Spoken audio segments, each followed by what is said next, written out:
Nuclear missile ready.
Nuclear missile ready.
Nuclear missile ready.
Nuclear missile ready.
Are you ready for StarCraft?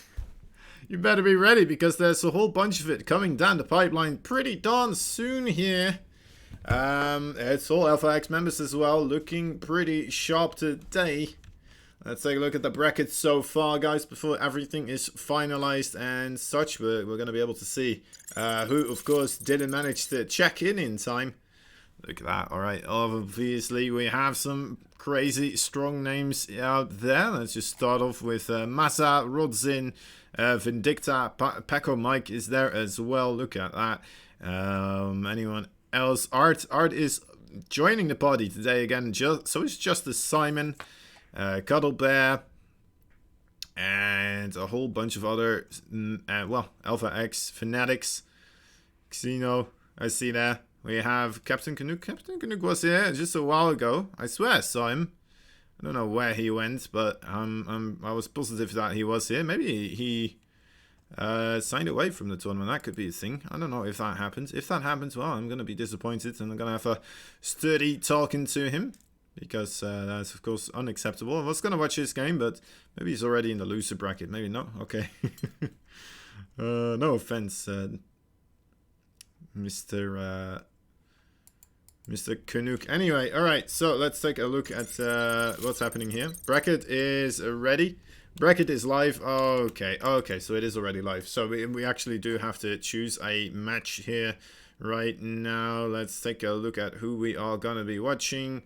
We need to choose quick here. Maybe Xeno. We could just watch Xeno and then hop on into the one for...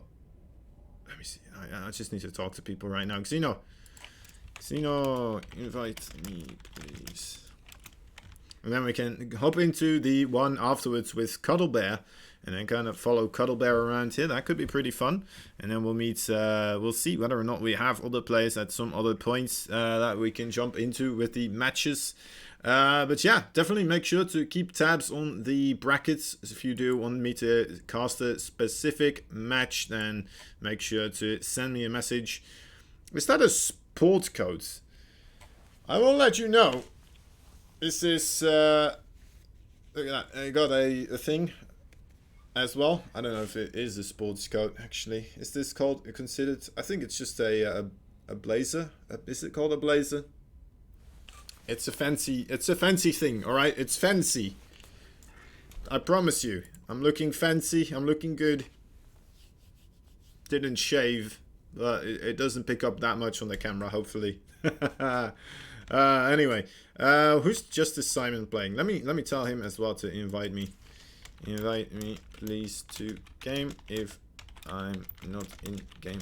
Oh wait, just let's skip that. All right, so invite me, please, to game. All right, who else should we be talking to here? Maybe Vindicta. Vindicta is actually checked in. Let's take a look. Did Vindicta check in actually? That is always the question, isn't it? Sometimes he does show up a little bit late for these things. I don't think he checked in. I don't think he did. All right, so he's not here. Oh wait, yeah, he is. He's playing the Kyujin. All right, okay. Quickly. Type to him as well. Hey, please. All right, Kyujin and Vindicta. I'm gonna message them both actually.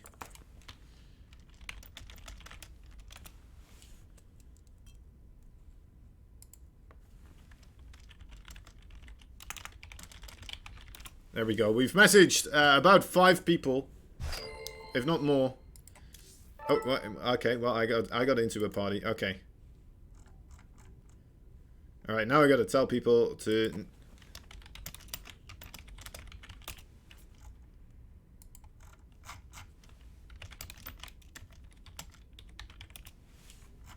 All right. Now I got to tell people that I am no longer needed.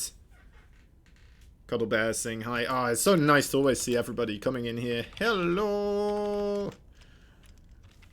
There we go.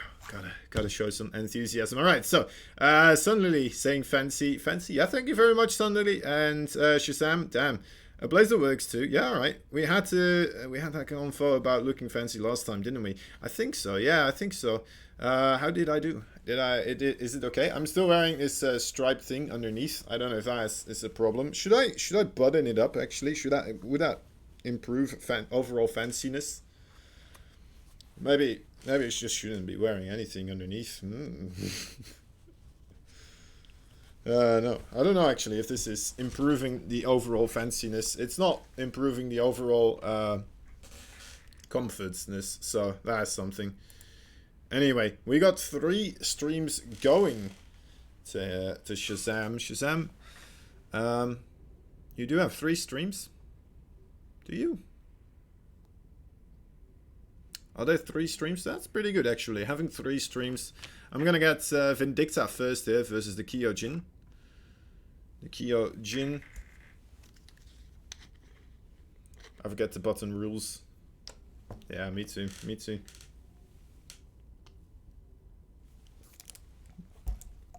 Never both buttons. Okay, all right. Why not? Not. Why don't? Why shouldn't I? I guess you can't really see. I think you unbutton when you sit down. Oh, okay. So I unbuttoned the bottom one now because I am sitting down. Maybe that's gonna help. I mean, it kind of makes sense. Otherwise, it kind of bulges up, and it looks like I'm really big and fat a little bit here. Which I promise I'm not. I promise. I'm normal size. Anyway, okay, in the lobby is where we are at right now. It looks like we have a best of 3 between the Kyojin and Vindicta. This might be a little bit one-sided here, guys. I don't wanna be too well, I don't want to downtroll all of you right when we are getting things started. Why didn't you wear that blazer on our date last night? Well, I mean, I need to save it for special occasions, Motion, not something that happens every single night, you know? Kozan, what's me? Yes, sir.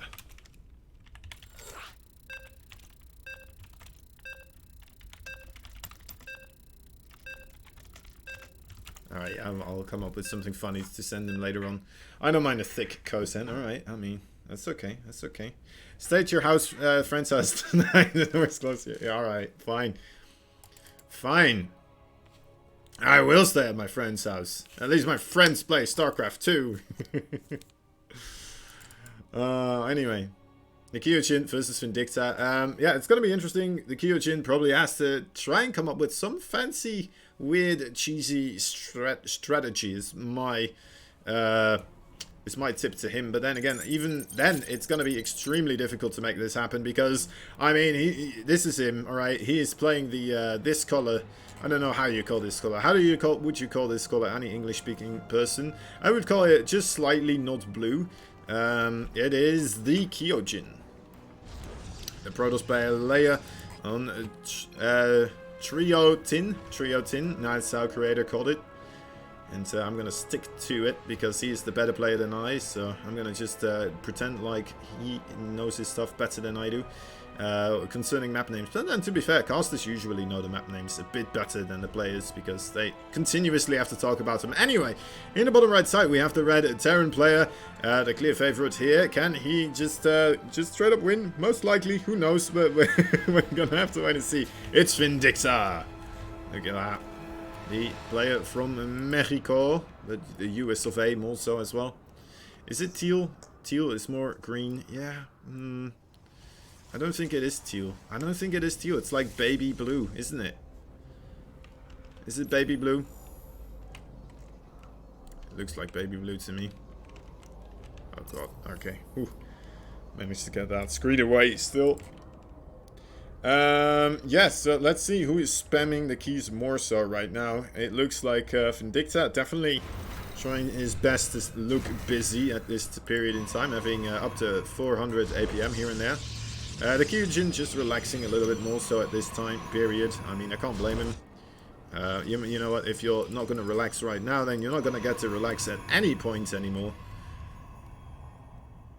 As things are going to get rather dicey here rather soon. Alright, so it looks like the Kyojin is in fact going to be attempting to do a regular expand build here. Pretty much the standard of standard. He did play it safe though. He put a cybernetic score before the Nexus. So he's going to be able to get that adept a little bit quicker here. It's going to be in time for the Reaper. And other than that, of course, he's going to be able to potentially get his tech a little bit quicker here as well. Although it doesn't seem like he has the gas for it right now. He's going to need to wait still anyway, regardless. But, however, the Reaper, not going to get too much done so far, yeah. A solid start for the Kyojin here. As Vindicta is playing it safe as well, it looks like. Building a bunker here. Building that bunker. Gonna have to wait and see. I cruise at easy 1000 APM around this point of the game. Yeah, I mean, then you'd be spamming like crazy. Creator, yeah, you don't know Creator, the Korean Protoss. I casted him today in the Ultimate Showdown matches, which is coming up tomorrow as well. Again, in case you guys are wondering, it is on the Alpha X channel of the Afrika TV. So it's not on Twitch; it's on Afrika TV. But, yeah, Creator, he called the map Trio Tin. And he called World of Sleepers, he called Wood of Sleepers. Which is also a little bit funny there, to me, at least. Vindicta or Creator. No, Creator is somebody completely different. Vindicta is the player we're seeing right now. This is a bit unorthodox. Didn't expect that, did we, Vindicta? A full wall for our Protoss player here. It's almost like he is, he's playing a TV, well, no wait, a PVZ instead of a PVT. And it looks like Vindicta is just gonna, oh, Raven, okay. I thought it was gonna go for the Banshee. The Banshee would have made sense too.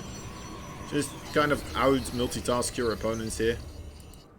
There's a lot of stuff he can do. He can do pretty much whatever he wants at this point. Doesn't matter too much. The Kyojin, though, getting himself... oh, wait. Oh, my dear lord. It does say Creator still, doesn't it? Okay, yeah, you're right. You're right. The bottom left says... Yeah, you're right. You're right. All right, that's not a good thing.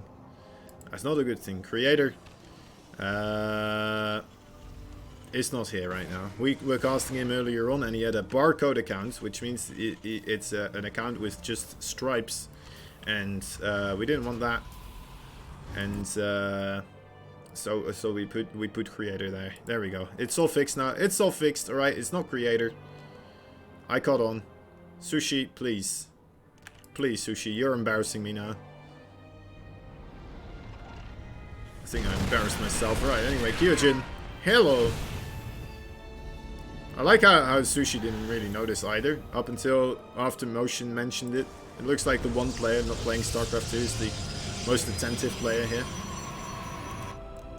But then again, maybe he's just the player that is, or the viewer that is just not really aware of anything else going on, so he's just trying to understand, and that's when he sees. Anyway, this Hellion, how is this Hellion in here? What in the world? Alright, anyway, it's might be able to get a couple of probes here. A good shot there, full probes already almost dead. There we go, there's two. And, yeah, there could be two more if he gets a good shot. Ah, he gets picked off there before anything bad happens. Well, too bad. I say full probes is already pretty bad for one Hellion there. It's not supposed to happen there. A little bit of missed micro there by Kyojin instead. He is going to attempt to do a little bit of harassment on the other side as well. The Warp Prism coming in now. Let's see how quickly Vindicta responds. Pretty darn quick, as the Stalkers did drop down a little bit away from the working line. Getting 2 kills. Not too bad, not too bad. Vindicta not using that Raven to disable that Warp Prism though, so let's it go for now. He's a merciful player after all. And what is he doing here? Okay, so he is going to go for that third base. Kyojin, oh my god. He's on fire right now. Look at that. Again, coming in with those Stalkers. And, okay, does pick up here. Maybe a little bit unnecessarily. But, you know what? He's going to need those units back at home, as there is an enormous army on the way right now. Let's take a look. Are there any Colossus out just yet? No, this is going to be the first one. Extended thermal lance will be ready as well. And now with the charge upgrade incoming too, it's going to be a rough one here for the Kyojin to hold on, but he definitely has a pretty solid army here. Let's see the disable on the War Prism actually, and on the Colossus. There we go. Alright, that's a solid start, but there's still quite a lot of Protoss here. Kyojin, you know what, Kyojin looks like he's going to hold here quite easily. Has more than enough gateway forces, and Vindicta has to retreat here. Isn't going to get the easy victory that he maybe was expecting here. And Kyojin putting down a Dark Shrine as well. He is definitely doing a pretty good job so far. Especially against somebody of the skill level as Vindicta. He's doing pretty remarkably well and attempting a little bit of counter aggression. Fortunately though, Vindicta having a solid macro behind this, catching on to what was happening there. Okay, the army of the Red Terror now marching out across the map again, as the forces here of Kyojin are now once again repositioning themselves, and it's continuously being annoying. Right, Vindicta moving forward. That orbital is going to stay alive. And Vindicta once again has to pull SCVs to his defense here. Alright, let's see what happens this time around. Did he do enough macro this time? I'm not completely convinced yet. He only has 3 Marauders here. Those Zealots are going to kill those siege tanks. And again, the attack of Vindicta gets absolutely thwarted here, as Vindicta's kind of struggling to try and get this third base secure on the low ground. How is this happening? Kyojin is actually bringing quite a lot of trouble to Vindicta here. And Vindicta, you know what, he is prepared for those Dark Templars. It looks like, actually, no, he doesn't have any stealth detection here. It is natural. Okay, he does have a scan on his new, well, the third base that had been put down. 2 scans do get used. He doesn't have the Raven anymore, of course, for the stealth detection, so he has to invest those scans.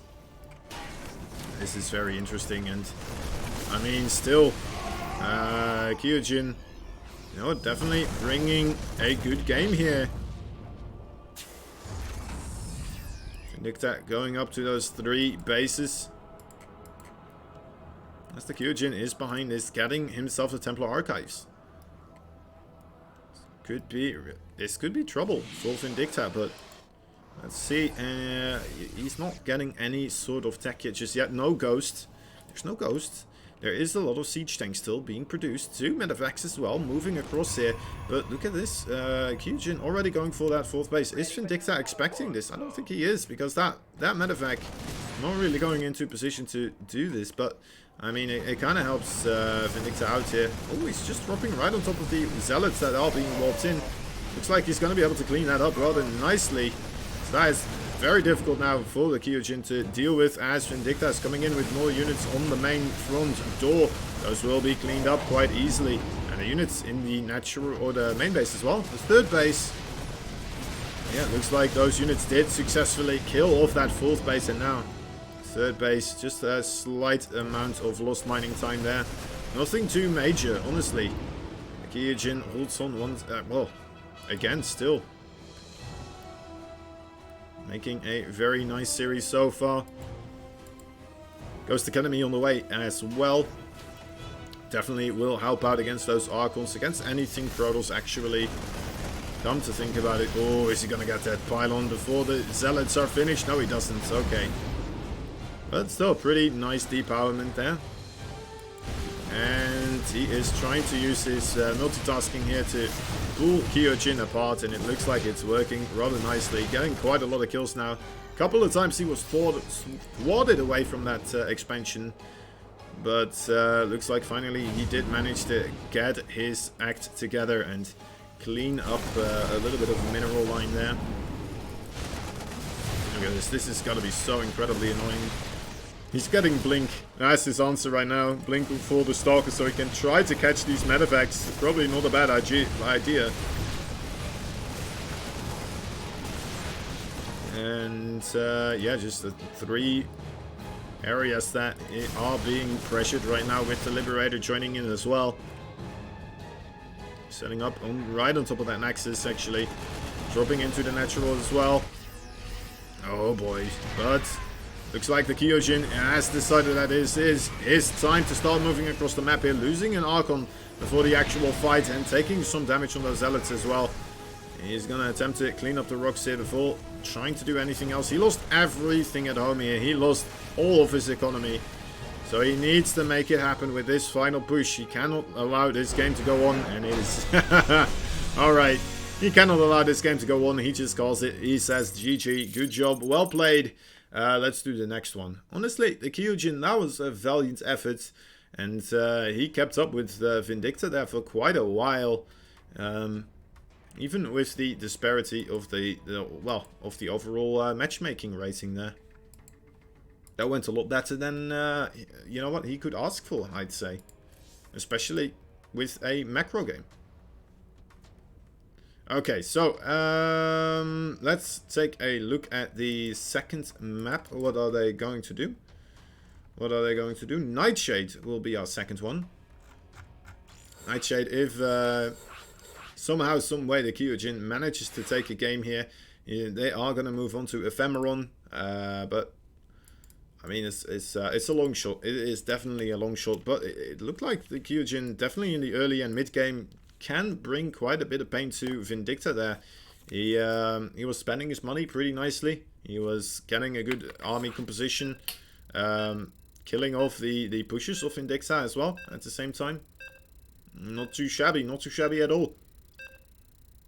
Alright, game number 2. We're in the loading screen. It's better than anything I could do versus Vindicta. Yeah, for me too, man. For me too. Could teach him for higher APM. Yeah, Motion. You should start teaching StarCraft 2. I'm sure everyone would be very appreciative of all your pro level insights here. Oh, man. Although, to be fair, I'm pretty sure you would enjoy the game if you would actually commit to it and try your best at improving in it. I think you could get pretty far as well. Anyway, in the top left side we have a red Terran player. He is the one, the only Vindicta. And his opponent, who had a marvelous game just now against the the high GM player in the top left. He is the just barely not blue Protoss player, the Kyojin. We could call him the underdog as well, the under Kyojin. It's not hard to only use the keyboard. Alright. I mean, just having a high APM doesn't mean everything, right? I mean, you could just sit there and spam all the keys on your keyboard and have a high APM, but it wouldn't mean you'd be doing well, right? That's the other thing. The other side of the coin. You gotta do well as well at the same time. And win games. Anyway. Let's take a look at what's gonna happen this time around. Kyojin did get himself the 2 gas rather quickly. Getting a cybernetic score again before getting anything else. It's gonna be a proxy here. Those 2 gas kind of speaking for themselves in Vindicta. Just to play safe, he is getting himself with the supply depot wall off here rather quickly. You use a mouse as well, Motion. Oh, that is pretty darn impressive. That is pretty impressive. I still need to learn how to use the mouse. I've not used the mouse pretty much anytime. These kids out there with that trackball. Oh yeah, that's true for sure.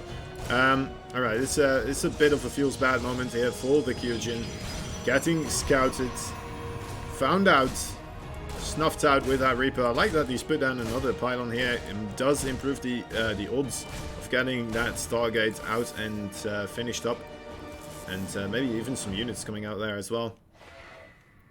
Looks like the Kyojin is gonna attempt to go for a expand after all. Transition into the expand after the proxy Stargate. It might work. It might work after all. One of these pylons is gonna fall for sure, that Reaper. Actually, no, with the adapt here. Oh, nice nade. Keeping that adapt at a distance. And And can the Reaper hit from above? No. Just a little bit too far. Not gonna happen this time around. Okay, so the expansion of Vindicta in the main base doesn't want to lose that one, of course. Are we gonna see a Magnificent Reaper micro here? I mean, we know Vindicta is pretty darn good with it. And you should be able to outrange the Adept, and of course you outrun it as well, but it's such a tiny little minuscule bit that it's extremely difficult to do. Frame perfect gameplay, pretty much, is what it is.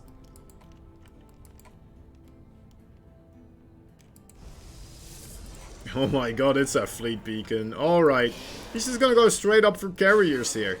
What in the world? Alright, I was not expecting this. Vindicta, it doesn't look like he's expecting this either.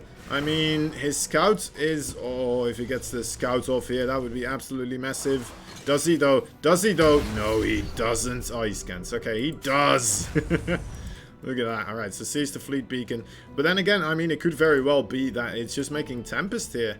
And he's not maybe expecting a full-on carrier. I mean, as soon as that carrier gets out, he should be able to clean up these Marines here without too much of a hassle, especially with the support of, like, 3 Adepts here as well. That should be more than enough. Can the Kyojin make something happen here? There's the carrier. Alright, it doesn't have all its interceptors yet, but it's still a whole lot of damage. Cannot afford to lose this carrier, of course. Needs to keep it alive. But Vindicta lost so many Marines. I'm very interested in seeing what his plan is right now. Just making more Marines, it seems, so far. Adding on a reactor and adding on another reactor. This could snowball, actually, here into Kyojin's favor. Is this gonna work here? He cancelled the bunker. That is very interesting, too. I feel like you would need a bunker. Putting it a little bit closer to his command center... it's interesting. I don't know. Maybe that was a mistake. Maybe he tried to just get the SCV to stop mining there, and instead accidentally actually cancelled the bunker there. Definitely feels like you would want to have a bunker in this situation as quickly as possible. In comes the carrier again. Out come those interceptors. The Kyojin wants to try and get this to snowball. Losing those interceptors while shooting a reactor, not the best of ways to use it. But now he has the second one. And I think the Kyojin still wins this fight, right? He should be able to... Adding in a couple of those extra forces here as well. It's the one way that Vindicta can actually win this. If just a couple of those interceptors manage to get out. And then get picked off continuously.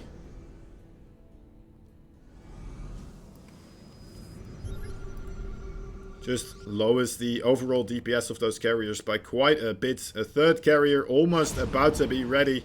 As Vindicta, he's feeling very secure. He's sending over a medevac to go and drop, I believe. Yeah, okay, okay.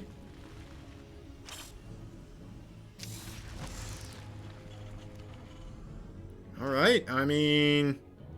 Can he do it? In he comes. 3 carriers. He almost has his +1 air weapons as well. In comes the drop. He needs to take care of that. But alright, in we go. The Widowmine managed to get quite a big hit. And it looks like the Marines, they are going to fall here. It definitely doesn't look all that nice for Vindicta in his main base. Is he going to get the repair though? Oh, the repair is absolutely massive here. Should be able to actually, yeah, with the repair, he's going to stay alive here. So much damage went into that bunker. Just stayed alive by the quick pull of those SCVs. Vindicta now killing off all the infrastructure, so no more carriers can be produced. And that's a bit of a rough one. And 3 trains do fall. And GG, good luck is called. Vindicta moves on.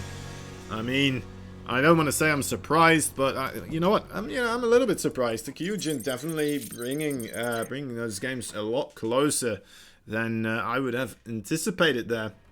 But yeah, the repair just barely enough to keep Vindicta in the game here. Perhaps with a bit better target firing, perhaps with the carriers going into the main base, something like that. Maybe something else would have happened. But in the end, the way it turned out, Vindicta moves on here. And we're going to be able to see him play against... Let's take a look at the bracket, actually. Let's take a quick glance over here. come with me to a magical place called the MVP Cup brackets. Let's take a look. All right, where are you, Mr. Vindicta? Where is he? There he is. Okay, he's gonna play Chris. Look at that, Chris versus Vindicta. We could watch that one, right? That seems like a pretty good, solid one. Yeah. Oh, wrong one, wrong button. All right, where are you? Where are you, Mr. Vindicta?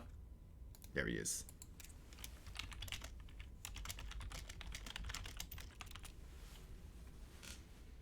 Vindicta is gonna go on to the next game.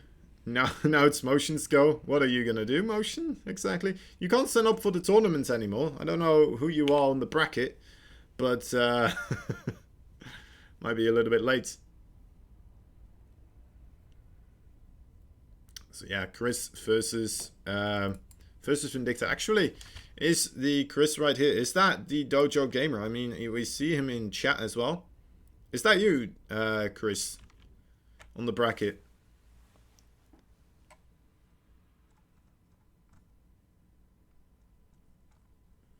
Pepe Hands. Kyojin, come on, man. You brought that game to a lot closer conclusion than it was supposed to be, in my opinion. Those were some pretty cool games, honestly.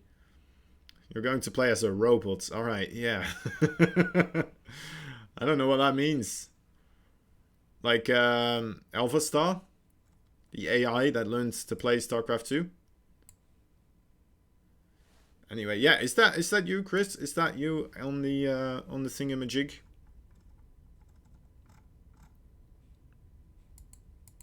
Everybody looking go so far? I think so. I think everything is going all right. Shazam.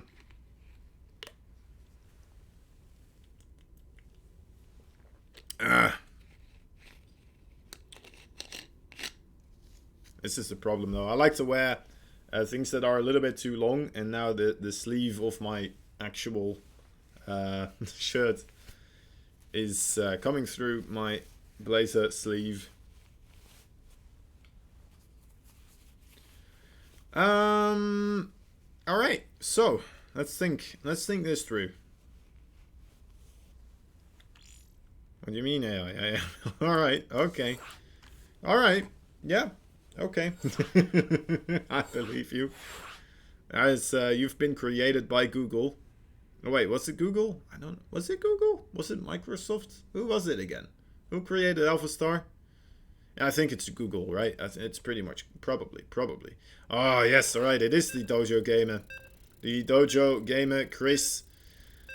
Let's take a look. This one's gonna be a whole lot closer already, or at least it should be. Chris is Protoss? Wait, what? I thought his main race... Wait, I guess he plays a lot of races, actually. I see him play a lot of races, usually. It's kind of like, it depends on the day, how he's feeling. As to how he's gonna play. Anyway. The guy we are following around right now, just out of pure convenience sake. It's the red Terran player. He is Vindicta. In the bottom right, his opponent right now, it's the green Protoss. He's called Chris, but right now you know him as the Dojo Gamer.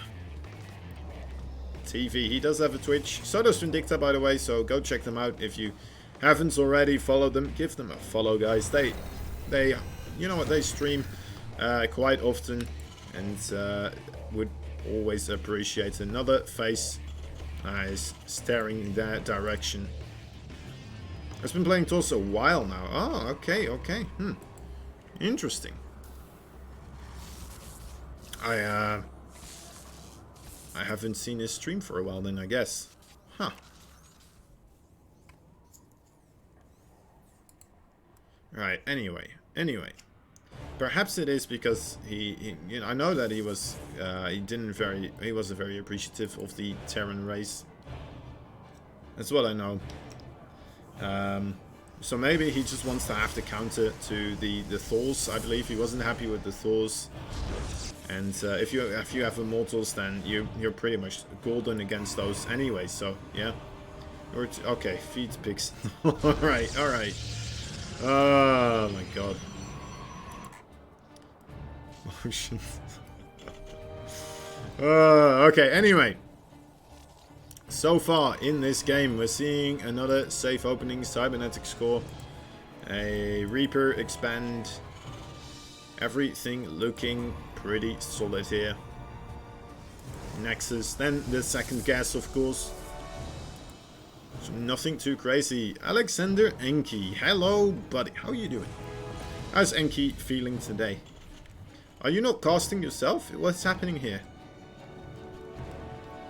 Did we not need you on the streamer bench?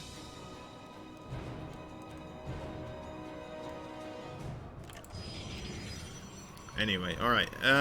Twilight Council going to be the choice of tech here from Chris. He is... it's a nice choice. I'm expecting it to be Blink, as we do have those stocks in the production tab. That would make a lot of sense.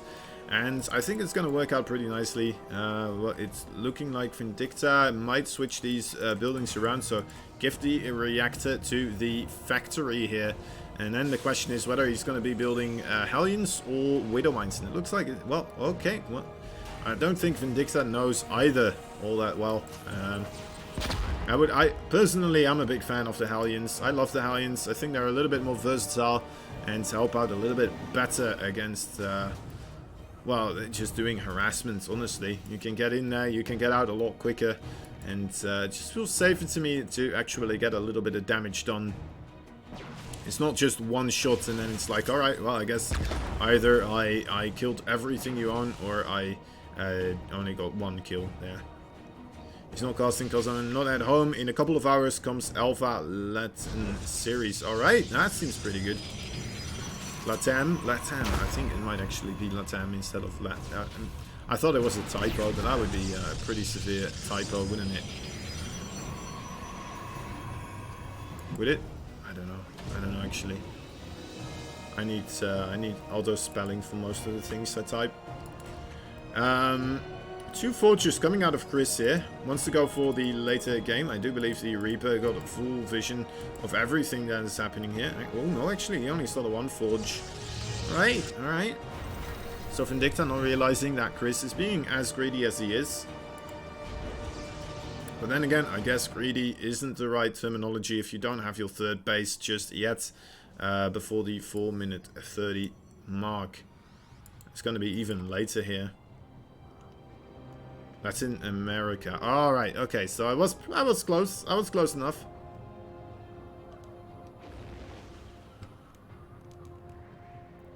Is there a Latin European as well? Is there a Latin... I don't think there is. Is there? There might be. Okay, anyway, the Widowmine drop shouldn't be able to get anything done here, as there are stalkers everywhere. There's a photon cannon to scout for stealth units, as well as just shooting anything that comes flying in here. And it looks like Chris is more than prepared. He joined the Cub Scouts, the StarCraft 2 Cub Scouts, and he is completely ready for anything that comes his way. That third base still in production here. Vindicta, let's take a look at what he's planning to do so far. We're seeing the triple barracks play. Should be able to do a little bit of a pressure here, as we do see there is a +1 attack coming in as well. What do we need to conquer? Let's do it. Alright guys. Let's do the Latin Asiatics as well. Let's get all the regions. And then get Enki to cast all of them. Because I'm not Latin enough.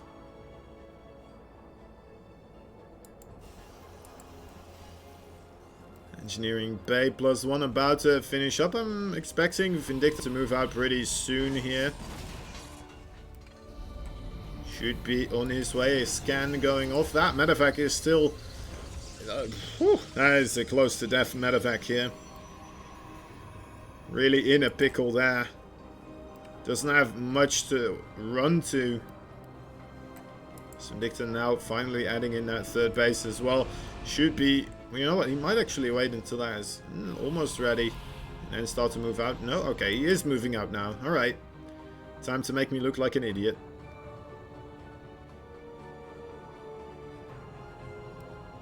In comes the first initial couple of units. Chris should be more than aware now what is coming his way.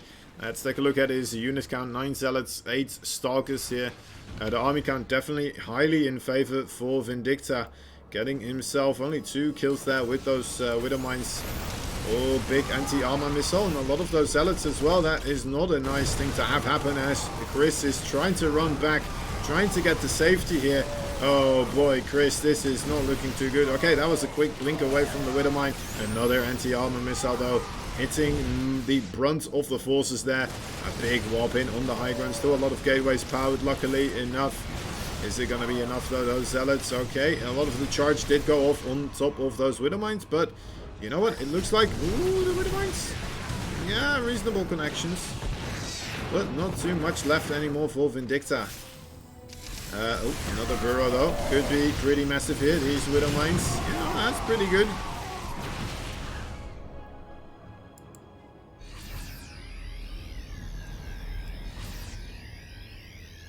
Was that last sentence or a different convo? Probably, but you'll never know. I guess, maybe, yeah.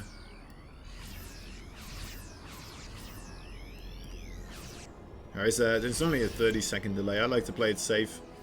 Just, you know, it's just enough to confuse people if they do try to stream cheat, but I don't think anyone will stream cheat though, to be fair. I think all these players are not gonna steep to that level. But, yeah, I just like to play it safe. And this way I still get a little bit of interaction. It's mostly like, you know, I'm just a slow person to react to things instead of it actually there being a delay. That's the kind of delay there is right now. Nice Zealot run by for sure, managing to get a couple of SCV kills. I love the focusing there as well. Really targeting down those SCVs instead of rotating back into the bioforces and getting, well, I mean, picked up slowly but surely. Forces of Vindicta look like they will be able to clean this up rather easily though, and Chris maybe overstaying his welcome there ever so slightly. Coming in with even more Zealots though. That's a lot of money going down the hatch. One thing that has me worried here is that Vindicta doesn't have that many medeffects, so every single stim he does right now is gonna take a, well, it's gonna be a while before he actually gets to heal everything up again.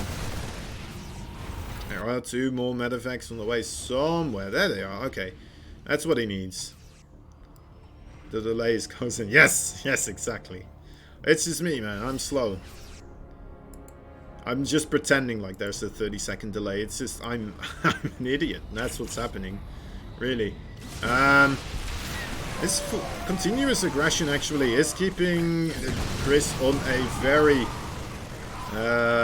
gateway heavy force here. I don't believe we still have any type of real AoE technology available. Look at the targeting happening here for Chris as well. Taking down the medeffects every single time, and you know what? Vindicta is trying to get everything still in the red for the Protoss unit, but you know what? Chris again holds on here. But he's only had 55 workers versus 64. It's definitely a little bit of a difference here in the macro capabilities of these 2 players.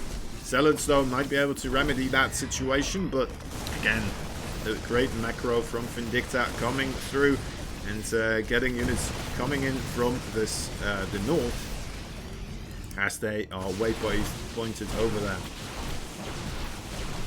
More rocks getting destroyed here, opening up the area for the Zealots to more easily just run past.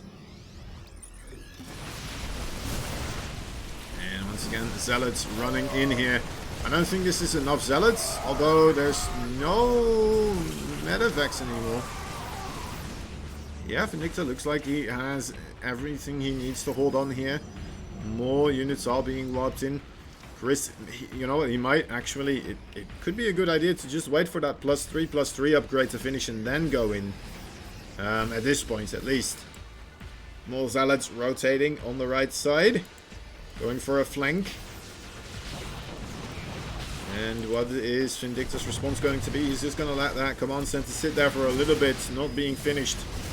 The SCV did get picked off, but oh my dear lord. Okay, well, yeah, does have to send a couple of units over there before the command center actually dies here. And there's a lot of forces that are not available. I don't think he actually got the cancel there either. And oh my dear lord, that is so much Protoss right now. I don't know how it exactly happened, but those forces have just been growing and growing. Luckily for Vindicta so has his technology. He's got the Ghost now.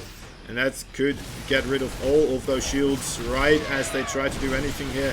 But it's still an incredibly scary amount of Protoss. I'm not even completely sure who is going to win this one. It looks like Vindicta just barely edges on through with another victory here in this battle. But every single time he does lose a couple of workers here. Let's take a look at the overall units lost tab. Alright, yeah, so Vindicta, I mean, mineral-wise, definitely in favor here. Gas-wise, though, not as much. It's not something you see happen all too often. Usually the Terran is the person throwing away minerals, as that is his bread and butter unit. But with Chris going for this style with the Zealots, definitely a whole different ball game now. And maybe not something that Vindicta is all too used to at this moment in time. We are seeing him continuously making those Widowmines though, which is very helpful. But it looks like, you know what, it might actually start to snowball now. Every fight Vindicta does manage to end out on top with his Bio Ball just growing a little bit by little bits here.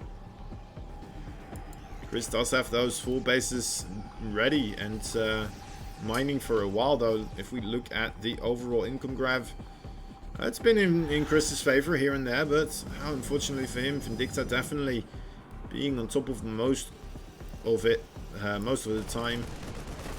Even seeing an opportunity to get some aggression across the map here himself. Planetary Fortress not done just yet, but does finish up as soon as those Zealots really start getting damage here. Oh my god, is he going to get the command center here? No, he isn't. Okay. So once again, losing a whole bunch of Zealots for not that big of a trade into what he can get himself.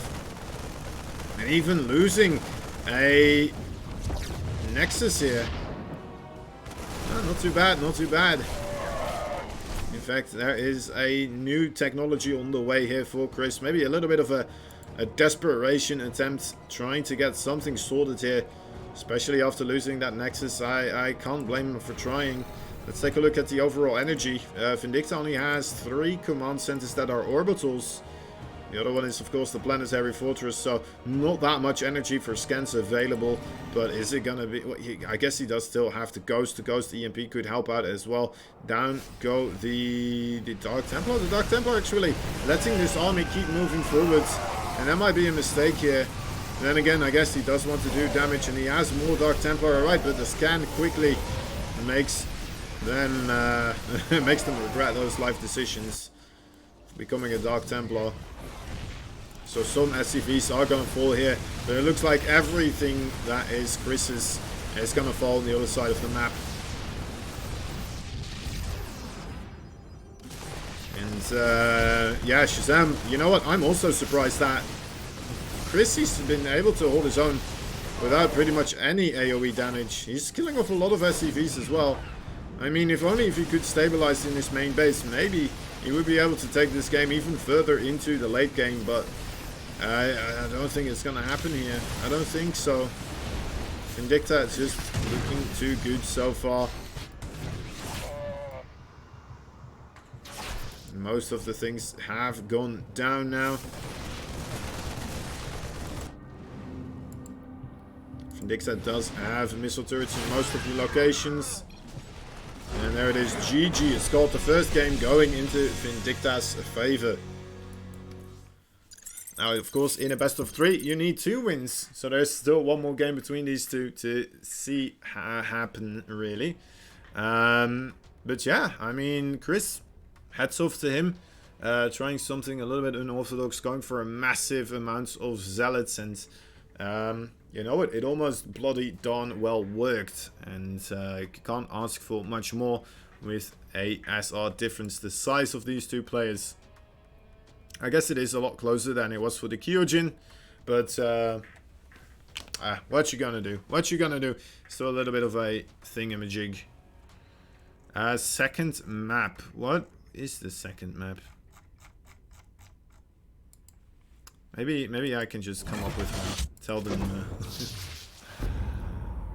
Wait, this is 2v2. I need the 1v1. There we go. I am in 2v2. Crazy. Crazy.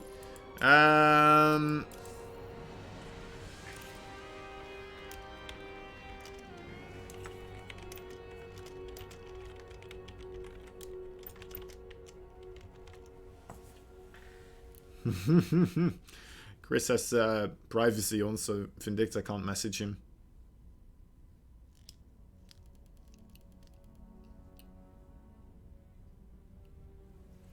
Okay, Chris needs a second.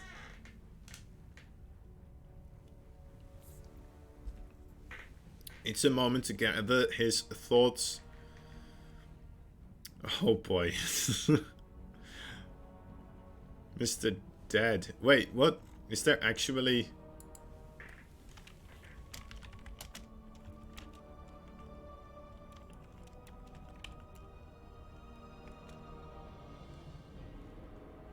I think, who?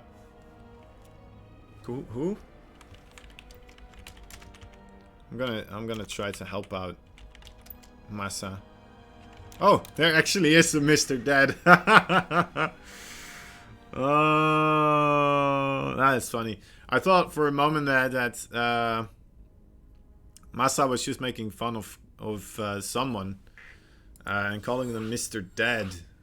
Or dead, you know, as in not alive anymore. Because he wasn't responding. But it turns out there's actually a Mr. Dead in the bracket here. That's rough for him. Now he has to go up against Massa. Massa, I believe he was the previous champion.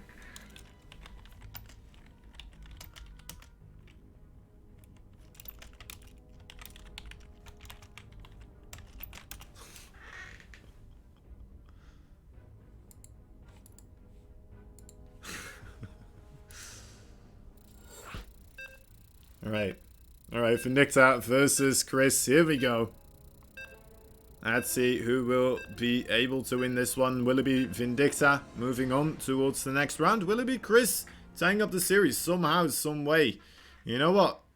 Maybe Kyojin should be an inspiration here for Chris, and you should just go for that proxy carrier, because it almost worked. When did Massa did win last month? Yeah. Wait, when last month? Anyway. I think it's... You mean win, right? He did win last month? It's in January, of course, because now it's February, by the way, guys. It really is February, in case you are wondering. Anyhow. Any Kizunki Dunks. There is a Terran here in the top left side. He's a red Terran. He is a great Terran. He's an American Terran. He is also a little bit Mexican Terran. He is Vindicta. I say a little bit, but you know, I don't know what he wants me to call it anymore. He's never corrected me anyway when I'm like that, so. In the bottom right side, we have a blue Protoss player who might be going for a proxy himself while he is getting proxied. He is Chris, the Dojo Gamer. Yes, okay. Well, I mean, in case you're new to StarCraft 2, this is not Vindicta's base. This is, you know what, it's a consciential decision. How do you say this? Conscious decision? Consciential? Yeah, he's thought this through. This is something that happens. Alright, people put barracks on the opposite side of the map. Why would they do this, you ask? Well, sir, let me tell you. It's because it's a longer rush distance. If you build them here, your Marines are going to have to walk all this way. All this way before they're here. And now, they just have to walk this. Oop, and you're there. Blammo. Easy. Now, Vindicta probably was expecting to see a Nexus already on the low ground here, and he would have wanted to put a bunker near there, but instead he's just going to go for the high ground. Going to put a bunker up here with a single Marine available right now. There's bunker on the high ground. He doesn't necessarily have to let it finish. He could... Oh my god, a little bit of miss micro there. The SCV going down here. don't know exactly what he was doing there, but it's a bit unfortunate. You know what? It's nice if the bunker does get finished up. It could still finish up because there is a second SCV, of course. But it's mainly there just to provide a vision for the Marines onto the high ground. And this could very well snowball if that bunker actually does get created here. Oh, the Stalker miss-targeting there a little bit, and all 4 Marines do get inside of the bunker, trying to gun down that Stalker so badly. They want that Stalker dead. Chris going for the proxy Stargate. I mean, it's a little bit reminiscent of what we saw before, right? Would be nice to see. Oh, the SCV gonna go get gunned down. And you know what? I think Chris may have done it. I think he held here. I don't think there's going to be too much damage being taken anymore with those 2 Stalkers just ready and itching to just shoot down Marines as soon as they show their ugly Marine heads and faces. And yeah, Vindicta realizes moving those barracks across the map back again towards the home base. One of them going to go into the main base of the Protoss here. Wants to keep tabs on his opponents, to see what he's up to, see what is happening. And have a good clean scout without having to spend, well, I guess any type of scans or more units that need to run in and sacrifice themselves. So, 1 Oracle now going into the main base here. Yeah, and there's nothing here. There really is nothing here. There is a Cyclone on the way, but that Cyclone is still pretty far from finishing here.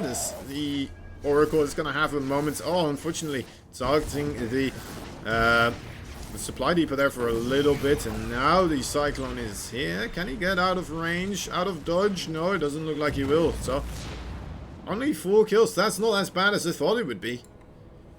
Not as bad as I thought it would be at all. And Vindicta getting ready to start leaving the high ground here for Chris to kind of deal with. Oh, the Cyclone in trouble. Wow, that was clutch micro there from Vindicta. Normally, the Oracle, actually, you might be thinking, why was he trying to kill a Cyclone with an Oracle? That is something that can happen.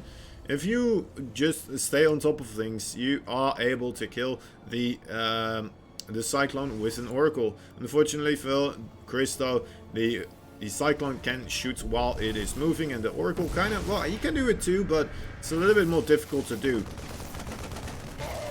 Second Cyclone does make its appearance, and yeah, I should be able to clean this up now again. Another Oracle bites the dust. Let's take a look at the overall income tab here, though. You know what? It's pretty favorable for Chris right now. Not sure for how long it will be, though, as there's mules landing. The second base, of course, for Vindicta on the way. As Chris is, he's gonna have to try and make something happen here off of the 1 base. He's still making more Oracles. I'm not sure if I like the Oracles at this time period anymore. But you know what? Chris, a much better player than I. Knows what he's doing. Knows his plan, and he's gonna stick with it.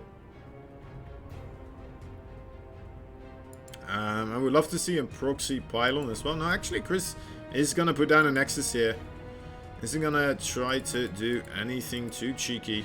I thought it was gonna go for the all-in, but instead we're having a stuff in the base. Stuff in the base, the second base in the base. Near the main base. There's another base. Makes sense. It's a natural. That's how you call it. Thank you. Thank you, Inside Kozan. Coming up with things on the spot there.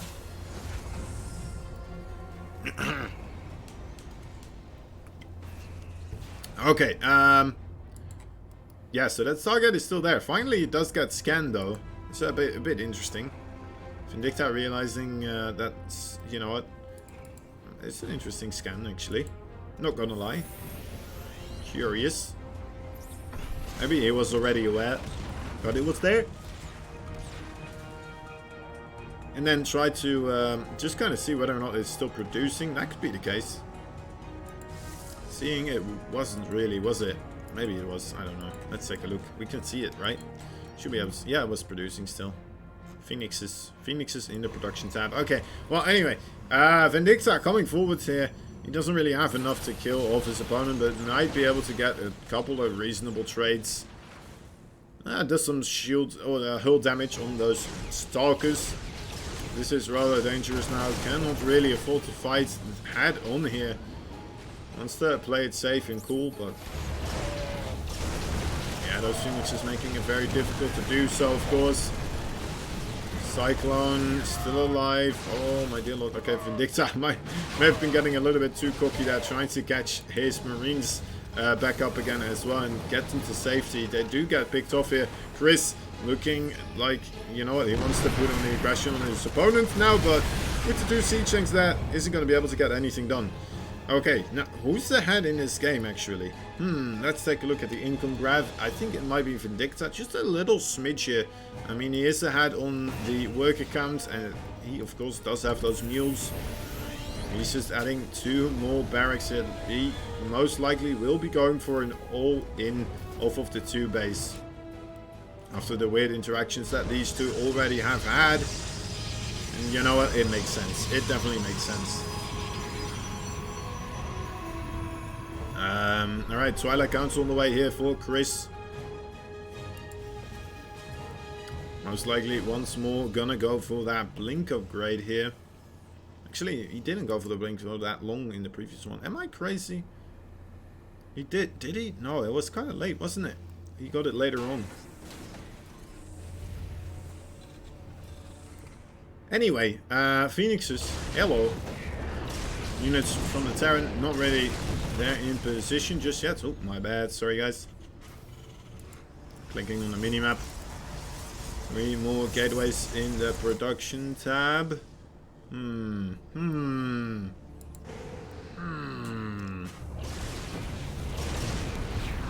This is working out. Doing quite a bit of damage here. 6 workers gonna go down ultimately already. And Vindicta not in the best of spots to lose workers right now. Has to invest into a missile turret as well. It's probably going to get another missile turret here. No, already has one there, so at least a little bit safer there. Puts the siege tanks into the herd medevac. That's making me clench my toes a little bit here. I hope that is going to be okay, but it looks like it might be, as the Phoenixes are on the other side. Oh, should get all these Widow Mines though. 2 Widow Mines immediately picked off for free. A massive tag on that army as well. You know what, Chris is going to be able to keep tabs on where that army is going, what it's doing at all times. And more importantly, he's going to see those siege tanks as well as they siege up. So he's not going to accidentally walk into them most likely. He might still do it, but then again, he shouldn't really at this point anymore. Vindicta definitely parade pushing here. It's hard to say this is not a parade push, as you are just seeing a literal conga line of units marching across the map. Is it going to be enough though? Vindicta with a pretty large army against what is mostly just Phoenixes right now. The Phoenixes desperately trying their best to pick up those Marines, but it's just too much Terran here. And it should be another victory here for Vindicta, coming in with his Marines. Easy peasy, and GG is called. Chris, a well fought battle there, but Vindicta just too darn good. He's just too darn good, guys. And of course, with the MVP Cup, it always takes a little bit until we really get the games going here. Vindicta versus Chris. Let's see. Chris is going to go into the loser bracket. What happened to the loser bracket? Am I going crazy here? Oh, there it is. Okay. Now it's working. Let's take a look, guys, at the loser bracket here. Oh, that's a bracket overall, I suppose. Chris is going to have to wait against Wooded Micro or Holdeen. We're still not seeing Canuck anywhere. So, yeah, I really do think Canuck had to, unfortunately, tab out there. Alright, anyway. Let's take a look. Vindicta is going to have to wait against Melody and EGGZ. Art versus Justice Simon. I don't know if that is going on, but I might actually... Cuddlebear versus Arrowfire. Oh my god. Alright, quickly. Let's try to get these guys talking to me. Where are you? Okay, Cuddlebear is in the game. That is unfortunate. Alright, who else is not playing right now? Who can we ask for a game here? Who can we ask? Massa is still playing versus Mr. Dead, I think. Art versus Justice Simon. Let's take a look at those two. Are they here? Alright, Justice Simon. Justice Simon.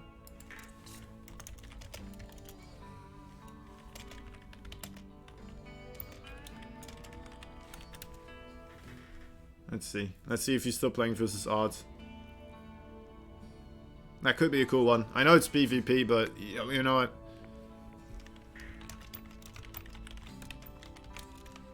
Alright. Ah. Okay, they just played. That's a shame. That's a shame.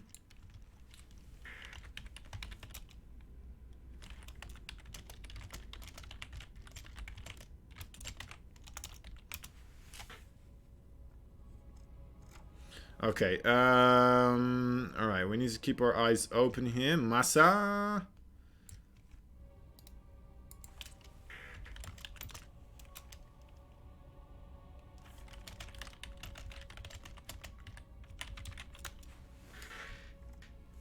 Let's see if he's still playing versus Mr. Dead. Who knows? Who knows what's happening there? And otherwise we could join him for the other game, which is going to be Tokun versus Massa. Again, maybe it's going to be a little bit one-sided, but I mean, Massa is a favorite to win this one, and Tokun, you know what? He's a nice guy.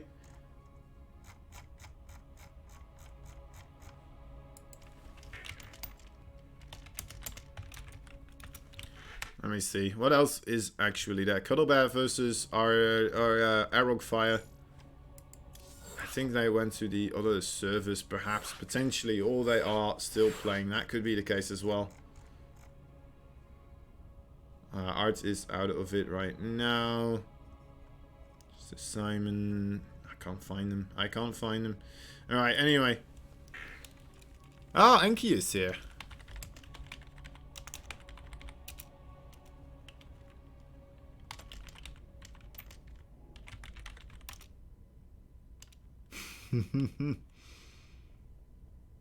I cost alone. Alright. It looks like Enki is just kind of helping out here. Alright, we have a TVZ. Another matchup. Cuddle is on C. Ah, I see, I see. On C? Europe? Is that... Oh, the C stream. Oh, okay, okay. So, let's not cast that one then. We're just gonna follow Massa for these games.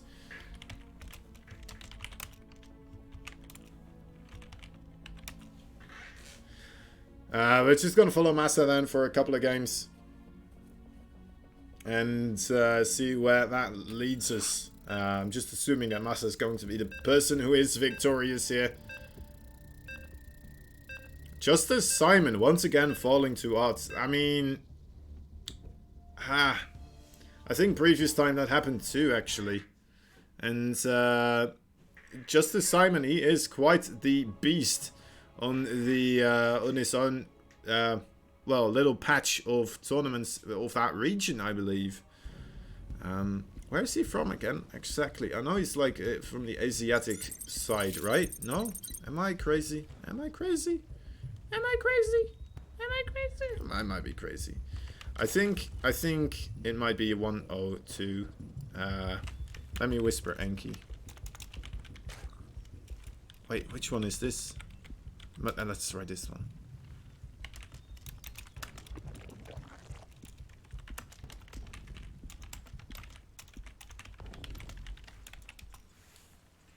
Alright, let's take a look. Let's take a look before we introduce.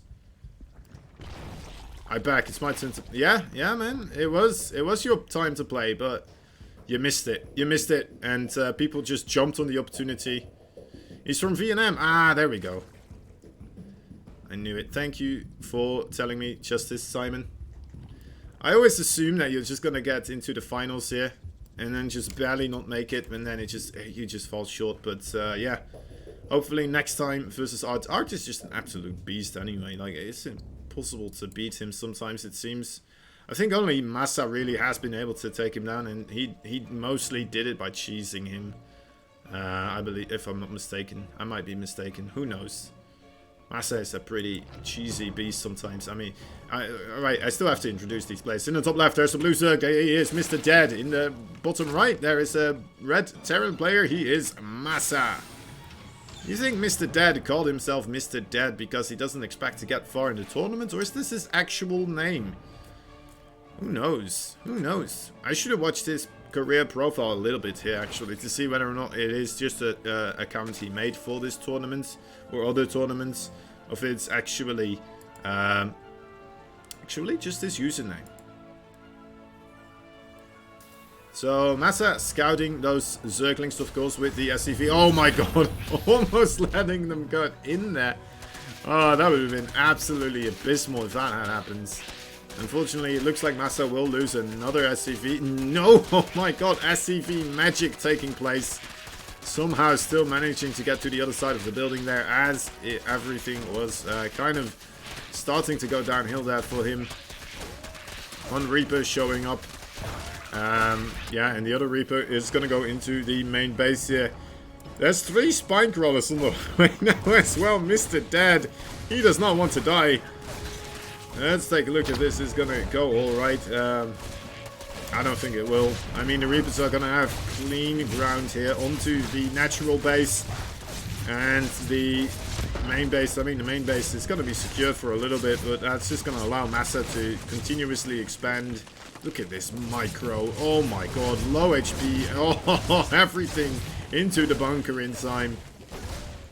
Absolutely mind-boggling micro there. Even hopping out of there, shooting the queen, and then before the spinecrawler animation for the shot actually finishes, immediately back into that bunker. Now, yeah, these Reapers, I think this is just going to be it, guys. These Reapers are going to be too much, ultimately, as the speed. Look at that timing for speed. That is miles away. I want to say from Victor, but Massa is just going to be able to keep on making these Reapers and ultimately win, I assume. I assume. Now, it looks like the bunker does get cleaned up, but so do all the links here. And Massa might be able to find a little bit of a sneaky side angle to still kill all of these workers without getting poked too much by the hokey pokey sticks. Alright, Massa, here you go. Shoot more drones. They are absolutely free. This is how you do it, guys. If you if you want to do Reaper rushes, you just gotta micro like a god, and voila, there you go. This good stuff happens. And now, I mean, link speed finally completed, but there's just no links left anymore. Massa has just been on the ball continuously cleaning them up, and there's just nothing left. There's nothing left. There's no queen even. Oh, there's the queen. Never mind. No, because it might die. It almost died. And yeah, Massa now can just clean up this this other hatchery, cleaning up those links, not letting them bulk up too much, because that's going to be the end of his Reapers, of course. Yeah, absolutely great job so far, getting himself a command. He's getting 3 command centers in his main base. He's like, I can do anything I want. I don't care what you do this time around. And yeah, down goes the hatchery. Reapers now. Yeah, I mean, alright. This is this is a rough one, guys. Are we still gonna try to make this a little bit hype here? I don't know if we can. It's just an absolute massacre. You could play Yakety Sax here, directed by Quentin Tarantino, as everything is just burning, dying, and exploding all around. As these jetpacks, man, are just killing absolutely everything. Lol, GG. Yeah, I feel you, buddy. Mr. Dad. Well, valiant efforts, but I mean, versus Massa, I don't think a lot of people stand a whole lot of chances here. But that means we are going to be able to hop on into the next game with Massa into the next match, which will be versus Tokon, a pretty strong Terran player himself. Massa having too much fun. Sushi, come on, buddy, you can't complain about Massa having fun with this. What do you expect? He's just I think it was alright. I think it was okay. Don't worry about it, Massa. I don't know if you ever watch these type of things back, but don't worry about it. Alright, so let's take a look at what is what I guess they're gonna have to do the vetoes, right? They're gonna have to do the vetoes.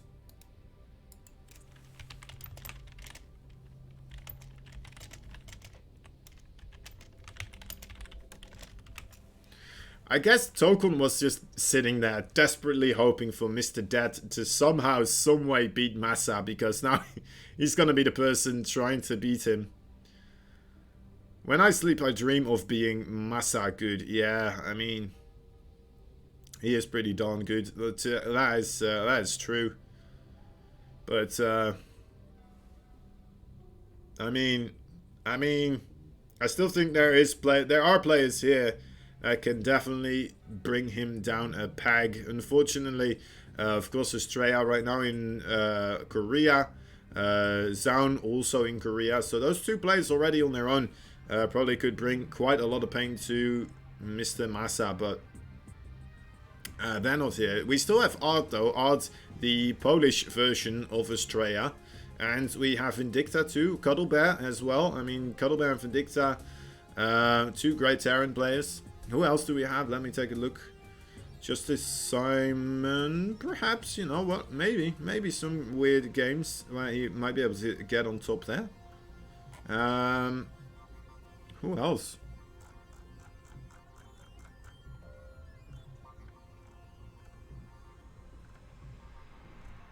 I'm not completely sure. There might be other ones. There might be other ones as well. You're not that big of an optimist. Come on, Tokun. Come on, buddy. I know you're the happy guy in town.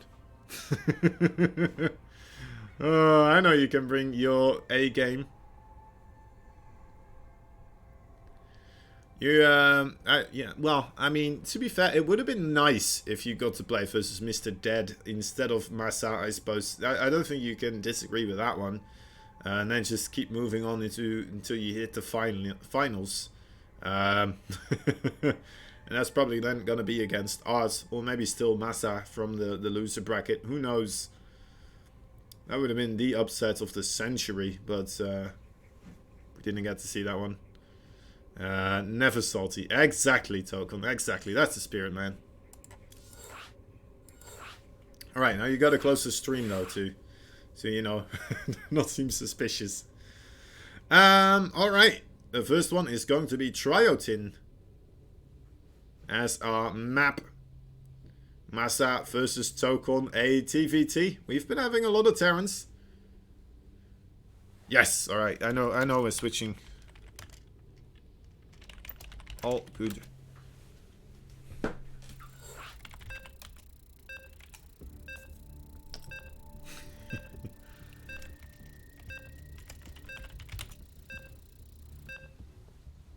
Alright. Alright. Massa versus Tokun. Let's take a look. Will the Americans win out this time around, or can the Europeans bring back the pressure? Let's take a look, guys. In the bottom right side, we have our blue Terran player. He is the previous champion. Can he keep his crown, or will some bad stuff happen here to him? He is Massa. And in the top left, the ever so happy, optimistic red Terran player is Tokun. Tokun, I would love for him to take at least a single game of Massa here. I would be very proud. I think he would be as well. Even if it is just a wacky game and just by the overall mistake of Massa, in the end, would still be lovely to see happen, of course. But then again, if you're a Massa fan, you're like, I don't have to see that happen. I'm okay if that doesn't happen. It's not completely necessary for me to get every game exciting where you're watching Massa. It's okay to just see him absolutely wreck fools. This time around, not going to go for the proxy. He is going to go for the double gas, having 3 units on both the gas. On the other side, Token going for the single gas, so he's going to go for the expand here. As Token does, he likes to do the expansion builds. He likes to be the, you know what, it's not greedy necessarily. It's just a macro-orientated player in this matchup. Which, you know what, me, myself as well, I like to be the player with the single gas instead of the double gas. The double gas, of course, it does keep you a lot safer from a lot of the harassment potential that any Terran can put out towards you.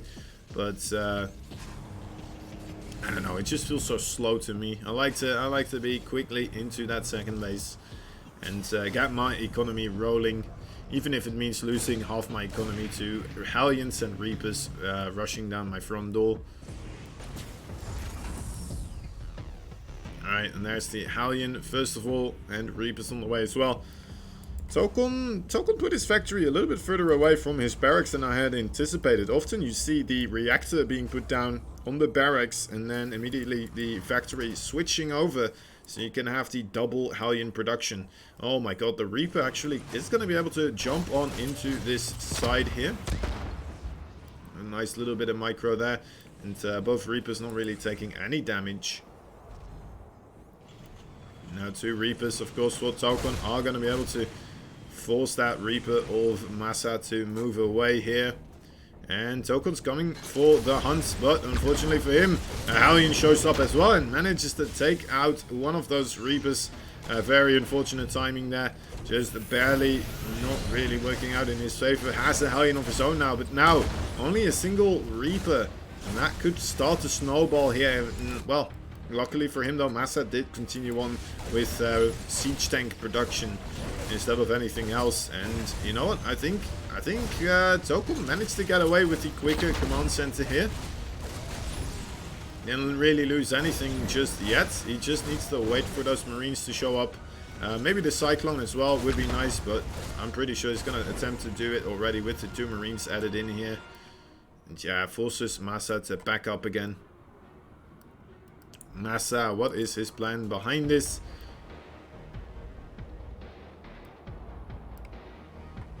He could lose his internet. Yes, exactly. That's a possibility too. I don't know if that is referring to this match or the previous match, but hey, who knows? Anyway, yeah, Cyclone now available here for Token. Should be able to force these Hellions and Reapers away. Ooh, it gets the lock on, and immediate kill on that Reaper as well. But that means that the siege tanks medevac here might have a little bit of an opportunity to start going into the nice location here, right? A reasonable siege up is going to be able to target down a supply depot, the barracks, and the reactor already.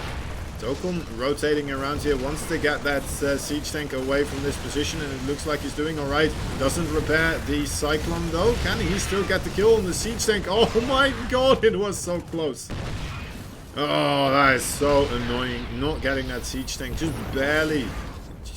barely not having enough, and that means the supply depot falls, that means the reactor falls, and everything here is still kind of going down the drain for Token here, dropping his army right on top of this other siege tank. The siege tank, of course, cannot shoot those units, and yeah, now having to pull the SCVs, and a lot of them dying because of the siege tank fire from the low ground. Oof, Token, what a pain. I mean, this all comes back to losing that one Reaper at the start, right? If he had that second Reaper still here at this moment in time, that siege tank would have died.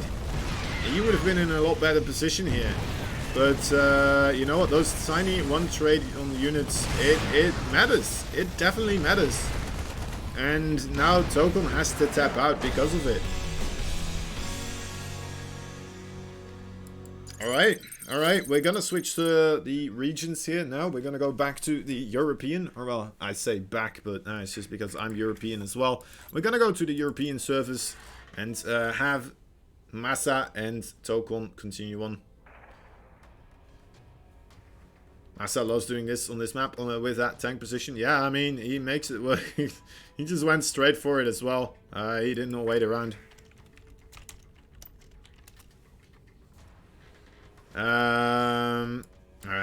this.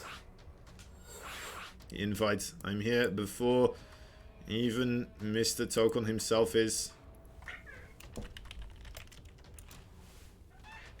GG indeed. Alright, second game will be on Ephemeron. Another great map, actually. Let's see if we still get switched around, Tokon and me. Let's see if Massa realizes the difference.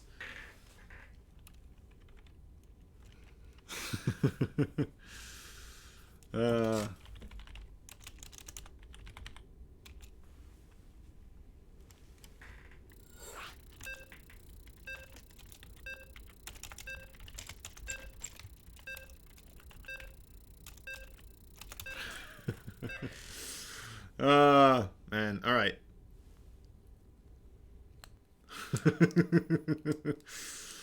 Massa versus Tokon. Here we go. Game number 2. Is Tokon going to be able to bring the pain to Massa this time? Well, let's wait and see. Let's wait and see. Here it is on the main screen. In the top left side, up 1-0 right now. Is he going to be able to get another quick victory here? Just kind of snowball his way to victory. He is the blue Terran. He is Massa. In the bottom right side, we have the red Terran. Slightly underclassed, but you know what? Might be able to punch above his weight class this time around. He is the red Terran. He is Tokon. I love that saying, punching above your weight class. It says quite a bit, actually, doesn't it? But yeah, it's very difficult to punch above your weight class in StarCraft 2. It's rough to punch above your weight class in most things, but I feel like it happens more so in most things than it does in StarCraft 2. For some reason, StarCraft 2 is just one of those games where if you're just not that favored to win the game, then you know what? Good luck to you. Good luck to you. It's just very, very difficult. You're going to have to surprise your opponent in some fashion. And if you don't, well, I mean, oof. Yeah, most likely not going to really work out here. Anyway, once again, we're seeing Massa going for that double gas. Tokon, being the player for the economic aim, is going to go for the single gas. And in a way, you know what? So it can be surprising for your opponent, the single gas. Not a lot of Terran do it because, of course, it does kind of, well, you see it more and more recently, but it does kind of open you up for stuff such as a proxy Reaper or the early attack, right? Like we saw with the 2 Reapers and a Hellion as well. It does have this little tiny moment in time where things get a little bit scary for you. Anyway, let's take a look. On this side of the map, Massa, of course, getting that reactor quicker, getting that factory quicker here as well. Didn't go for a single Reaper production first, just straight up going for the reactor Reapers here and the Hellion as well. Is this a sign that he might be doing more Reapers after this? Maybe. Is it a sign that he's just gonna go for a 1-1-1? Who knows? Who knows what he's gonna do here? Definitely gonna attempt some sort of damage first of all. Otherwise, Tokon is just going to be able to get ahead a little bit here, economically speaking.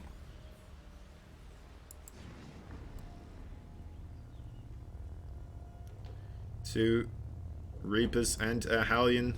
Best friends for life.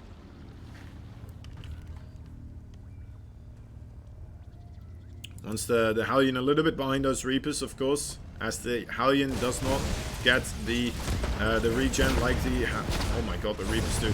How did that happen? How did that turn so much into the favor here for Massa? What in the world? Look at that. He had the same amount of units. Just go back. Go back in time here. Oh my god, I wish this was a replay. I wish I could see this right now. I mean, he just came in there, targeted down a Reaper, and instantly it's just like, okay, well, I guess I have twice as much now. I know we started with the same, but hey, look at that. I know we're on your server as well, so you have less lag, but I mean, I guess my micro is just on point here. Lifting up those Hellions, and the Reapers can just jump up here. There's a Cyclone about to pop So might want to retreat here, but oh, actually, Cyclone might be able to get the medevac here. Oh, it's so close. What a shame. Again, just barely not killing off that medevac. And, okay, well, 2 Hellions now still here, killing off these SCVs, making life a living hell, literally. It's the hellbat for Tokon right now. Oh my god, hello, hello, hello little SCVs. Even coming in with the Hellion from this side as well. Look at that. Oh my dear lord. This is a massacre. Massacre. Okay, that was accidental. But it worked out in the end. Anyway. Okay. Okay. This is starting to feel unfair. This is just... what in the world? This is... sometimes it just feels like he's lucky, but he keeps doing stuff like this. Where it's just like, okay, well... Yeah, I guess you're just this good. I guess you are just this good. The Liberator. It's just having a stroll through the token space. Might be able to get... Yeah, it's going to get kicked into oblivion here by those rockets. Might be able to get away now. It's so close. Oh, Token gives up. Token gives up. Okay. Alright. Now, after all of that, let's take a look at the overall damage that has been dealt. 11 workers did get killed, which is surprising because the difference right now is only 3 workers in total. Token, what is happening? Something happened. I think it was a... Let's investigate. What was this? Was that a Reaper? Could have been a Reaper. Actually, let's take a look over here. It must have been, right? Must have been a Reaper. Air crash investigations on the case. Anyway, yeah, the worker difference not that massive right now. Of course, he did have himself that quick second orbital. But,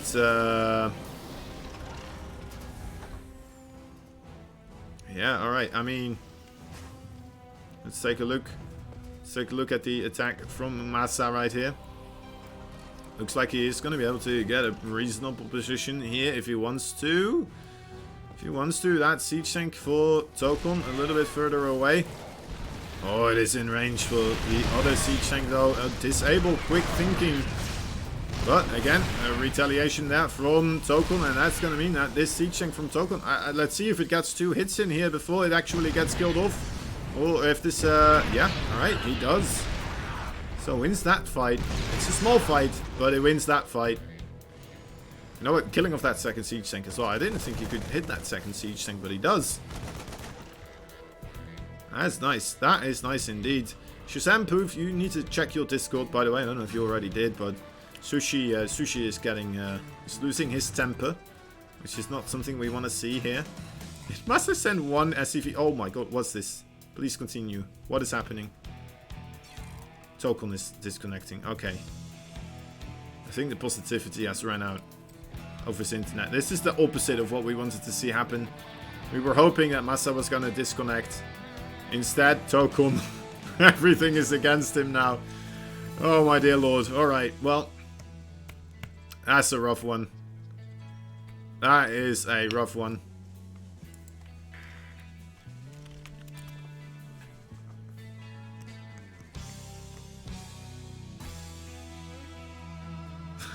Was a losing temper. Okay, okay.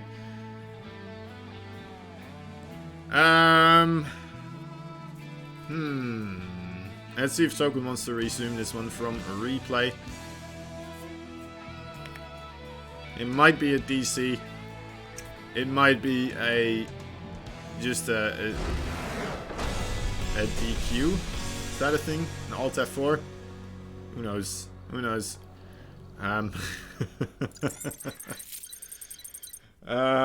Yeah. Let's talk to Token there for a little bit.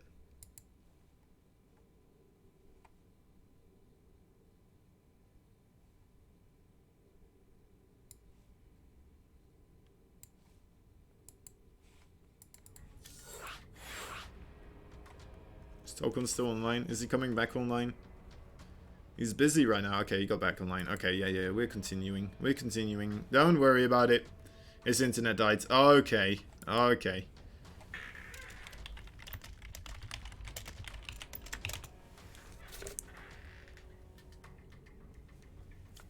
I mean, he did get those 2 siege tank kills. Not too shabby.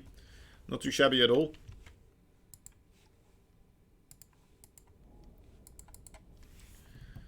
Okay, Massa and Tokon. I mean, oof. Oof. So far, Massa, it does feel like he's running circles around Tokon. Attempting only 1 attack right now. So far, that didn't really work out in his favor. But other than that, it seems like Massa just has Tokon's number here. Let's see, can we get him into the...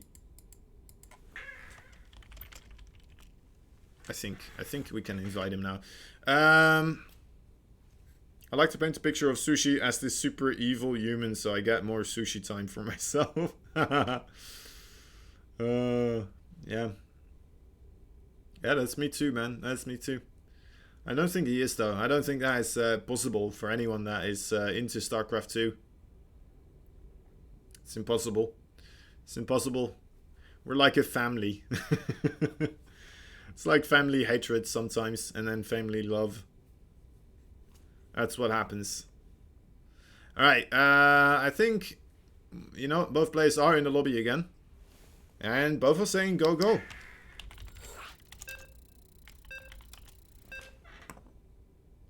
Alright. I'm saying go, go, go, go. I like to one-up these players. At least that's something here. Kind of prove my worth.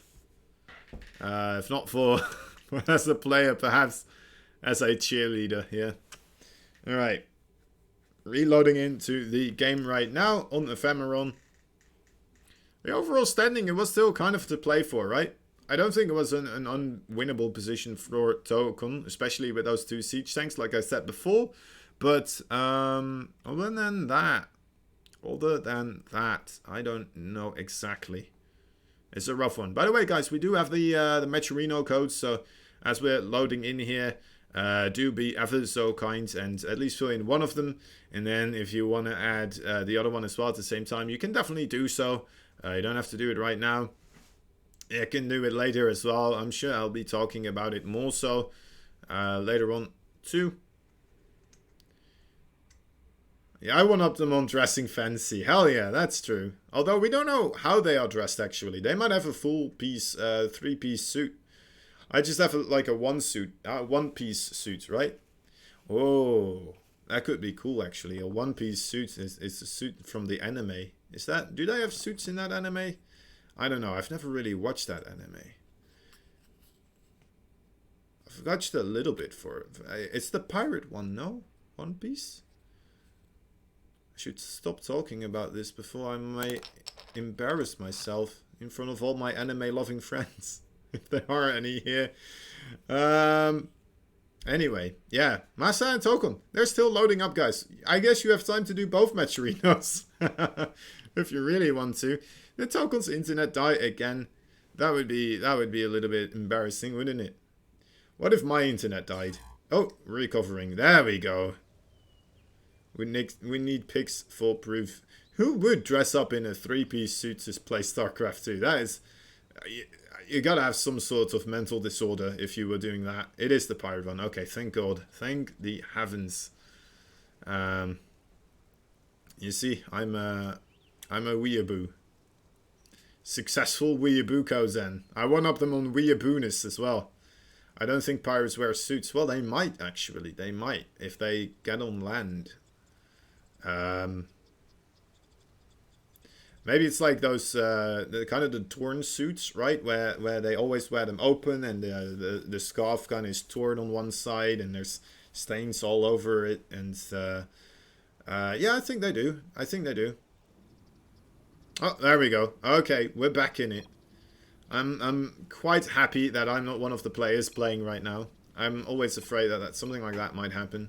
But I guess Massa, of course, he does have the control here as to decide who is going to play this. Anyway, looks like we are started.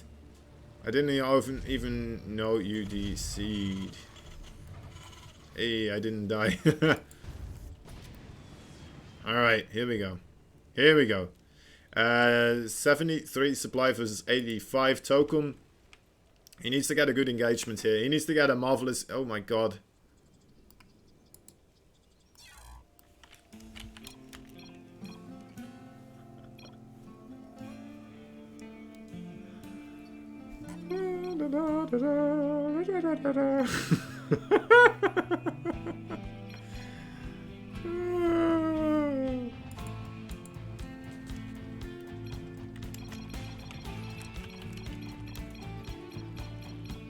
Okay, he's one-upping me on spam here.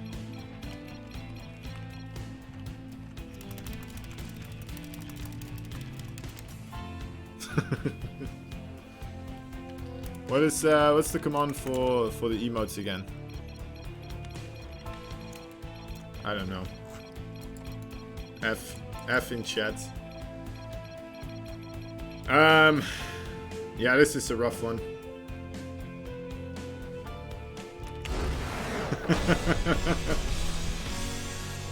Well,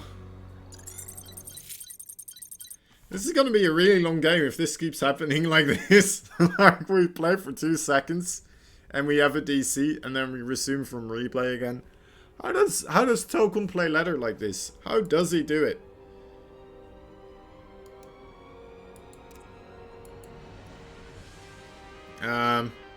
Thumbs up? Oh, that's the one, isn't it? Thumbs up.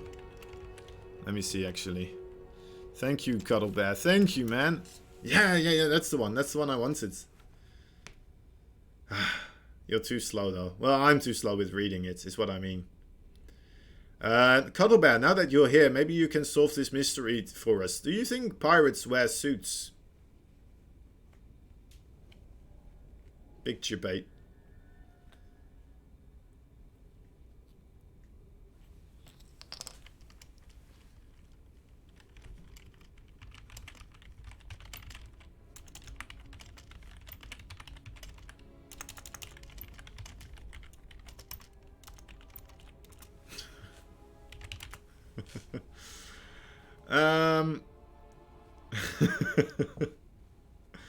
Oh yeah, the suspense is killing us, isn't it?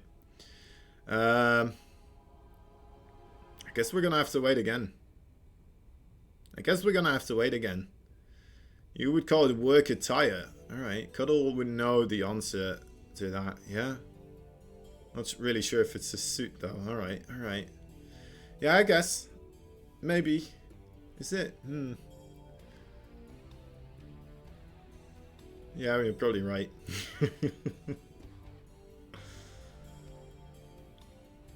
Core pirates.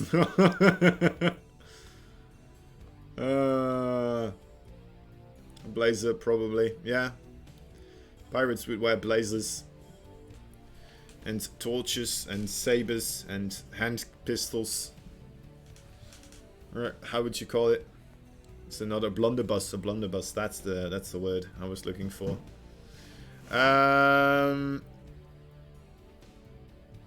Yeah. Did this internet die again? Did we get a message? Did we get another message here, Sushi, or? Well.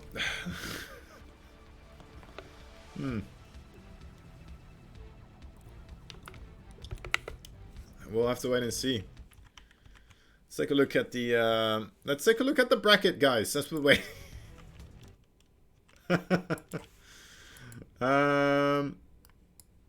Let's take a look. All right, here we go. This button, that button. There we go. Okay. My answer is whatever Cousin's answer is. Yeah. GG guys. Good luck with the casting. Thank you so much, Danotori. Danotori.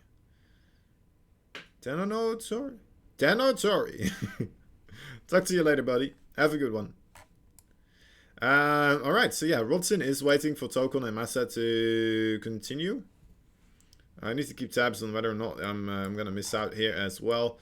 Art is looking pretty good. Cuddlebear versus Antis. Cuddlebear, what are you doing here? You have a game to play.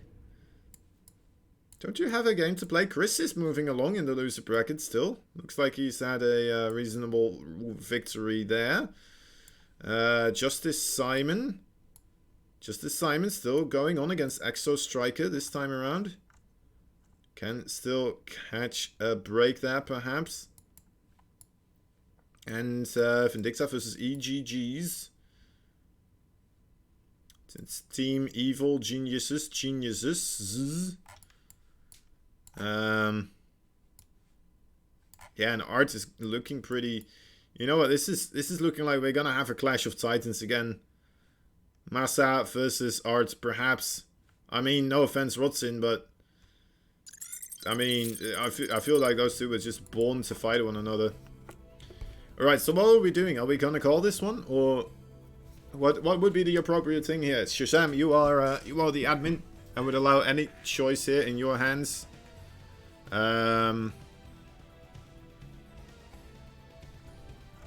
Is Tokon sending messages on Discord, perhaps? Well, not to me, that's for sure. We know that. Alright, you know what? This might be a good time to have a little bit of a moment where we do a shout out, actually. Let me take a look quickly which ones I needed to shout out again. Actually, I got a new sponsor shout out. Hold up, guys. Hold up. Oh my god, that's bright. Oh my dear lord, that is bright. Alright, so we have a new sponsor, which is the F-Bomb. Apparently it's a healthy food type of thing. I wasn't aware, but we want to give a huge shout out to one of them, because the F-Bomb, the F in F-Bomb, makes portable and delicious snacks that are perfect for low-carb, keto and paleo diets.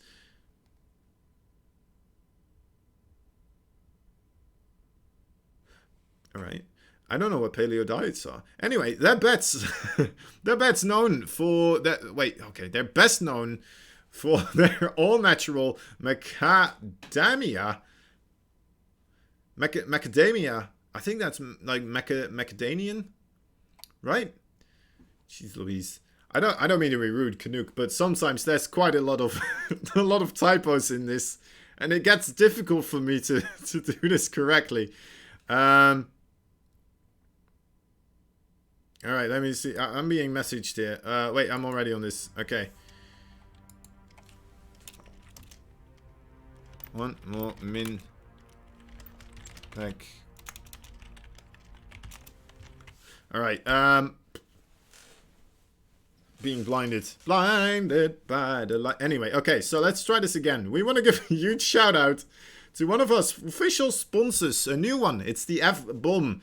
The F in F-Bomb makes portable and delicious snacks that are perfect in low-carb, keto, and paleo diets. They're best known for their all-natural macadamia nut butter packets, pork sticks, and keto crunch cheese crisps. If you're looking to cut carbs and eat healthier, then start dropping F-Bombs. So make sure, guys, to go check them out. F-Bombs. I think they're on the Matcherino as well, so you can hit them up there. Perhaps you can find the Twitter. I'm pretty sure that is there as well.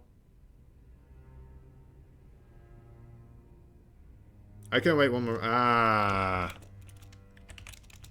Okay. Oh, good, my dude.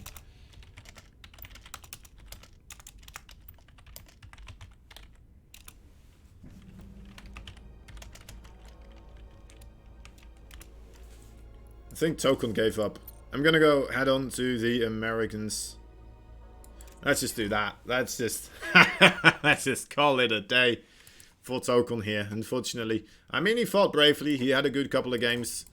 It just didn't really happen the way that you know, we were all hoping for. All us Tokon fans would have appreciated it, but it's not gonna happen. And then again, I mean, all of us Massa fans are extremely ecstatic that Massa, of course, once again moves on through the starting bits of the bracket here and is gonna be able to face off against Rodzin, a very tough Protoss opponent from Poland as well, actually.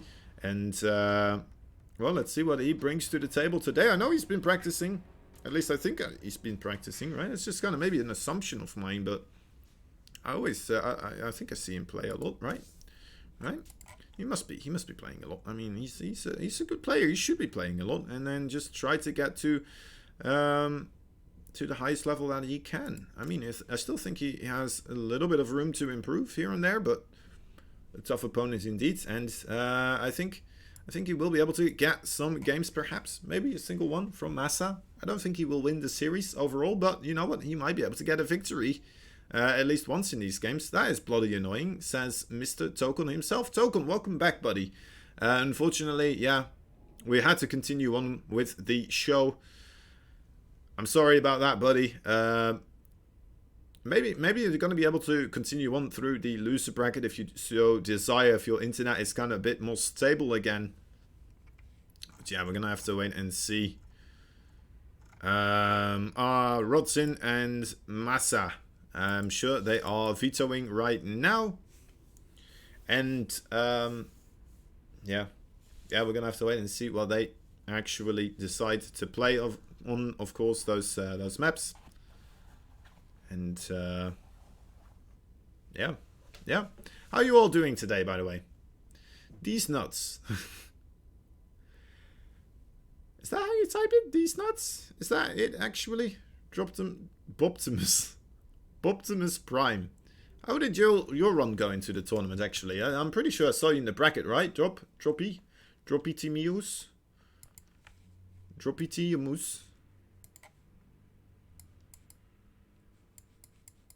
Tropitanius. Where are you? Where's you? I'm gonna find you. I'm gonna keep tabs on the StarCraft 2 as well. Dropitimus. Did you not check in? I'm sure I saw you signed up. Right? I saw you signed up there. I can't find you anymore. Anyway, alright, anyway. Oh, the game. There it is. Rodzin versus Massa. The first game is looking to be on Ephemeron.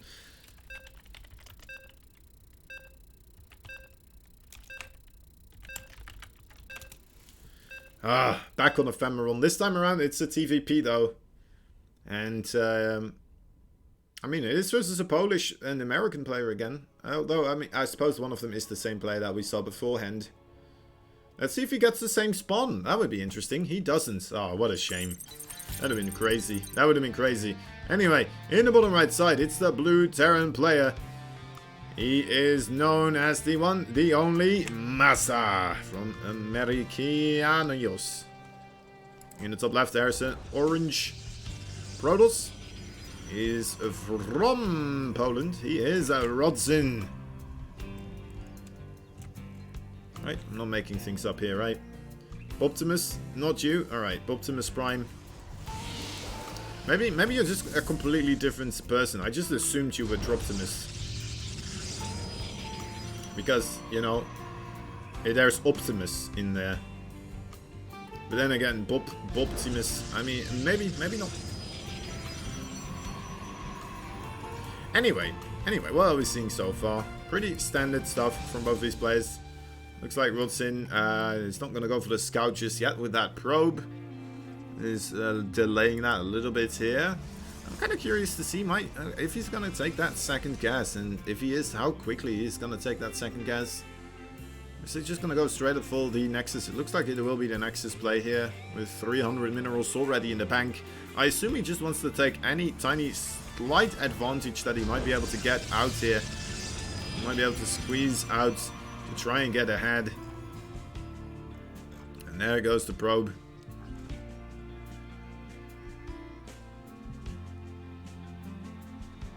Droptimus is Optimus is Boptimus. Crucial knowledge. Right.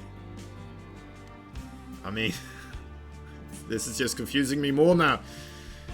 Anyway, yeah, the probe is going to be able to see the command center here. Isn't going to try to take a nibble at that SCV though. It's going to go to, okay, no, it's just going to go back to his base, back to his home planet on the other side of this planet.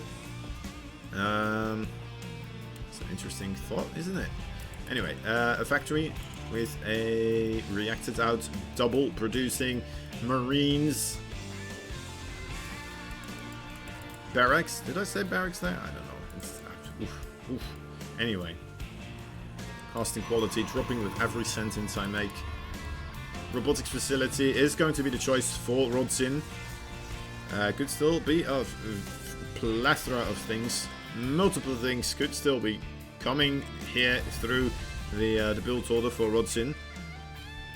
But what's really interesting, of course, is that Massa, he is going to make a second barracks right behind this other one.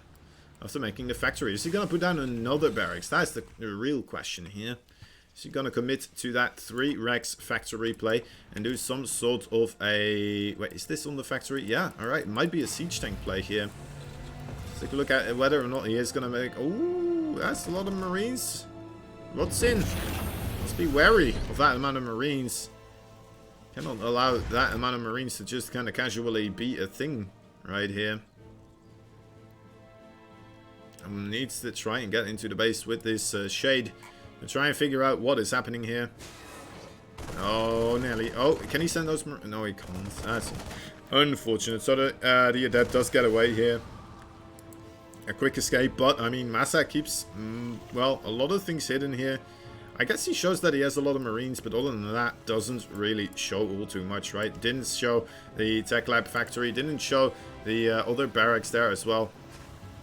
So it's still a lot of stuff that could happen, but seeing this amount of Marines, it kind of already indicates some sort of a bio push coming your way, right? You wouldn't have this many Marines necessarily.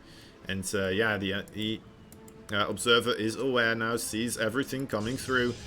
Rodzin positioning himself smartly and wisely at the ramp area with this sentry. Might be able to get a little bit of extra time here, but oh my dear lord.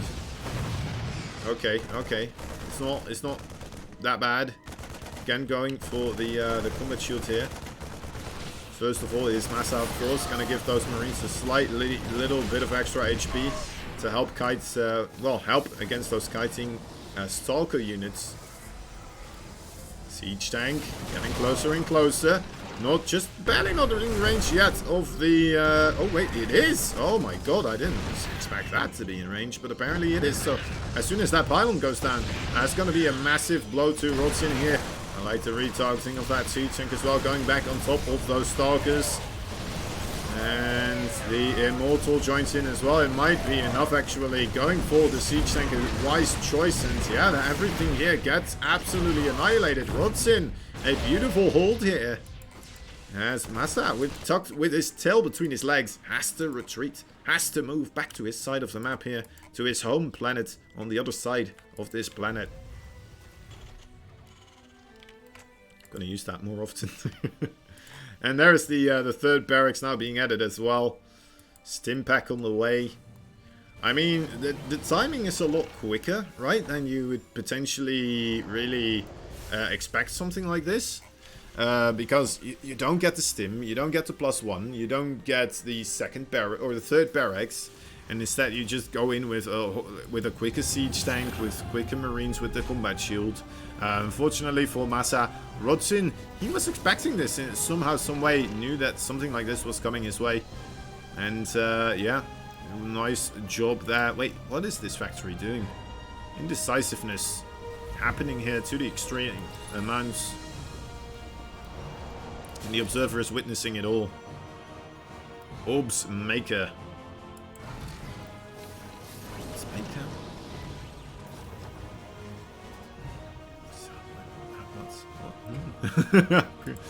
Alright, anyway. You're gonna have to clarify that one steady. Because I'm an idiot, you know? You gotta idiofy all your sentences when you're talking to me. Alright, so let's take a look. Will Rodzin be able to hold off the incredible aggression from Massa once again? This time around, there's a whole lot more coming down the woodworks here. Rushing over the hills towards the base of the Protoss. The Marine sees that there is in fact a third base. So, oh my god, it's actually making the entirety of the army of Rodzin move towards that third base. And now all those siege tanks get to position themselves pretty freely here on the low grounds. And what in the world? Okay, Massa is trying to lure these Protoss forces to the left side into the siege tank range as much as possible. But you know what? It's just too much Rodzin here. Again, once more, Rodzin absolutely destroys everything here. Look at that. Massa, nothing on his plate anymore. Rodzin cleans it up. And, well, I mean, I may have been underselling Rodzin here a little bit before we started the game.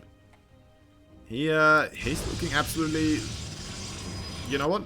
I don't want to say flawless, but pretty darn close to it right now.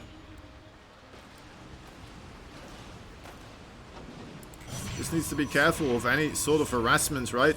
Liberator, something like this might still be able to do quite a bit of damage, but a quick reaction from Rodzin here, and only losing a single probe. But, second attack coming in as well. Shield batteries and cannons as well as in all the crucial locations here. Rodzin not being lazy with making those at all whatsoever. Oh, I love the warping of the Zealots right here, so the drop couldn't take place there, and then make it difficult for Zealots to engage.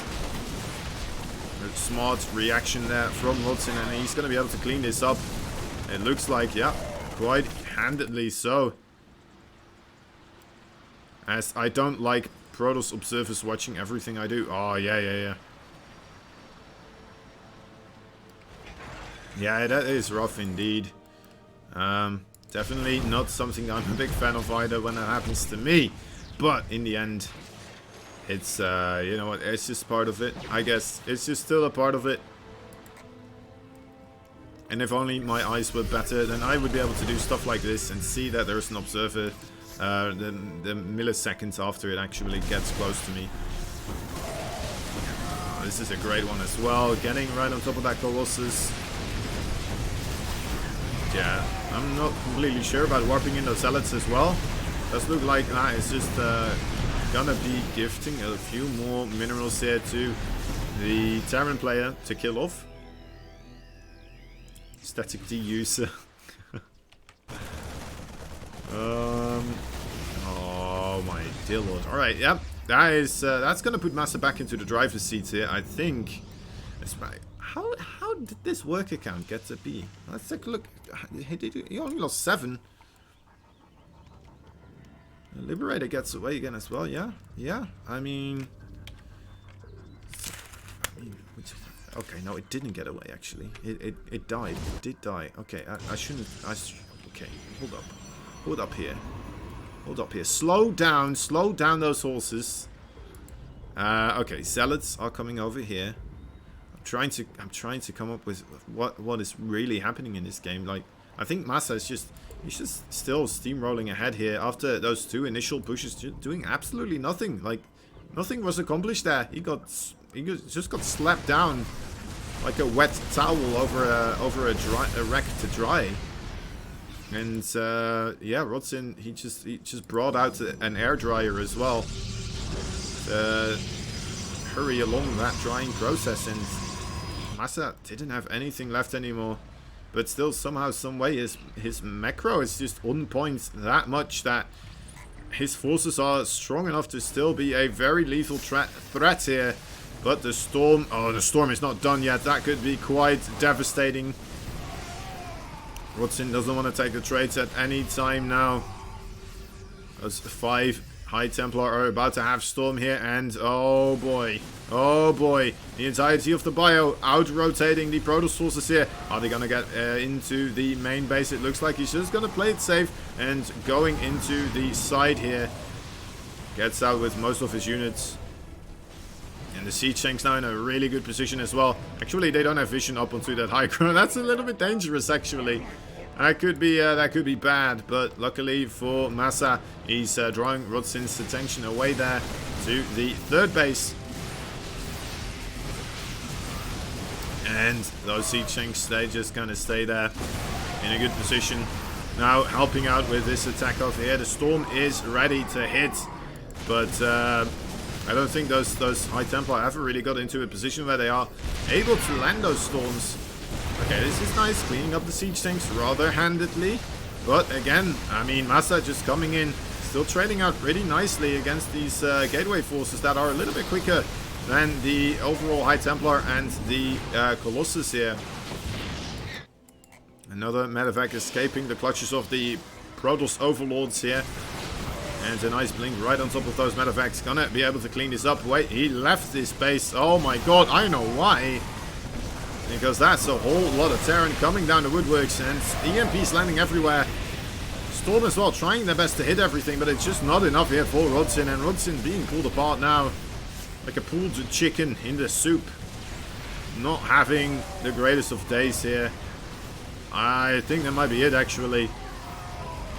Let's take a look at the quick the units lost overall. Yeah, that's massively in favor for Massa. That is quite something else. I was not expecting that one after the initial start of that match. Crazy, crazy. Don't like speed OVs or scan users either. Yeah, just live in the dark, man. For God's sake, why would you need to know what I'm doing? Just play your own game.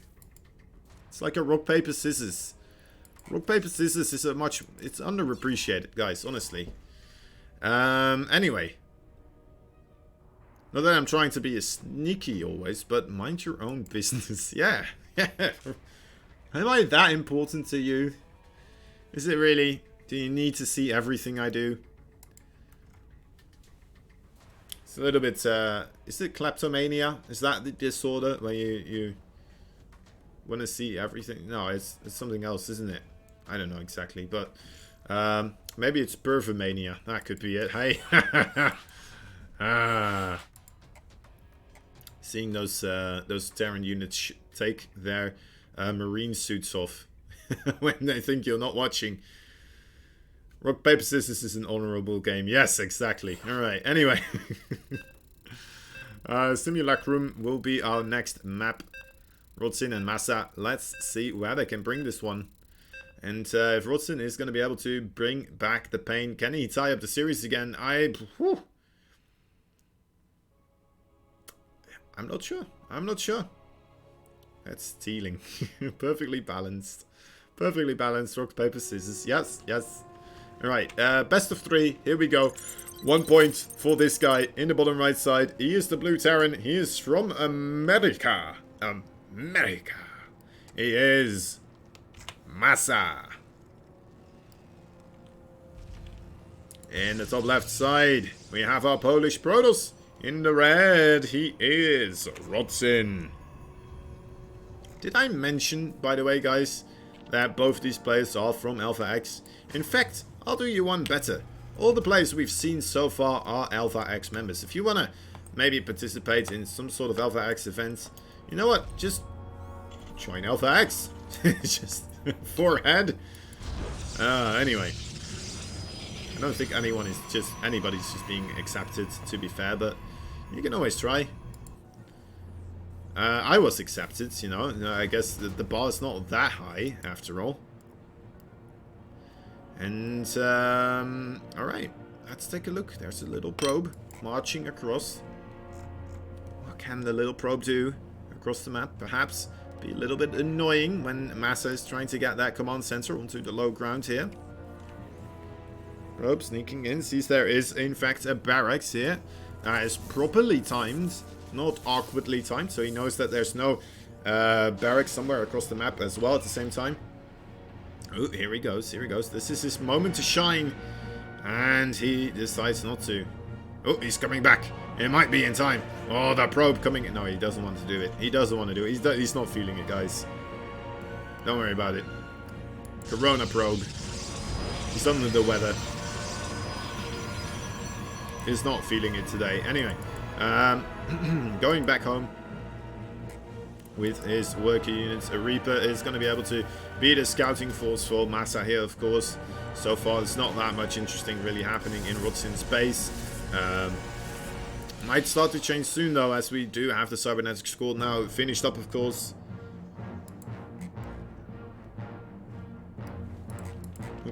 There it is. Okay. Gotta stay hydrated. Take a quick sip here. Oh, it's a Stargate. Look at that, guys. It's a Stargate. I'm secretly hoping that we're gonna see more carriers here at one point. Massa did see the Stargate, so you know what? Going for those carriers, obviously the right choice. It's gonna blindside Massa most of all. As Massa, let's see his reaction to this so far. What he is going to be doing. Actually going back in with that Reaper. Yeah, you need to get out of there again. It's not a kosher place for a Reaper to be. Anyway, yeah, so factory with the Widow Mine. Immediately going for the Widow Mine. No reactor whatsoever. Making Marines. And you know what? I'm assuming we're still gonna see a medevac here, actually, or maybe perhaps he's just gonna go for the Viking first here to try and beat back any type of Oracle play. But we're not having Oracle play, no sir. We're having Phoenixes on the menu today. Phoenixes quite nice at holding back any type of aggression that comes through the sky, of course. Any sort of shenaniganry through those medevacs, nice and easily picked off. The thing that the Phoenixes are weak to is a bio push. So we're gonna wait and see. I mean, Massa can still make the decision to just throw down more barracks, like he's doing right now. 2 more barracks. This is still regular. He can still put down a command center as well. But yeah, he can just decide to go for an aggressive push here over the 2 base with a big ball of Marines, Marauders, and potentially even Widow Mines as well. Might as well. A couple of those medevacs might help out too. And then who knows what happens. Anyway. 3 trip digits. Shazam is very excited. Finally has a bank account that is more than 2 digits here, apparently. I know the feeling, man. I know the feeling. What's this? What's this? An engineering bay. Okay. Okay. It's just an engineering bay. I thought he was being sneaky, getting himself another barracks there behind his mineral line, trying to hide it from the Phoenixes. As if you can hide anything from Phoenixes.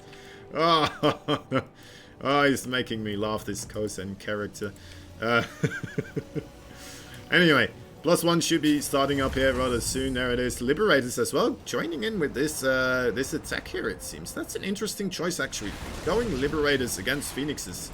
I've not seen that one too often here.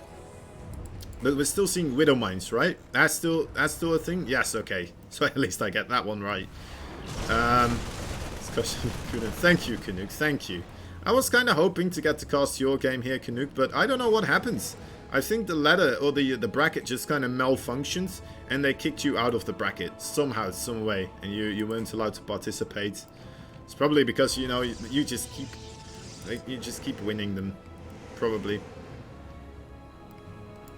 Right, Phoenixes. Here they are. Might be able to not really get anything done. That's just so many Phoenixes. He's still making Phoenixes as well. This is starting to get worrisome. I'm not sure if this is going to work out in favor for Massa here with this amount of Marines. He's going to start marching across the map here, because if we look at Rodzin's base, there's 3 adepts, there's 2 zealots, and 2 sentries. That's it. That's everything. There's 5 gateways about to finish up. But how many real warpins are you going to get until this bioforce is there, right? You're going to get maybe 1, maybe 2. That's it. I think that's it. You couldn't play today. 100% the reason. Alright, alright. I miss casting with you as well, Canuck. I mean, we always have fun. We can always have a lot blast together. A lot of loves are shared. Anyway, yeah, that's it. That's your Phoenix. That's your Phoenix gone, mate. Oh my god.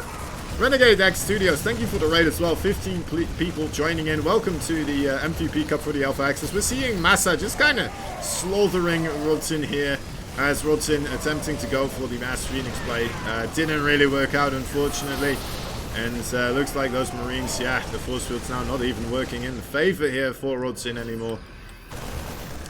Yeah, and even more stuff on the way as well.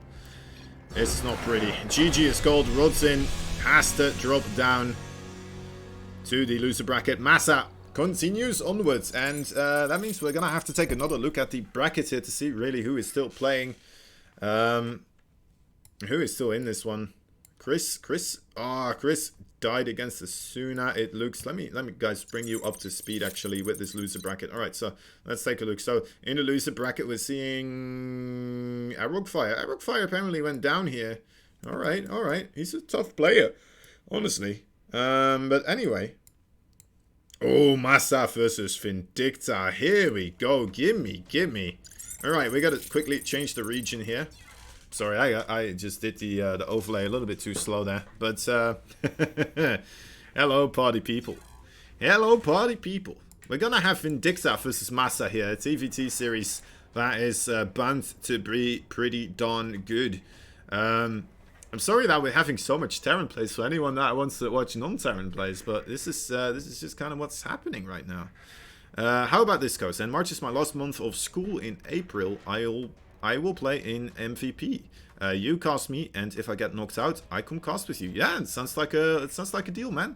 Sounds like a deal to me. And it kind of works out because I won't be able to cast the March one anyway, because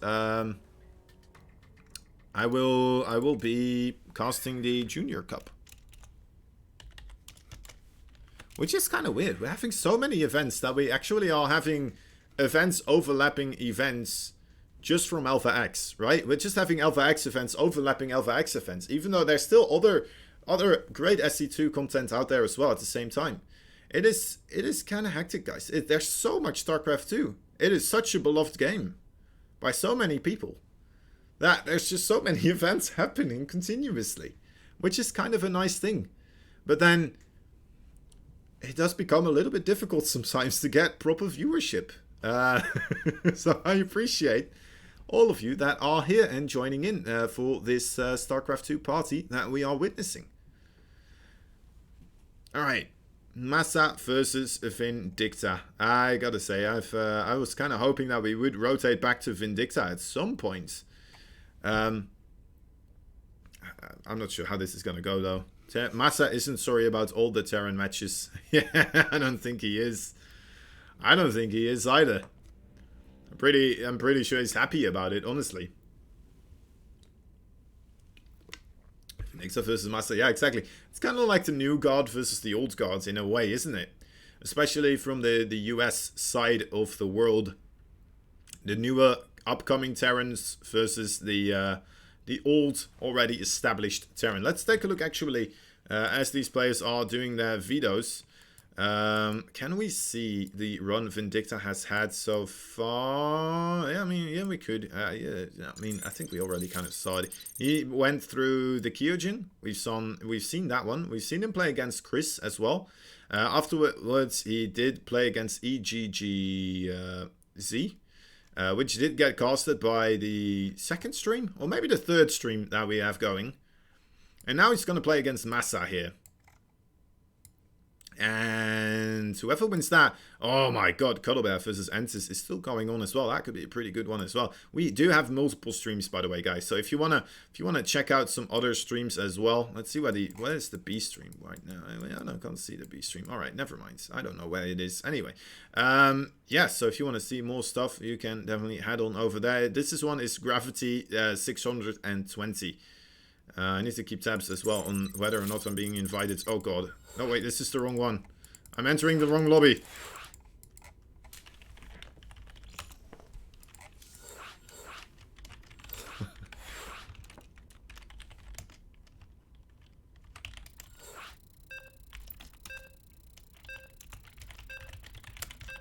Alright.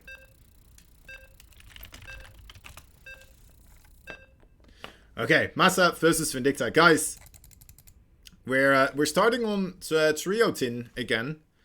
It should be good. It should be good. Let's see if Massa just kind of goes for the same strategy as we saw as well.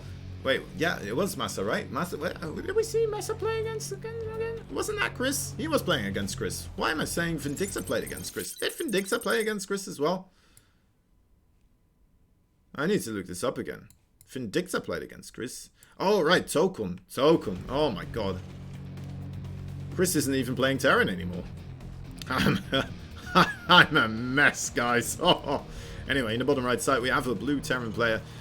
He is the old god. He is Massa. A phenom player ever since the start of StarCraft 2. He's been in the community ever since the creation of it, pretty much. And always been a very tough opponent. But right now, he's facing off against one of the newer kids on the block. It's the red Terran in the top left. He's bringing a lot of pain usually to the US servers and also the European servers. You can find him as well if you are around his SR, of course, that is. He is a Vindicta. Alright, Vindicta versus Massa. It looks like Massa is going to be the player this time around who is going to go for the singular gas So he wants to play the macro game here. Vindicta on the other side is going to go for that double gas, wants to play it safe, wants to play aggressive right from the get-go, as we can see right here. And we're waiting for that barracks to finish up here for Vindicta. Somehow, some way, Massa already ahead here with that barracks, just slightly quicker in the production. As we can see, you know what, I don't know if that's an indicator that Massa is just a god of StarCraft 2.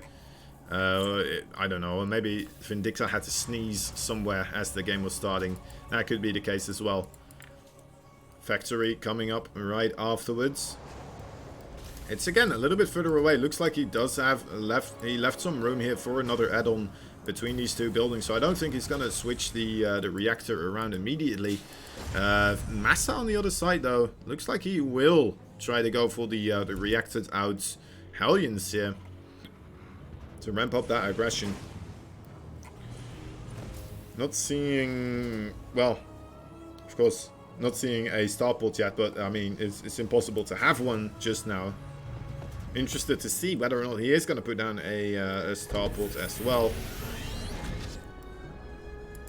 Vindicta on the other side, neither making that starport just yet.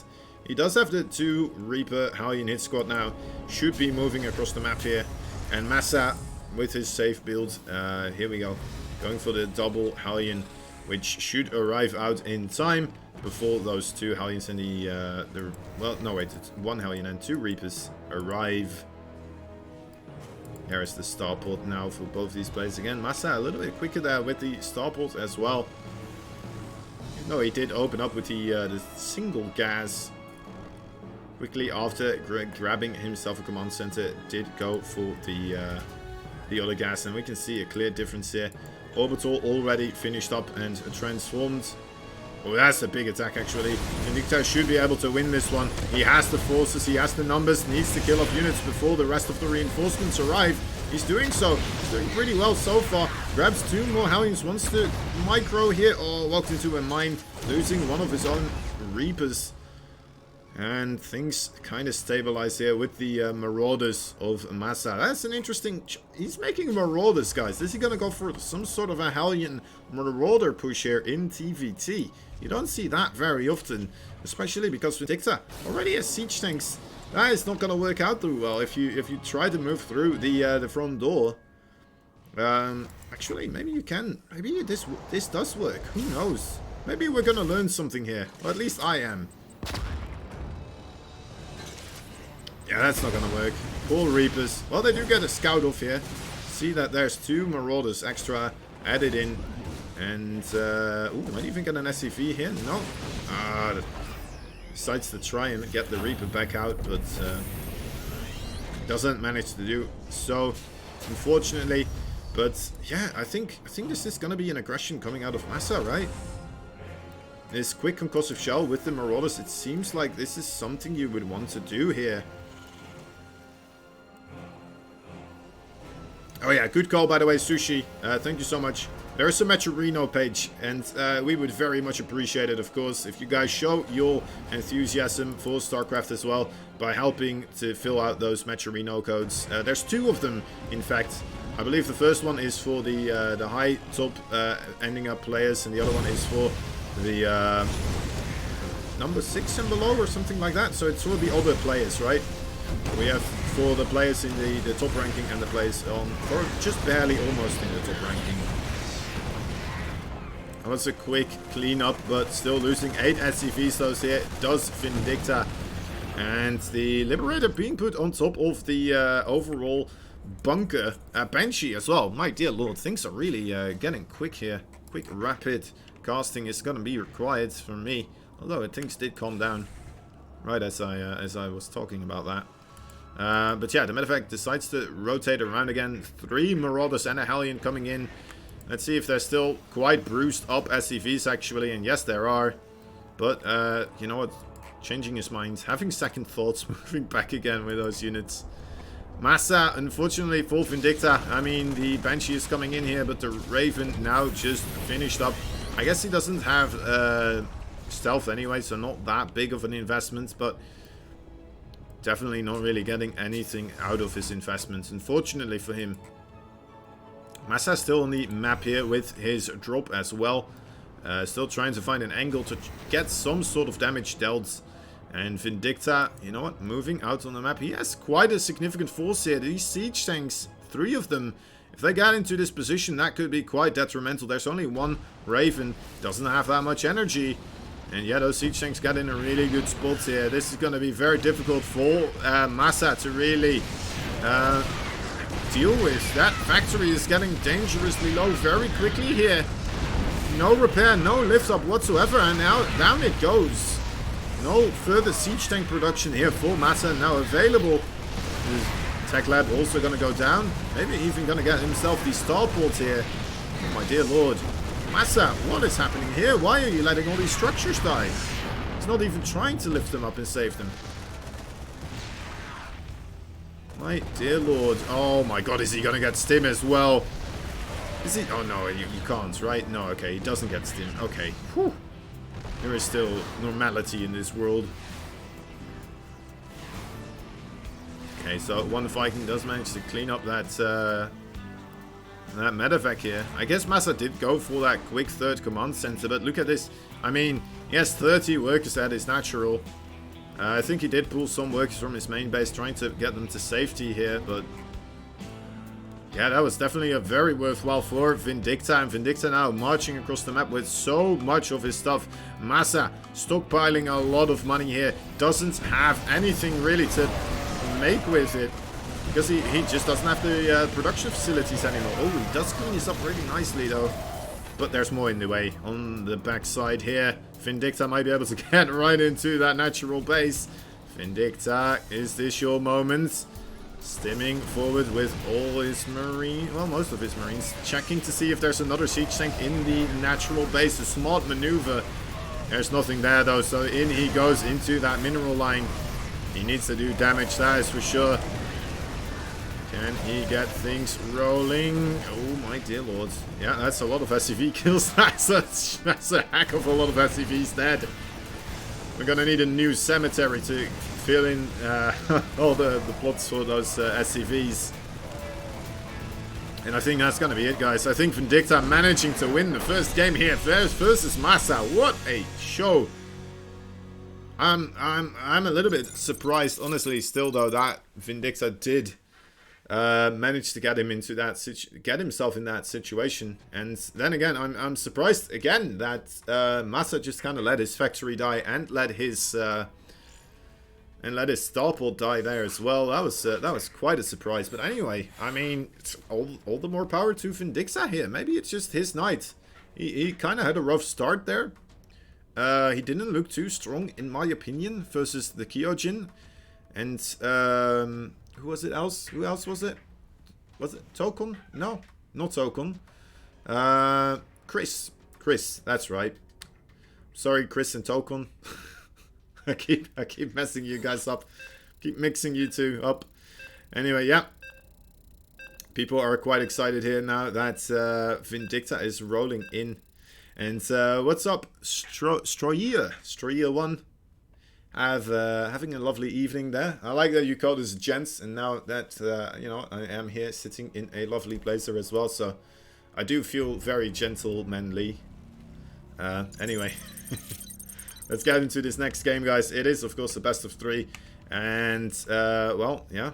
1 point behind right now. Needs to win 2 games in a row to continue on in the winner's bracket. It's the blue Terran player. He is a Massa. In the top left, we are having a red Terran player. And, you know what? He is from the new kids on the block. He is Vindicta. How are we all doing this evening? We're doing pretty darn good, honestly. We have StarCraft 2, and it's of a pretty high caliber. Tomorrow we will be having more StarCraft 2 as well. That's going to be in the shape and form of the Ultimate Showdown series, actually, where we have Dream, Zaun, Sue, and Creator duking it out there for the well, the semi-finals and the finals of that show. It's not going to be on this Twitch channel, though, unfortunately. That will be on the Afrika TV well, channel of Alpha X. If you want that, I'm sure Sushi will be able to give you a link, because he is here, and you know what, he does everything for me. I don't know what I would do without him. Anyway, about this game, so far, pretty solid game. It looks like Masa once again is going to be the guy trying to get ahead economically speaking. Wants to get his advantage here. The SCV, not going to go for the block. It doesn't matter too much, honestly. Would have liked to see it, of course, right? But it's a small detail here. Of course, Vindicta might be able to pounce later on a lot harder with the Reapers and the Hellion coming in from the start. Masa just muling away. Later factory. Vindicta having the reacted barracks now, making 2 Reapers at a time. Hidden SCV here as well. Probably wants to go in later on for another scout, I would imagine. Is he gonna... Wait, this could be a proxy starport as well, right? This could be. Oh my god, I'm a genius. I'm a genius! I know StarCraft. All that costing is starting to pay off, guys. Oh, finally. Anyway. The bunker for Masa being thrown down here as well. This is kind of interesting, because the proxy starport is going to allow these Hellions probably to get into that medevac very quickly. Oh, he might actually go for a... He might go for a Liberator. Alright, if this is a Liberator, I'm going to lose my mind. Vindicta, are we just perfectly in sync? Gets the 1 Hellion here before it actually gets anything. Okay, it is in fact a medevac. That was my first goal. I shouldn't have changed my mind. Ah! Oh well, anyway. It's still a pretty darn good call, and from Vindicta, of course, it's a good call to go for the medevac here, allowing those Hellions into the main base around the overall bunker. Just gave me a new poster for the playoffs. Ah, lovely. Lovely stuff. Shazam! Oh my god, Shazam! You're my new Sushi, man. It's happening. It's happening. My bet is Terran will win. Yeah? Yeah, I think you might be right with that one. Oh, the siege tank is in position though. The Reapers jumping up. Oh, lifting them up very wisely there from Vindicta. He would have definitely lost them if he did not pick them up. That was a very quick reaction there. And keeping, well, at least 2 of them alive. Not too shabby. Now, Masa is aware that there is, of course, the medevac out on the map, and repositioning his units here to try and not allow any dead space in his base, so he should be aware whenever there's anything coming his way. You know what? Nice Reaper nade so far. Vindicta attempting to get a couple of SCV kills here, as he is, of course, behind with about 8 of them right now. It's not that nice for him, the SCV counts. Oh, that Cyclone just barely not in time here, unless if Vindicta sticks around for too long. There is the lock-on, and yeah, it's a dead medevac now. A little bit unfortunate, and ooh, a 3rd base immediately being thrown down here. You know what? That 3rd base is not that different from the 2nd base hit from Vindicta. I really liked the previous game from Vindicta, but it definitely feels like he is not having the greatest of time this time around. Another funny thing is that we are seeing Cloak coming out from both of these players as well. Both of them going for the Banshees here. Vindicta, though, being the player that is aware that it's coming his way, so already putting down those missile turrets.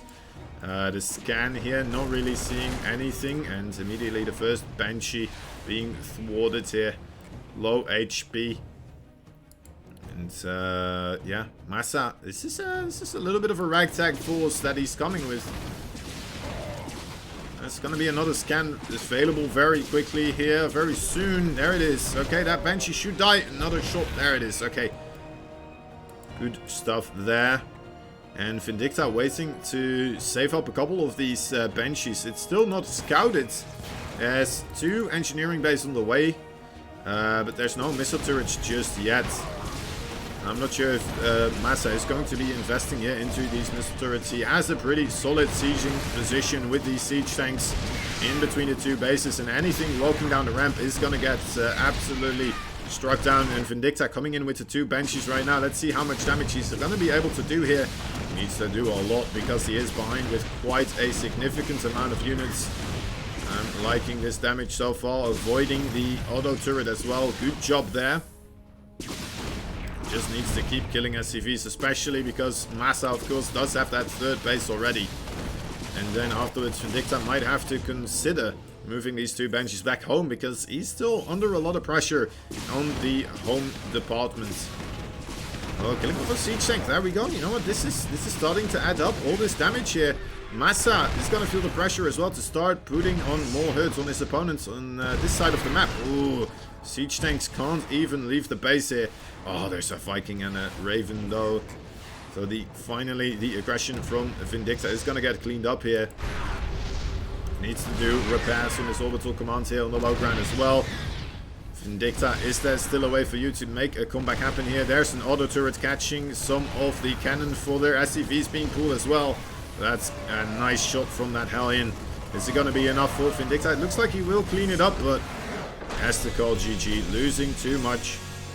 And you know what? That means it's a tied up series. Another shot is available here for Vindicta to try and take on the one and only Massa. One of the tougher opponents that you can walk into in this bracket. In this tournament, actually. Okay, we're gonna have to wait for the invites here. I have to try and sit like a regular human being to not ruin my back as well. As Art versus Cuddle Bear is happening as well, guys. Oh my dear lord, on what stream is that happening? You know what, Massa versus Vindicta, it's going pretty good, but I'm a little bit jealous of Art versus Cuddle Bear. I'm a little bit jealous. What if Cuddle Bear just beats Art and I miss it? What if Art beats Cuddle Bear and I miss it as well? The reigning champ, yeah. I mean, Massa is the reigning champ. He had to play against Art in the previous finals, right? I think so. I think he did. Anyway. Here we go. Massa versus Vindicta. One more time. One more time for good measure. It's gonna be Ephemeron. It's one of the most balanced maps around there. A very positive win rate for most races here. Here we go. Here we go. In the bottom right side, we have the blue Old God Terran. Can he make it happen? Take one more victory here against his opponent. He is Massa. And as the, well, aggressive player here, it seems. This time around, it's the red Terran in the top left. Having two SCVs sneaking across the map, trying to make their way to a proxy location. It is Vindicta. The new up-and-coming US Terran player. Let's take a look what will happen here. Massa, so far, he has not built that barracks actually at the front of his ramp here. It might be because sometime, you know what, these siege tank pushes have been the torment or the deciding factor here a couple of times so far from these two players. Vindicta is scouting his opponents here. Perhaps he is going to get proxied, so he's making sure that it's not happening.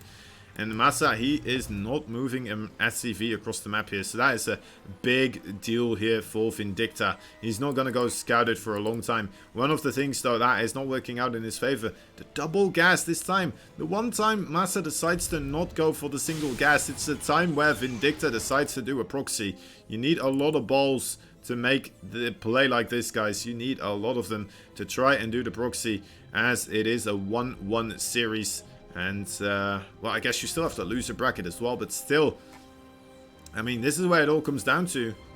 This is where you need to get all the plays and all the, it's for all the marbles, right? I think that's an expression. Anyway, alright, this is going to be Reapers here so far. It's still only the double barracks from Vindicta, no third barracks being added just yet. It's hard to transition out of this as well. Oh, this could be big if the... Massa quick on the draw, though. Quickly rotating that Reaper backing around again. But it still might be picked off here by the two initial Reapers. The two initial Reapers on a little bit of a holiday there. Not chasing down that Reaper as much as they could have.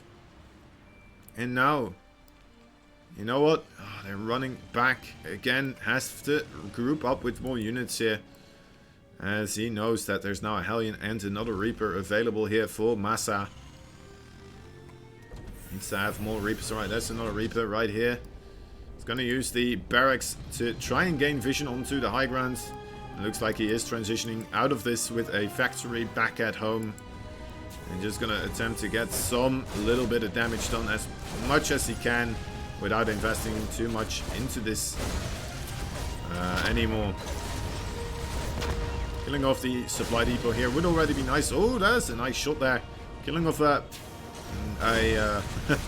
Reaper. Oh, I like this as well. The bunker on the low ground, making it a lot more difficult for Massa to micro against this. 2 SCVs being pulled though to try and get the repair going. And it looks like the supply depot is going to stay alive here. Another Reaper showing up. Alright. We're still having Reapers on being created here. Slowly but surely those mines are going to add up, of course, in the damage of those SCVs, but looks like the barracks does move on to bigger fish in the sky. And the Reapers deciding to move out as well. Massa realizing he is safe, putting down his first expansion here. You know what, Vindicta a little bit ahead on that expansion, but of course still needs to pay attention to those Hellions right now. They can be quite lethal to, well, a player that just mainly has Reapers, of course.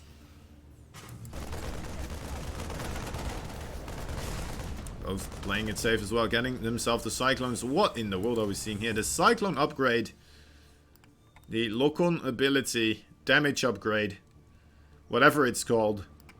There it is. It's being created now by Vindicta. Vindicta, I mean, that is interesting. It's not something you see all the time in TVT. I've seen it happen more often though. I'm not sure if it was Vindicta, but I'm pretty sure it was in the MVP Cup.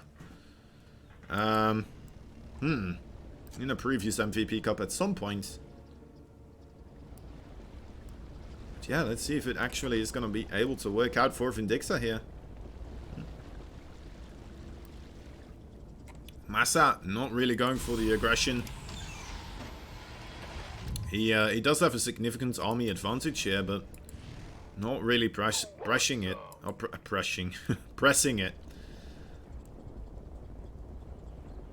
That's the most timid 2 Reaper proxy I ever saw, is what Steady says. Yeah, I mean, I kind of have to agree with you. I think Vindicta was just scared that, I mean, if he overcommits with those Reapers, that's just going to be it. That's just going to be it, right? All of a sudden, Massa can just A-move across the map and absolutely demolish everything you hold dear in your home base.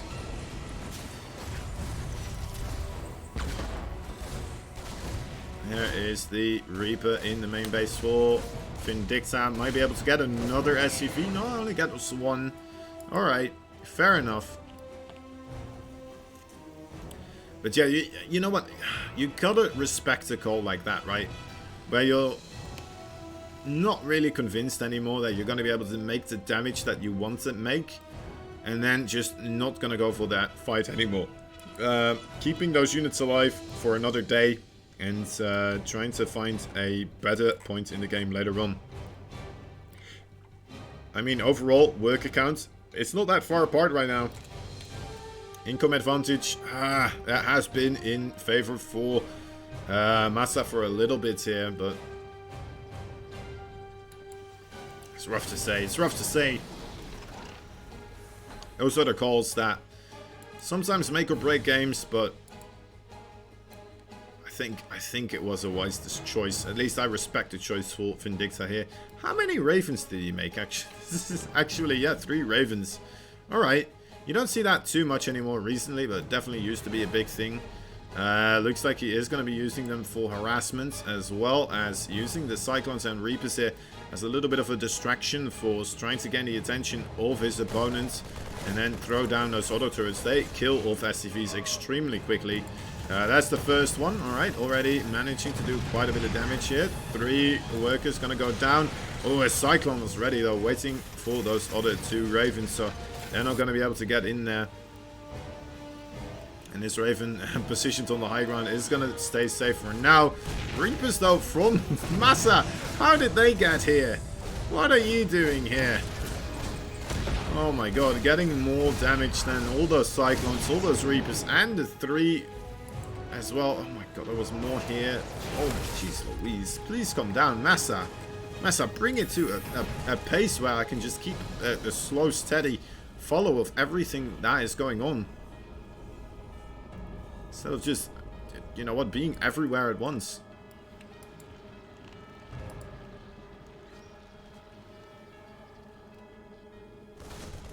Alright, Vindicta again getting into an aggressive position here. He does have the extra damage on those Cyclones, of course. Needs to be careful though, they do still get 2-shot by siege tanks, so... And that's a whole lot of siege tanks here. Okay, in comes Vindicta, sieging up first of all, just barely outside of the range of those other siege tanks here.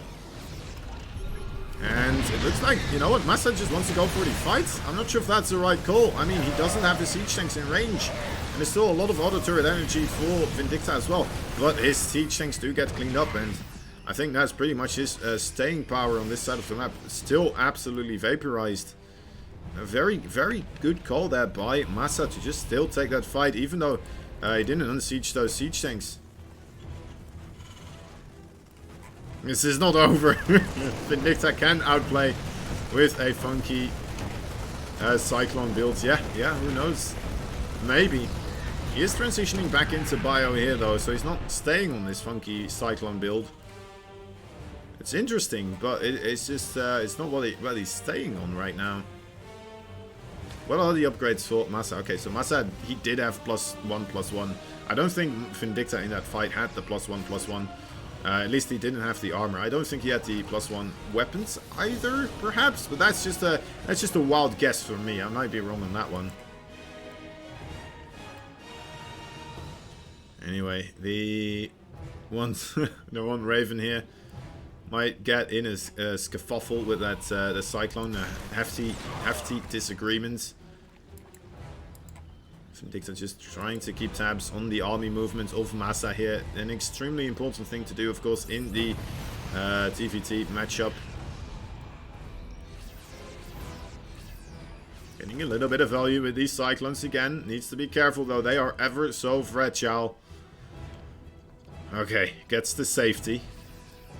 2 more siege tank coming in here for Vindicta, but of course Massa, look at that amount he has, 4 versus 3, and he's going to be able to actually make that 5, and he's going to be able to put them all on one location. Vindicta still has to kind of take care and be wary of these 2 areas which Massa could use to potentially move into.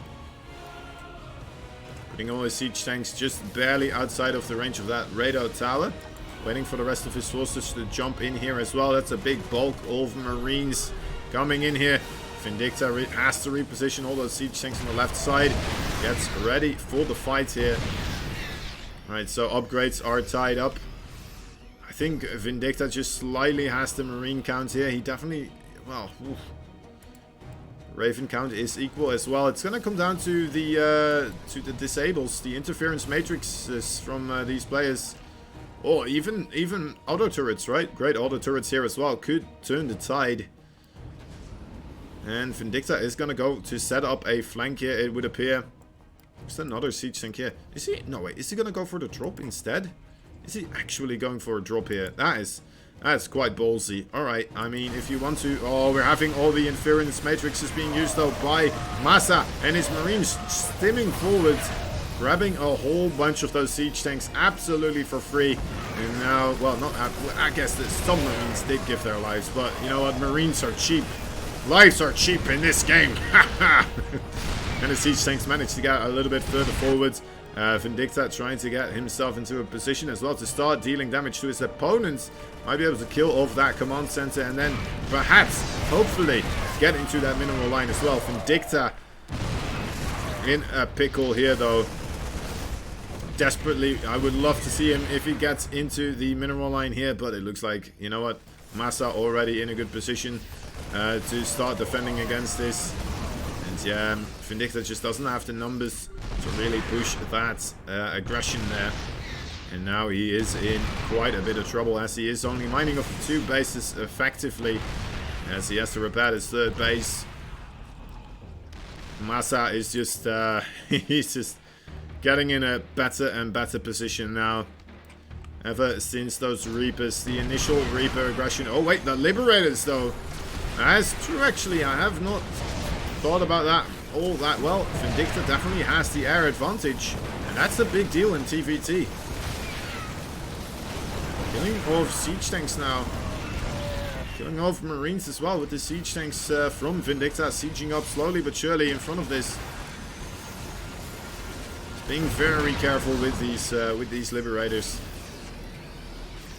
And, oh, he gets in again with the same bunch of Marines here, but once again, Massa playing it safe, keeping a good group of units back at home. Only sending the essentials across the map here. Make sure that he always has at least something to, well, defend with. That's what we're seeing right here, although right now, yeah, he still left some units there. Oh, I should be watching this. Was not expecting all those siege tanks near the natural, were you? Massa walking into an absolute horrible trade here. And you know what? Vindicta, look at the army supply now. A lovely position for him. 9 siege tanks versus 4. Vindicta still has the air dominance as well. This could slowly but surely be the stuff that Vindicta needs to start taking the game here. Would love to see more harassment from Vindicta as well. Getting on top of that siege tank is a big deal here. Okay, I mean, yes, that's a good start. More Marines are coming in though. Softly sends the tower and gets out of that with a reasonable amount again. And Vindicta, you know what, gets his 4th base around the same time as Massa does. Vindicta. Vindicta, alright. Never count Vindicta out, sorry. Yeah, he definitely tied up this this series right here. Massa's still a little bit ahead on the worker count overall, but I don't think that's too significant at this point. The upgrades as well are about to be tied up here. I guess Massa did get himself the +3 attack though, all for the weapons upgrades, whereas Vindicta is only on the +1 here, which is a pretty large deal as well. Vindicta there did lose. Was that really 3 siege tanks? Please don't tell me that was 3 siege tanks. I think it was 2, right? Let's just say it was 2. Just to keep my sanity here a little bit in check. Alright. Marines from Massa now being positioned behind this. I'm not sure if you want to do a surround to get these siege tanks. But you know what, he's definitely, it's looking like he's getting ready to do so, and in he comes, alright, coming in from every angle. Is he gonna have enough though? It looks like he just barely does, and yeah, cleans up absolutely everything from Vindicta. Vindicta's army supply is still very equal though, but it's mostly in these siege tanks that were nowhere near the fight. Not in siege mode either now, sieging them all up. And just barely keeping Massa away from reaching into that 4th base here. As both players are setting up more bases. Vindicta putting up a couple of Liberators there on the 4th base from Massa. But Massa having another base already established here. A 6th and a 5th base is being created here. Yes, let's count it like that. Why? Because I'm crazy. Because I'm crazy. Anyway. Yeah, man. Alright, so Vindicta, let's take a look over here again. He did start up his weapon upgrades for his siege tanks again. So that's a big deal here. Siege tanks with +3 versus siege tank +1. I mean, it's a big deal against the Marines, right? You do so much more damage. And, oh my god, I love these Liberators. Look at that. That's being very efficient here. Let's take a look at the income graph. And, yeah, it's going back and forth here. Vindicta still managing to get some plays here. And getting himself in a winnable position. But the thing I'm worried about is that he has no idea about this base. He doesn't have a single clue, and I don't think he's expecting it. Otherwise, you know what, it would be a perfect place for him to start putting some aggression onto. Maybe even with a single Liberator, right? There's nothing here to really defend it, and it's so difficult for Massa to send troops over there. Okay, Massa now moving across as well. It looks like he's getting ready for another push here. Oh, there come the mules. Mules aren't being called with the attack here. No, sir. It is, well, it's just going to be a big ball. Marines and siege tanks gonna try to break the backbone of Vindicta here. More siege tanks coming into the fray. It is... Oh my god, that was a massive shot from those siege tanks. So many Marines dying instantly there from Vindicta. Vindicta, though, at the same time, coming in on this other base here, the 5th base, under pressure now. But, I mean, is Vindicta still safe? 2 siege tanks here without any... Wait, never mind, there's Marines here. Oh my god, I'm losing my voice here. One sec. Ah! I had to take a sip of water, I don't know. Vindicta's going battle cruisers. Oh my god, guys. Okay, calm down, Kozen. We still have a lot of StarCraft 2 to go. As well. Jeez Louise. Okay. So battle cruisers are on the way for Vindicta. I mean, he has had air dominance for a really long time here. And that would be a good call for him to really push this into his advantage full on. Alright. I'm gonna have to refill my water bottle after this match, honestly. Neither of these players willing to give up that easily. Vindicta, careful with those Marines, buddy. But, oh my god, he's losing so many siege tanks here. He did not have the buffer that he needed. And now the Marines walking in here. A little bit of way pathing there. And, you know what, the battlecruisers, how many are there right now? There's only a single one. It is dealing damage, though. It's dealing with this base rather nicely. But it's also allowing Massa to kind of see that he needs to do something right here, right now. He needs to make aggression happen himself. And that planetary fortress very quickly gets killed off. And the Marines, look at that. Gonna jump on the opportunity to kill those SCVs. His battlecruiser is still killing off SCVs himself as well. Vindicta has to do the micro here. Being pretty solid so far. Doesn't lose it. That's... Oh, he might lose it now, though. I don't know exactly. Anyway, let's just take a look over here. There's 2 siege tanks from Vindicta still wailing away. But it's not going to be enough at all. Liberators coming into the rescue. Perhaps allowing Vindicta to maybe make a move here. Again, coming in. But you know what, guys? I'm starting to worry here a little bit. I mean, the battlecruisers are great for Vindicta. But losing that Marine battle as well. That is very unfortunate. There's still 4 siege tanks here. Oh my god, he walks right into it face first. Was not aware that those were there. And, of course, he's not aware of this other base here either, right? Which is still just... It's just mining there. Still going. Let's take a look. And yeah, now it's really showing. It's starting to really go into the favor for Massa here. Right, the battlecruisers coming in to try and help out with this fight. As most of the units for Massa did get cleaned up here. And now 170 supply versus only 90. I think it might be too little too late here. As Vindicta is trying his best to still do economic damage to his opponent, but he just lost so much. He lost so incredibly much. And Thors, oh, that's a great call by Massa. I love this. Going for the Thors. He knows that he's not going to get the air dominance. He's just going to go for the ground dominance even more so and get himself ground and the air. And yeah, this might actually start to be the end of Vindicta here.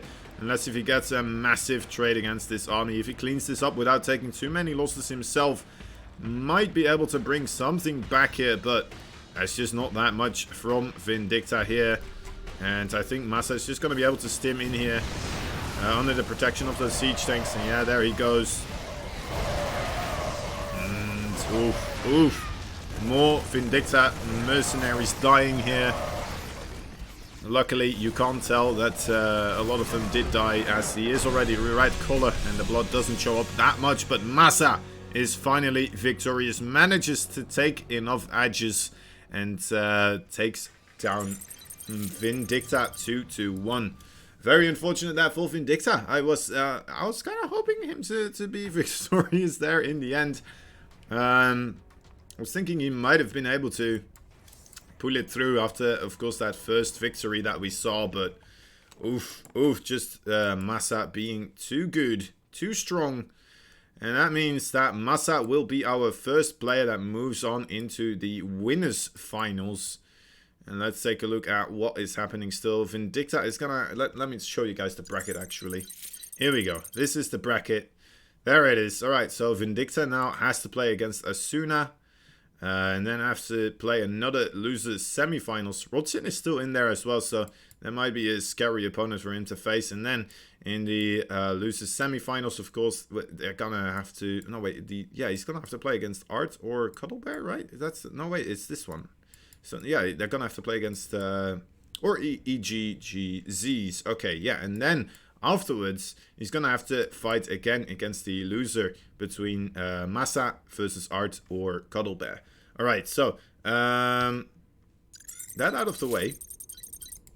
Let me see Art and Cuddlebear. If we are extremely lucky, they're just waiting right now, which they are not, I believe. So we might have a little bit of downtime before we actually get to have our next match here. Well, I'm going to use this opportunity, guys, to do a shout out to one of our sponsors, which is, of course, G Fuel. It's one of our new ones. It's nice to see that we're getting new sponsors here. G Fuel, also one of our new ones. F-Bomb, the other one. But anyway, let's talk about G Fuel for a moment, because G Fuel has been the official drink of esports since 2004. It's been around for a long time, and it's been providing top gamers and also individuals in the gaming industry, such as PewDiePie and Dr. Disrespect, with energy, focus, endurance. And they've just released their new French vanilla coffee flavor, an epic fusion of all things caffeine. G Fuel adds to our prize pool, and for each of their quests completed on the Matcherino page, well, we get a little bit of extra money for these plays, and the prize pool is increased. So be sure to head on over to the Matcherino.com. If you type !Matcherino, you see it as well. And support this tournament, and support G Fuel as well, since they already support this tournament. So, alrighty. Let's take a look. With that out of the way, maybe I can just show the Matcherino as well, as we are waiting for the conclusion of Art versus Cuddlebear. Looks like it is 1-0 right now. Would be cool to see the... Well, I'm sure that they should be coming back to the US server anyway, right? So even if they do tie up the series here, we should be able to catch it still. Alright, let me close the things that I don't need right now. Art versus Cuddlebear. Yeah, I don't think they are actually... are here right now. This is... We're in downtime. You know what? I'm gonna grab myself some water, guys. I'm gonna refill my water bottle. I'm gonna grab myself some toilet time, and we'll be right back. Let me quickly put on the timer here, and let's put it on, like, I don't know, like 5 minutes. Would 5 minutes suffice? I think so. Yeah, all right. I don't think I need that long.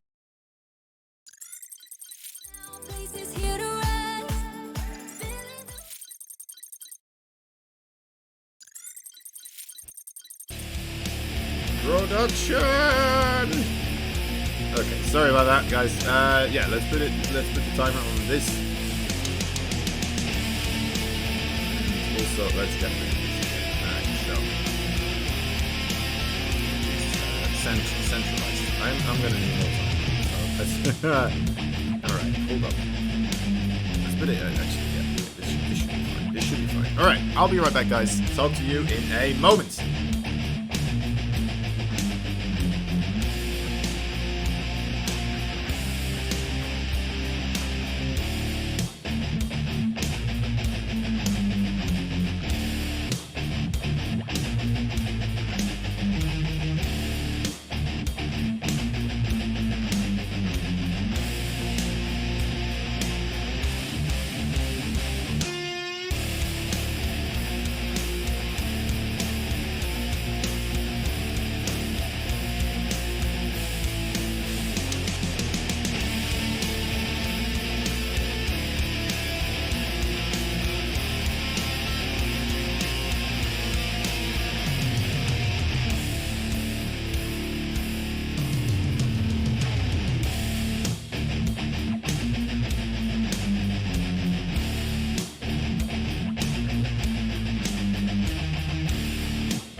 Hello.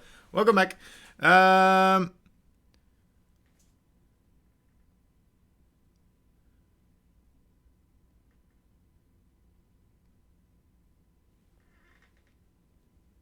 Wait, are you... Oh, right, okay. Oh, I see there's people people talking about MMR in chat. Gangster fuel, yeah, that's right. How are you doing, Koba? Koba's doing good, man. And talking to Chris here. Chris is talking happily about... I'm not sure. I'm not sure if it's happily about his SR, but... he's talking about his SR. Must have seen a custom game. Wait, did I miss things? Did I miss things here? Maybe I should have just hopped into the Vindicta game.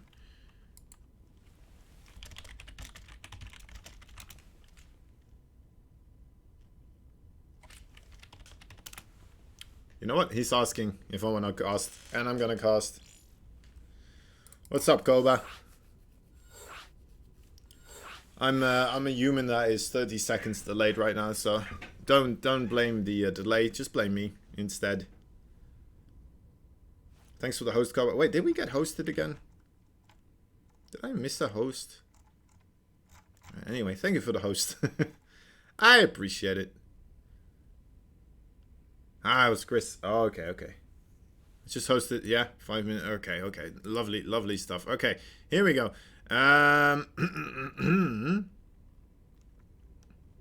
Oh, caster. Wait, what? Wait, goodbye, Kozen.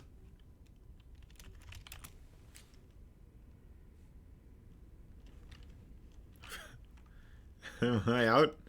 I'm confused. I am confused.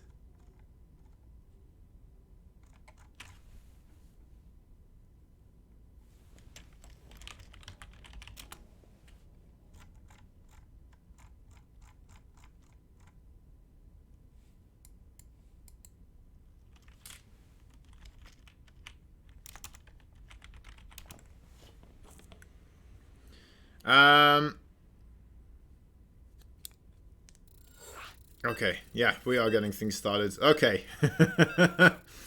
Sorry, guys. I got a little bit distracted there as I'm trying to figure out what was really happening. We're going to be watching Vindicta versus Asuna in a loser bracket here. As we will... Oh my god, Massa versus Art. You know what? I should probably leave this. I should start casting Massa versus Art. Sorry. False alarm. Quickly, message Massa versus Art. I gotta leave. Alright, it's fine. They'll understand. I got called. I should be caught up. Wait, are they already playing? Don't tell me they're already playing. Art just advanced. I don't see him in the overall thing yet, so he might not be online. Wait, he's in custom.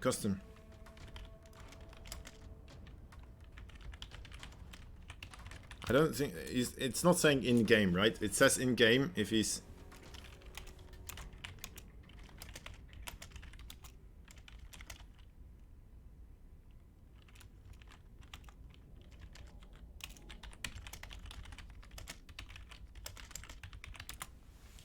Okay, yeah, there's Art now coming online. Okay, good.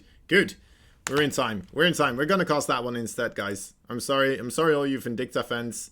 We're gonna leave it up in the air. We don't know what's gonna happen with him, unfortunately, until we see it happening on the brackets. No, wait, that's a lie. You can see it on the Xeno's stream. I think he's on the B stream right now, isn't he? The Alpha X SC... No, wait, it's the Alpha B SC2 stream.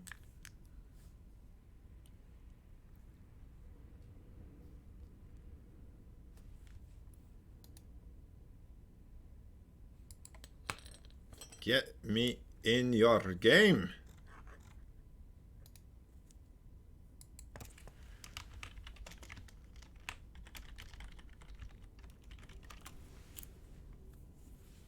Okay.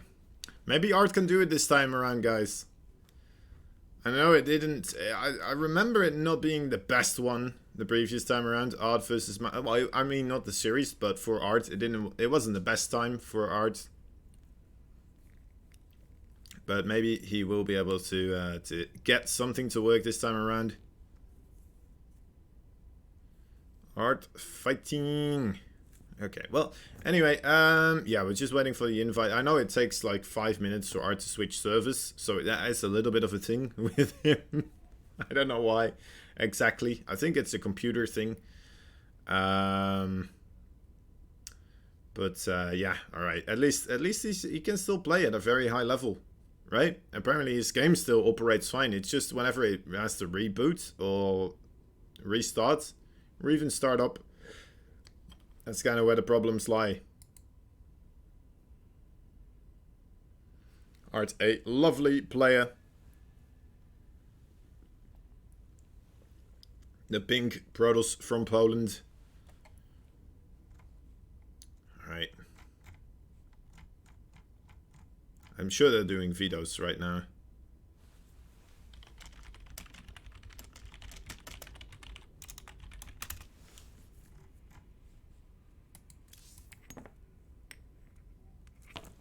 Wait, why is Art asking me who Massa is playing against?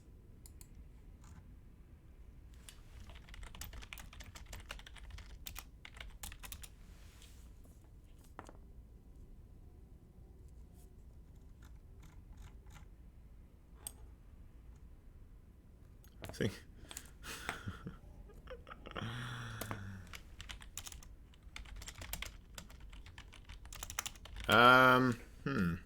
Massa, I don't think he is. Maybe just AFK for a bit. Waiting for you. Having.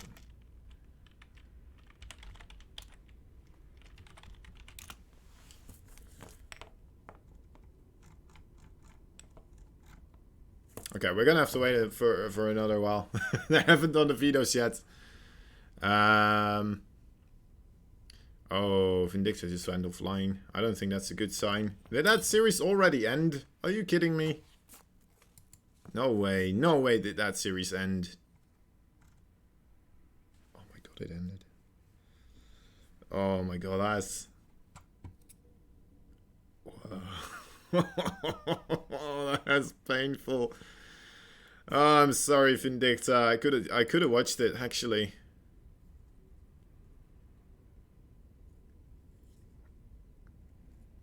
Well, maybe it's a good thing we didn't watch that. That's rough. That's a rough one. Anyway, thank you all for watching, guys. You're watching the MVP Cup from Alpha X. We do this monthly. This time we're doing the one for February because we were a little bit late with February. We like to do it on Saturdays because, you know what, I work during the week as well, the weekdays, and it's difficult for me to cast them otherwise. And I believe the previous Saturday in February we had the Junior Cup, I think. Maybe that's why it got delayed. Maybe just me making me feel more important and trying to find a reason why things are always applicable to me personally. Can you give me 5 minutes? Okay. Okay, so Massa needs 5 minutes.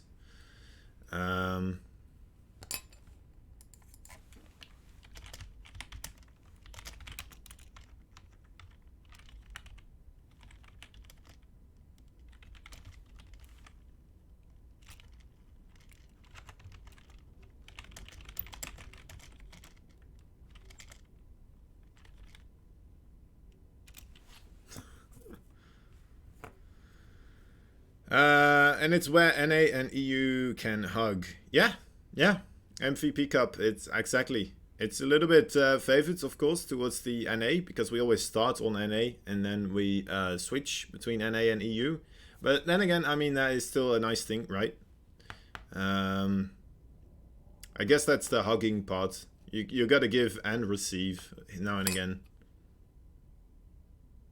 I'm talking about hugging. Don't worry about it. Don't clip that out of context. Anyway, what's up, Chris? How are you doing, actually, Chris? How was your run going? I think it went alright, right? You had quite a couple of matches there. Unfortunately, you did run into Vindicta. You know what? We're pretty good games. We're pretty good games still. Let me take a look here. Imagine if Asuna actually just kind of beats Vindicta and then also beats Cuddlebear and gets into the loser bracket finals. And then beats like Art or Massa as well. And he just continues on. Asuna, I mean, he's been playing quite a lot. Oh, you lost to Asuna as well, Chris. Okay. Who else has Asuna beaten? Firefox. T-Railer. Antis. And now Vindicta as well. It's a little bit of an upset. But yeah, we're just chilling for 5 minutes apparently before we can continue the next game. I don't think it's 5 minutes anymore at this point. It's more like 3 or 2 minutes. 2.5 minutes. We're halfway there. We can... What could we do in the meantime? Fun little game. Let's do a blinking competition. Something like that. I'm very happy about the games I had. Asuna is a very tough player. Yeah, I mean, it shows. Asuna's been having a really good run so far. We can actually, you know what we can do? We can do this. I think I've been saving this. But this is what, you know what we can all do in this downtime, right? At least, if you want to be a person that is fully appreciated, we can do the Alpha X MVP things over here. You can grab the codes. Once you grab the code and you're logged in, you can press contribute. I believe it's this one for this one, I think, right? Yeah, there we go. Edit to the prize pool. And the second one, you grab the other code, which is this one, the constellation round. We put that code over there as well, and voila. Alright, I gotta log in first. That's fine. We can do that. That's all good. And contribute. There it is. Alright. We have the MVD Cup tomorrow as well. Oh, that's pretty cool. That's something else we could talk about. The MVD Cup, the most valuable diamond player, is going to be chosen there. Of course, it's not as high caliber as these players right here. But it's pretty darn high caliber because, of course, they are Alpha X players. Alright, looks like Massa is back.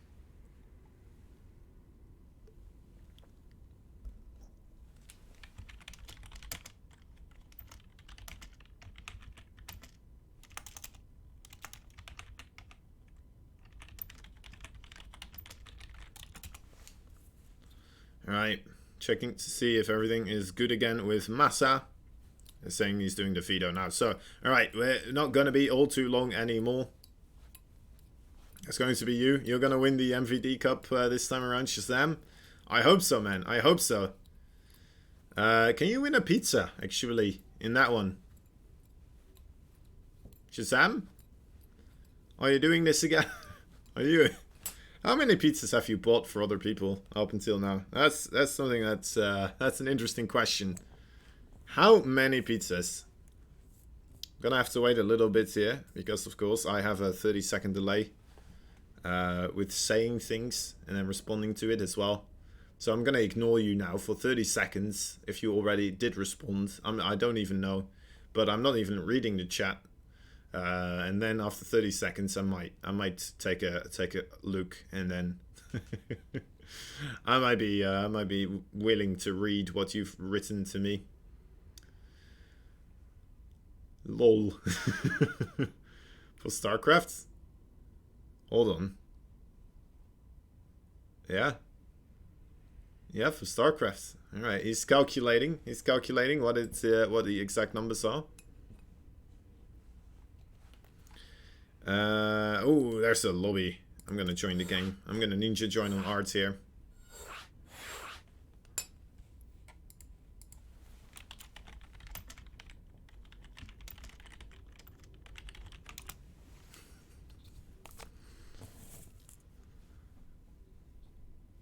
Alright. Alright, I'm kind of curious, man. Of course, not that curious, because I'm gonna wait 30 seconds before you, This is a big calculation. It's about 80 pizzas. Wow. All right, that's a big committal. That's a big commit. That's pretty cool though. That is pretty darn cool. What about the 100th pizza? Is that going to be a special pizza? The 100th? Maybe it should be. Like a crowning jewel of the pizzas. Like from an actual pizzeria or something, like an Italian fancy pizzeria. Is that an idea? Is that something? Am I just making things very expensive for you now? Into this thing where you're already spending money buying pizzas for people. Anyway. Alright guys, we are starting Art versus Massa. Here it is. The first map will be Triton. Of course it is still a best of 3. In the middle we don't have anyone. But in the bottom right side we have a blue Terran player. Hailing from America. He is... It's being a little bit of a cheeky fella now, right now. There they go. He is Massa. The 100th will be for me. Yeah, thanks, Kozan. Alright. Lord, calzone. Just buy a calzone. Alright, anyway. In the top left, the pink Polish Protoss is none other than the Art of StarCraft 2. No, it's just Art. Not the Art of StarCraft. It's just Art. The 100th pizza will cost $500. Yeah, it's gonna be so expensive that the players are gonna be like, why did you not just give me the money for the pizza, and then I could have bought a regular pizza, or like 500 regular pizzas. That would be good. Tasty gold sheeted pizza. Yeah, man. Make it happen. Make it happen. Anyway. Yeah, Art's gonna waltz into the main base here. He's gonna see that there's in fact no barracks here, so that's gonna maybe trigger him a little bit. Also, he sees that there's double gas taken already as well, so he's gonna put down the cybernetic score first of all here, and he's gonna be well, making a zealot as well. He has to play it safe here. Has to play it cool. And he has to start scouting out with these probes across the map, trying to figure out where these barracks are. Didn't scout this area over here. But, you know what, nothing's there anyway, so it doesn't matter too much. Yeah, I love introducing Art because of this. The pink Polish Protoss. The PPP. The 3 Ps. It's not a three-dimensional player, it's a 3P-mensional player.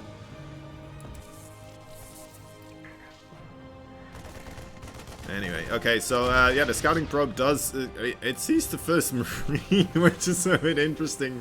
The first Marine moving all the way back into the base here, and Art, is he actually just gonna walk this zealot across the map here?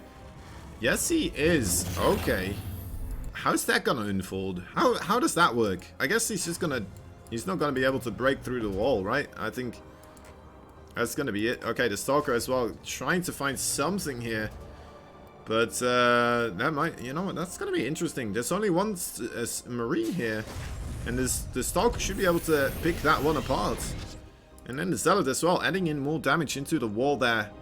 It might be very interesting, and maybe the attack for Massa is gonna have to retreat here for a little bit to try and deal with these 2 units of Art. And Art, you know what, oh my god, he's so ballsy, man. I don't know if this is gonna work out for him. There is a siege tank already available, a medevac as well coming out, and a lot of Marines here.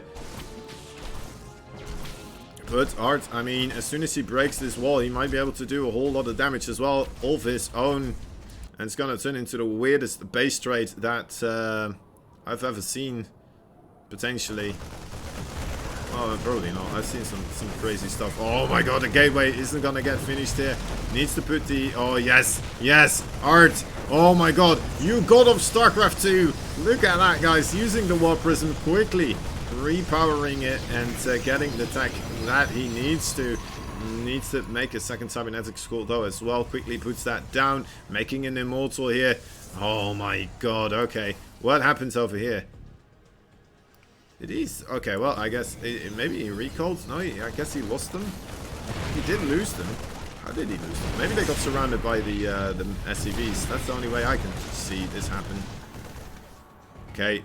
Art now on the defense, trying to break the back of those siege tanks, but there is an SCV repairing here. Another SCV making a bunker as well on the high ground, providing full-on vision here at all times. The Immortal in the back is being quite useful, keeping a lot of those Marines further back here as well, and of course being a continuous threat to the siege tanks here. Okay, okay. Is this just gonna be it? It's very unfortunate that, of course, the 2 units at the base of Massa did not manage to do too much more. I mean, I think they killed off a couple of workers, but yeah, like 2. It's not that many. That's not too many for a Zealot and a Stalker to do. The micro of Massa has been absolutely impeccable, and now he has a bunker here as well. I don't think this is going to be broken anymore, guys. Unfortunately, well, you know what? Maybe I should stop talking, because maybe it will be broken. It's not going to get broken. It's not going to get broken, is it? Is it? Is it though? No. Well. Well. Is it though? I don't think so. I mean, it's mostly just Marines right now. Oh, I can't afford to lose a Immortal there. He does though. And there's another siege tank joining in now again. That's rough. That's rough. There's no more robotics facilities, so no further Immortals joining the fray here either. Needs to wait for those shields to recharge, but he doesn't have time. He needs to break the hold right now. The siege tank just barely managing to stay alive there for a little bit longer. Get another shot out. And I think Massa just has it, right? There's no way. There's no way. I'm sorry, Art, but you're gonna have to tap out and try again in the next one.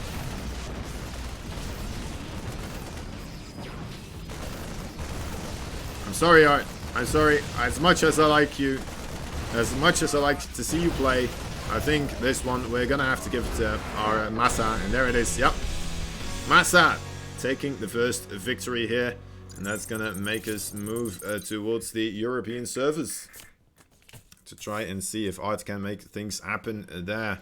It's interesting that Massa did go for the early aggression here on the American servers instead of the European servers, where you might expect it a little bit more, but maybe that is the reason why you would do it on the American servers, of course. Interesting. Anyway, Metrino, yeah, guys, thank you so much. Thunderjunk. Wait, will you... Let me see back. Let me double check this, actually. Let me double check this. Okay, hold up. Yeah, you're finally back home, aren't you, Thunderjunk? I had to scroll back a little bit to see. But there you are. I see you. I have my eye on you. And there's the Metrino, finally going to be able to fill in those codes. Thank you so much, buddy, for helping us out. It is very much appreciated. And, alright. Alright, we're waiting for the next one to start up here. I don't know exactly what the maps are, because they did the vetoing process in Whispers. So I'm gonna get as much surprised as you are. USA #1, Cuddle Bear. Cuddle Bear, what are you doing? Cuddle Bear, that's no way to treat your old teammates. I know it's like, I know Massa is also your teammate now, but I mean you've had Art for a teammate for much longer, right? Let me see the bracket actually. What happened to you, Cuddle Bear? Why are you here? You're gonna have to play Asuna. What are you doing? Why are you here? Alright, I appreciate it though. I appreciate it though. Coming to hang out.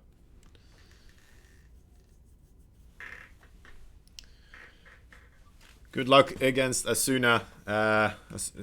Wait. Yeah, Asuna. Cuddle Bear, I hope you do well. I hope you do better than Vindicta did. It's gonna be quite a show, of course. There's Art. He just showed up. Like I said before, it takes Art his PC a little bit here to move servers. Apparently it used to be fine up until a certain patch, and all of a sudden apparently it wasn't fine anymore. I'm not sure what changed exactly, but it didn't change for the better. That's for sure. Just realized that I have some how do you call this? I only know the Dutch words right now. But anyway, things to put on my feet to keep them warm. Slippers? That's not slippers, right? Silk slippers? Maybe they're slippers actually. I don't know. Anyway, so there we go. Hot feet. Anyway, Art versus Massa. Game number 2 will be on the way here, guys. The first game, a little bit underwhelming, I have to say. As much as I like aggression as the next guy, of course, you know what? I just like those macro games a little bit more, secretly. Just think they are a little bit more exciting. But then again, they're only more exciting because sometimes we do have those short, quick victories as a contrast, so. Alright.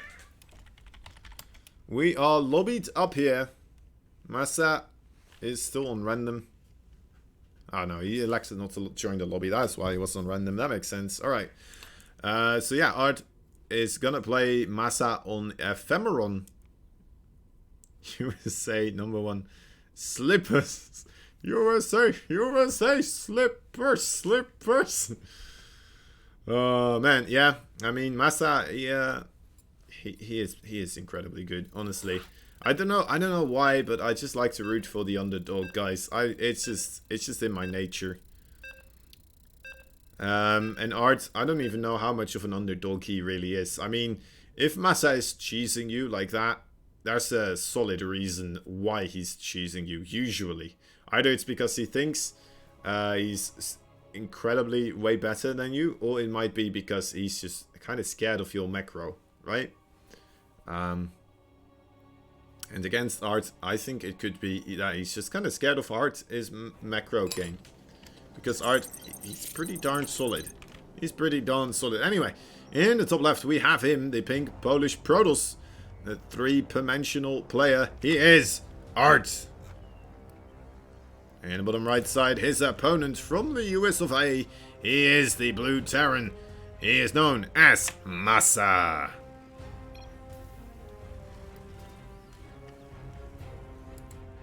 Let's take a look at which one of these will be able to, well, either tie up the series or move on into the bracket here. Into the, well, wait, this is already the winners finals, isn't it?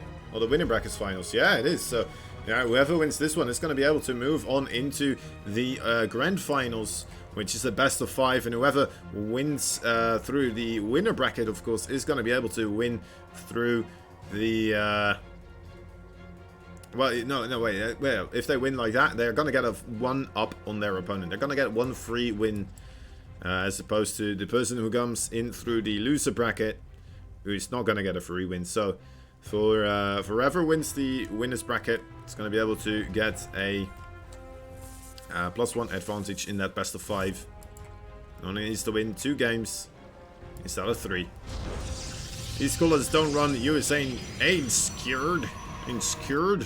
We ain't scared of you.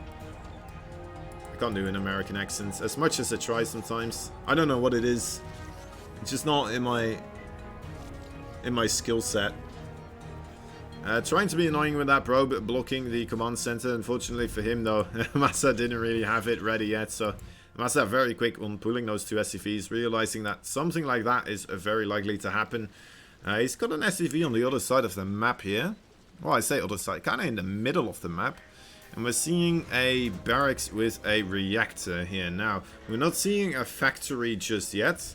And we're seeing a second barracks now being added on as well. This could be very interesting. What in the world could you be doing here as Art? I mean, you made things look regular, right? With the barracks here at the main front door. And the command center as well, right? You're still expanding here. But you have a second barracks in the middle of the map. I don't know if I've seen Massa do this all that often. Would love a Kozan American accent. I can't do it. I can't do an American accent. It is very difficult for... No, I'm just gonna go Dutch. It's impossible.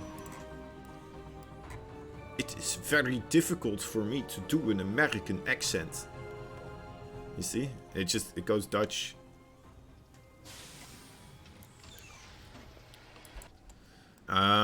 Anyway. Gateway. Twilight Council. One of those buildings is important, more important than the other one. Twilight Council, is it gonna be Blink? Yes, it is. Okay, yeah, Art loves his Blink. Love it. Alright. Fair enough. Maybe we'll get to do a tournament where I try to do an American accent the entire time, and ultimately, who knows, maybe something's gonna happen.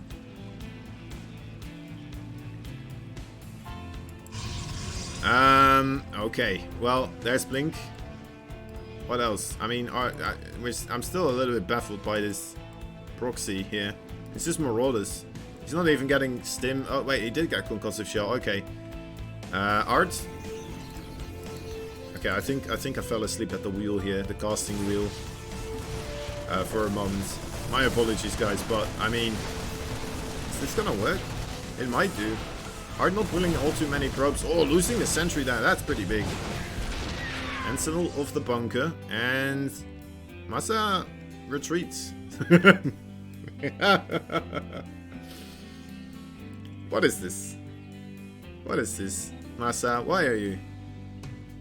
I guess he's waiting for Stim. Guess he's waiting for Stim and then he's gonna go in again. Huh. Full-on confusion. I'm glad I made your made the tournament an enjoyable experience for you here, Shazam. Thank God. Robotics facility being added as well here by Art. And Blink is about to finish up as well, so that's gonna well, increase the lethality of these stocks by quite a bit. Might be able to kill off the a couple of Marines here as well. No, they're just gonna play it safe. He knows that he has Concussive Shell here, so needs to be careful, but it's very valuable information seeing this amount of bio units still on the other side of the map.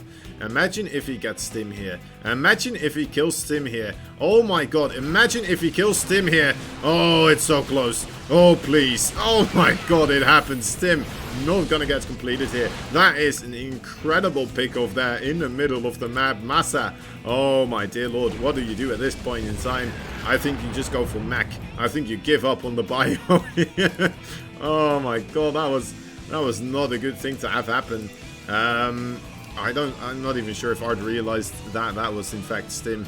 He must. Does he? Oh my god. Oh my god. Okay, third base being added here by Art. I would love to see a little bit of aggression coming out after killing off that Stim. I thought I was just, you know what, hyping it up. Being like, imagine if this happens. Wouldn't that be crazy? And then it's like, wait, hold up. That's a lot of stalkers. Oh, my dear lord. Alright. In come the stalkers waggling their happy little stalker tails. Getting shot by one single siege tank, but pretty reasonable Blink Micro. Only killing off a couple of those Marines. And getting out of there. It's difficult though, of course. There's still a lot of bio here. If there was Stim, you would not have a chance, but... I wouldn't have been angry if he just tried to blink right on top of that siege tank there. He's gonna maybe potentially try it one more time here. No, retreats. Did he see those Banshees? Wait, did he see Banshees on the way? Because those stalkers are moving back here. I wasn't really seeing them myself anyway. Okay, now he sees them. Or did he? He did. Okay, yeah, he did. In come the Blink Stalkers. Only 2 probes go down so far, and the Banshees, they survive. The other Stalkers not really realizing the flanking effort that they could have gone through. And Art is going to see all of this, actually. Oh, my dear lord. The Armada of the Terran. They do have Stim this time around. So that timing didn't really make a big deal there for Art anyway. Oh, my god, that's a big blink. Getting both Banshees. That's nice, but, I mean, now you're kind of stuck here with the forces of Massa wiggling their way in between you and your home base. I guess you can. Oh my god, Art, please, no. Oh, this is horrible. Oof, there's 2 Colossi here. Okay.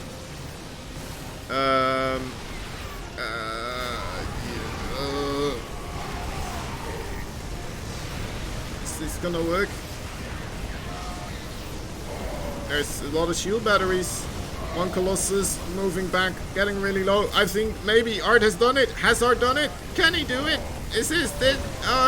Yeah, I think he did. Okay, lovely stuff. Art takes a victory here. Oh, does he? Please, guys, stop. Make this more clear, alright? One of you, just start winning more decisively, for God's sake.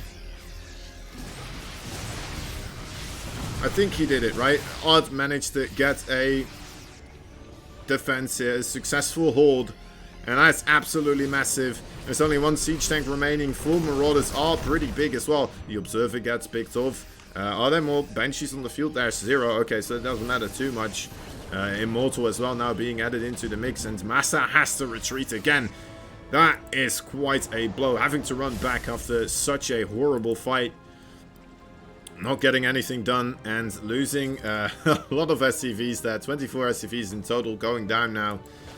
And 35 works versus 52. 2 base versus 3. Art can just casually macro up a little bit here and then go for an offensive maneuver. And most likely kind of just kill off his opponent here. If you know what, my StarCraft 2 knowledge serves me well, I think Art should be able to get some sort of aggression across the map here at some point in kill off Massa. But first of all, he needs to realize, of course, that there's no 3rd base. There's not a lot of economy here for Massa. He must do, right? He must know. He must realize. After killing off all those SCVs at his own base. It's hard to miss killing off SCVs at your own base. Killing off more SCVs here, even. And, yeah. How do you come back from this, Massa? I mean, I know you're a good player. Okay. Why did I even ask? Yeah, it's quite clear. Alright, here we go. The final huzzah from the Terrans coming across the map here. There is a Zealot ready to spot this out. He's going to see this incredible force of, well, you know what, pro gamer moves moving across the map here. And it looks like Art is trying to rotate around so he doesn't get stuck in between those Liberator zones and the rest of the forces. But you know what? They're both rotating. They're both trying to outposition each other. Those Liberators could still be pretty huge if they do get an incredible position together with those siege tanks, of course. The Disruptor shot coming out. Is it going to be big? No, it's not. It's the opposite. It whiffs completely. Alright, still 2 Colossus still available. War Prism as well to help out with the micro here. A lot of Zealots, but he needs to wait until Massa actually commits up on the ramp here before he tries to commit himself as well. Alright, in he comes. This is quite a big force still left from Massa, but is it going to be enough? A lot of the Zealots stuck here, not really dealing a lot of damage. And those force fields now. Wait a moment, that's no Terran forces in my back here. That's what Massa says right now. But, you know what? You know what, Massa? Oh my god, you're joking. Massa makes it work still. Look at that, all the siege tanks in a good position. It's not over yet though, there's still more Warpins coming through. Maybe Art can pull a rabbit out of his hat just yet, but he needs a pretty darn solid engagement here. He needs another Warpin or 2. And he cannot afford to take more damage from those Liberators, that's for sure. He can afford to lose a couple of those probes. Another Disruptor shot not really hitting its mark though. Alright, loses the Nexus, that is fine too. He can afford to lose the Nexus, that's not a big deal. Another Disruptor coming from behind. This could be pretty big. Massa is paying attention though. Only 1 single Marine getting hit there.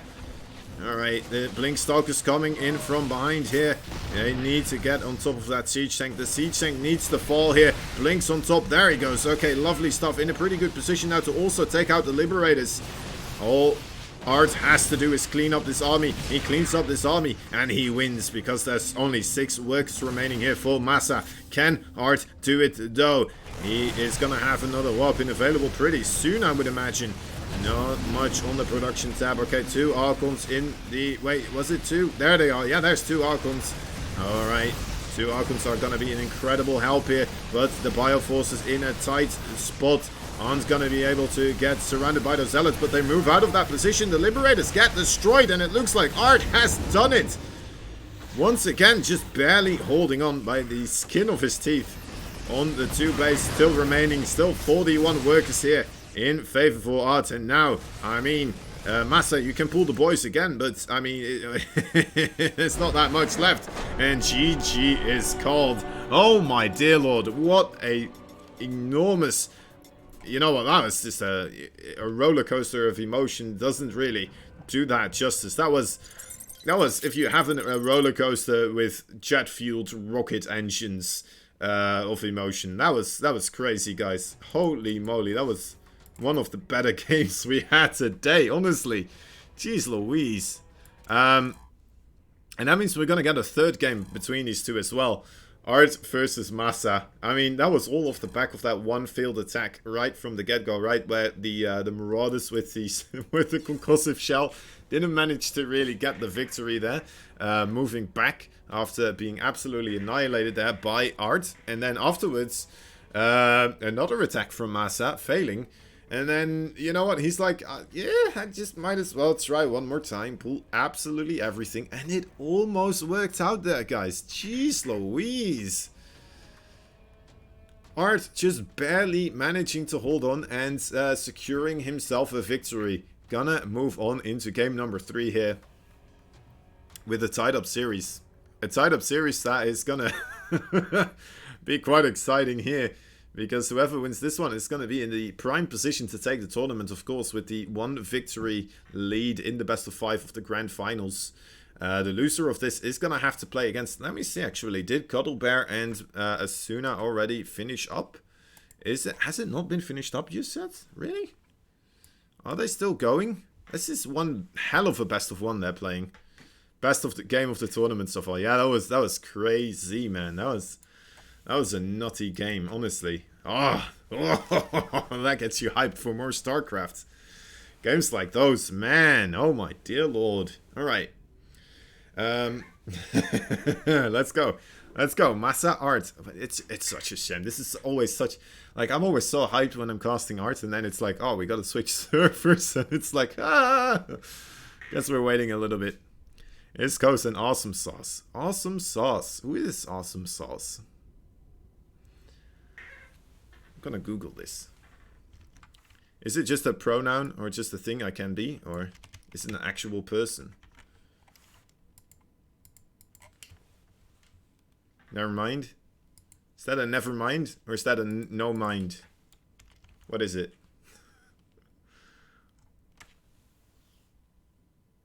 Okay, it is a thing. A beautifully assonant phrase which can and should be used on any occasion where joy and elation are expressed. Alright. Alright, I mean, that sounds good. Yeah, sure. Yeah, sure. We'll roll with it. It's an actual person. Observer. Ah, alright. That shows how much I know. Never mind. Alright, alright. I'm gonna still talk about it for 30 seconds though, of course. Just looking you up is all. Alright, alright. All good. All good, man. All good, my man. I appreciate it. But mind your own business. Map observer for WCS. That would be really cool, man. That's some high praise right there, dude. If you think I'm a map observer for WCS. I mean... I'm doing this while I'm also casting at the same time, and if you think that's you know, WCS like, then that's some high praise, man. I appreciate it. I don't know if you meant it as high praise. If you were like, oh, he's having a bad day, this awesome sauce guy. Alright, anyway, this is the third game. Massa and Art. And yeah, they're just itching to go. We're ready. We're ready. He's just saying go, go, go. Go, go, go, go.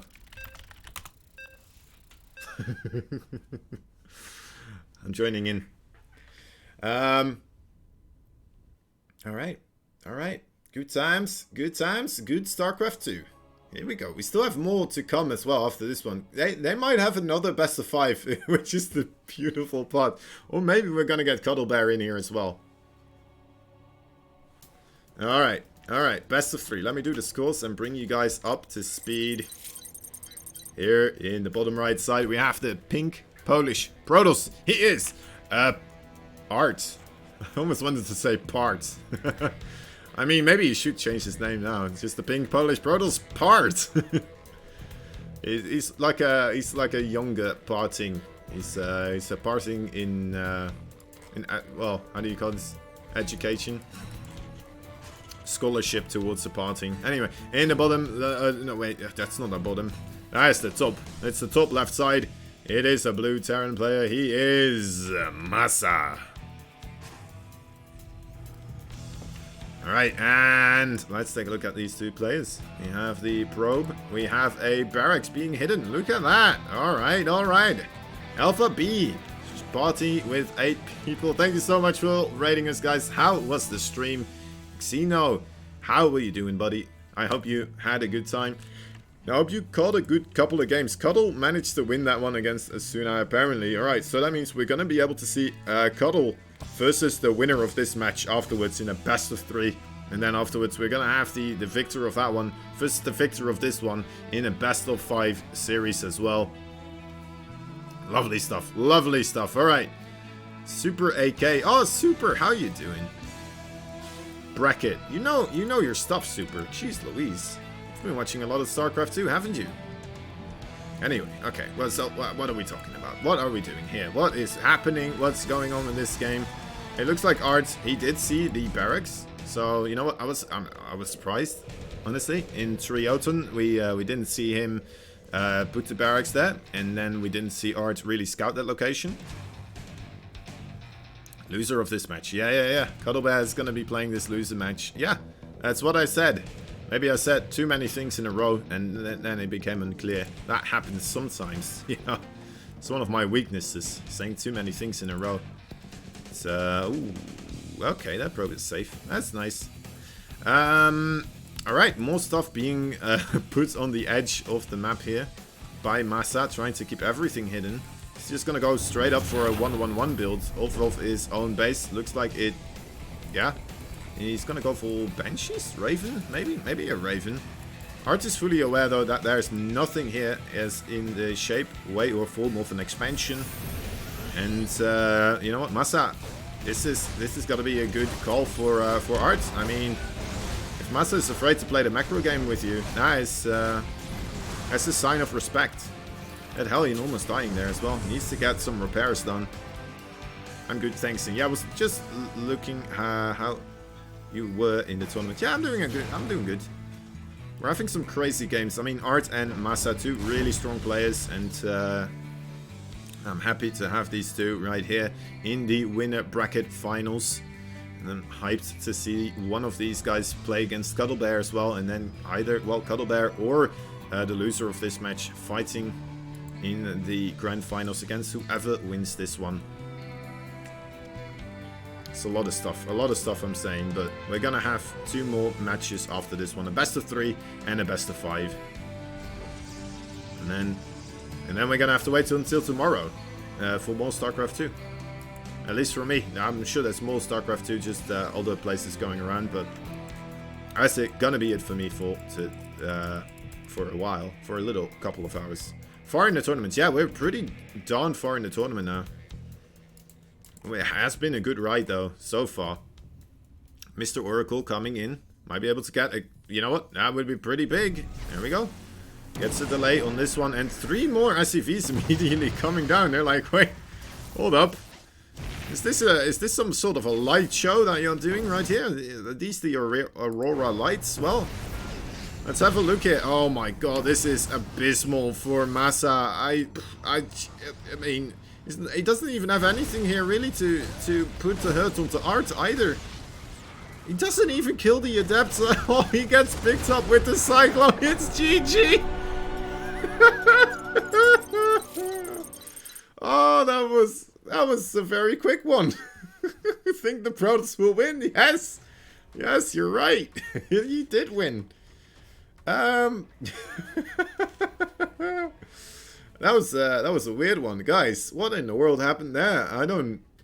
I wasn't paying enough attention just yet. I thought we were just kind of setting things up, and I thought Massa was going to be the aggressive, but stuff just doesn't always work out the way you intend them to in the good game of StarCraft 2. And that means we're going to have Cuddle Bear versus Massa. Who could have guessed the champion going down this time around to Art, one of the strongest Protoss players we have in Alpha X, the Polish Protoss, taking the pain train into Massa.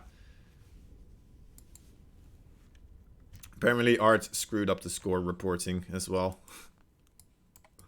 Let me take a look. Oh yeah, he made it a 3-0 victory.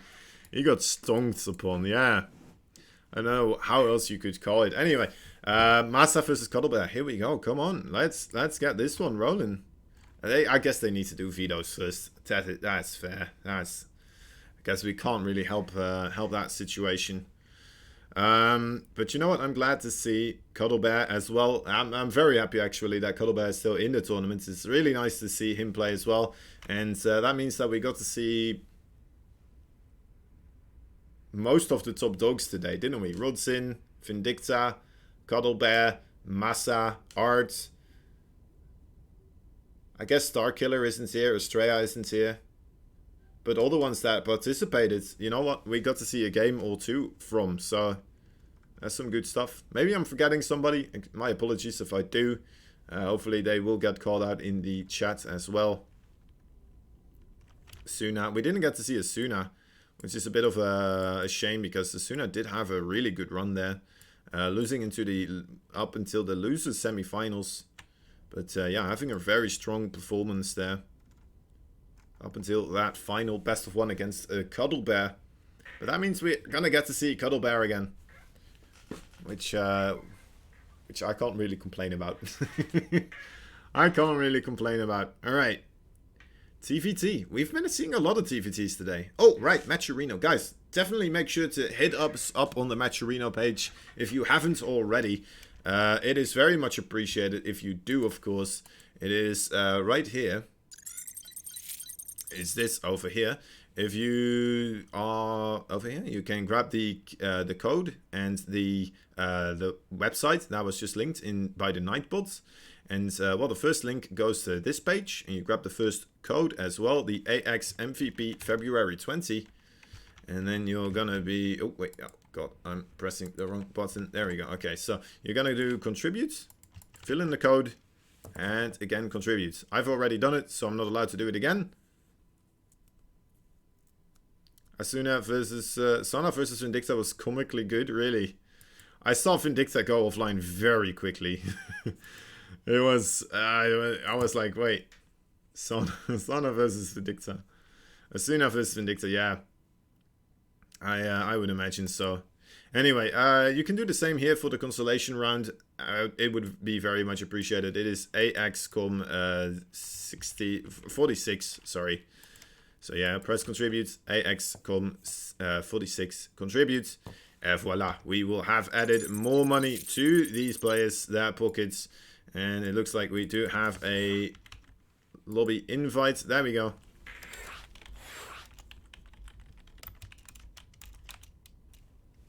Alright, also guys, I'd like to do a quick shout out as well. We have a sponsor called 24 Hour Fitness. 24 Hour Fitness, do you frequently find yourself to not really have the motivation to hit the gym until very late at night? Well, 24 Hour Fitness has you covered. As the name implies, they're open 24 hours a day. And they also have 436 locations nationwide, and even some extra in the European regions as well. So if you are European, do not feel afraid to go over there. But yeah, over 400 locations overall, and 7 days a week open as well. So you can go anytime you want. Access to all locations is available, and you can have a free fit plan as well, which means that you're going to get a group of experts helping you decide which studio classes, what kind of training you need to do, all sorts of stuff to get you in the shape that you like. So get your membership today, and it's time to get swole. It's time to get swole. And with that out of the way, let's not keep you guys in tension any longer. We're just gonna hop on into this one. In the bottom right side, we have a blue Terran player. We've been following him around for a while now because, of course, well, he was the previous champion. He was kind of the favorite to win, but he did get his butt kicked into the loser bracket here. Can he make it back into the grand finals? It's gonna come down to this. He is Massa. In the top left side, we have a green Terran player. He is also from the US of A, but he's also from the new squad of Terran players coming up here. He is a Cuddle Bear. Alright, now, 2 gas versus 1 gas. Again, this is seeming to be the official thing we're seeing from the Terran players today. This time around, Cuddle Bear, though, he is going to go for the double Rex play, which we haven't seen just yet. It's still a defensive play, but you're going to have the 2 Rex Reapers producing, of course, which kind of safeguards you against the proxies as well. This kind of keeps you a little bit safer, I guess, against those Hellions coming out.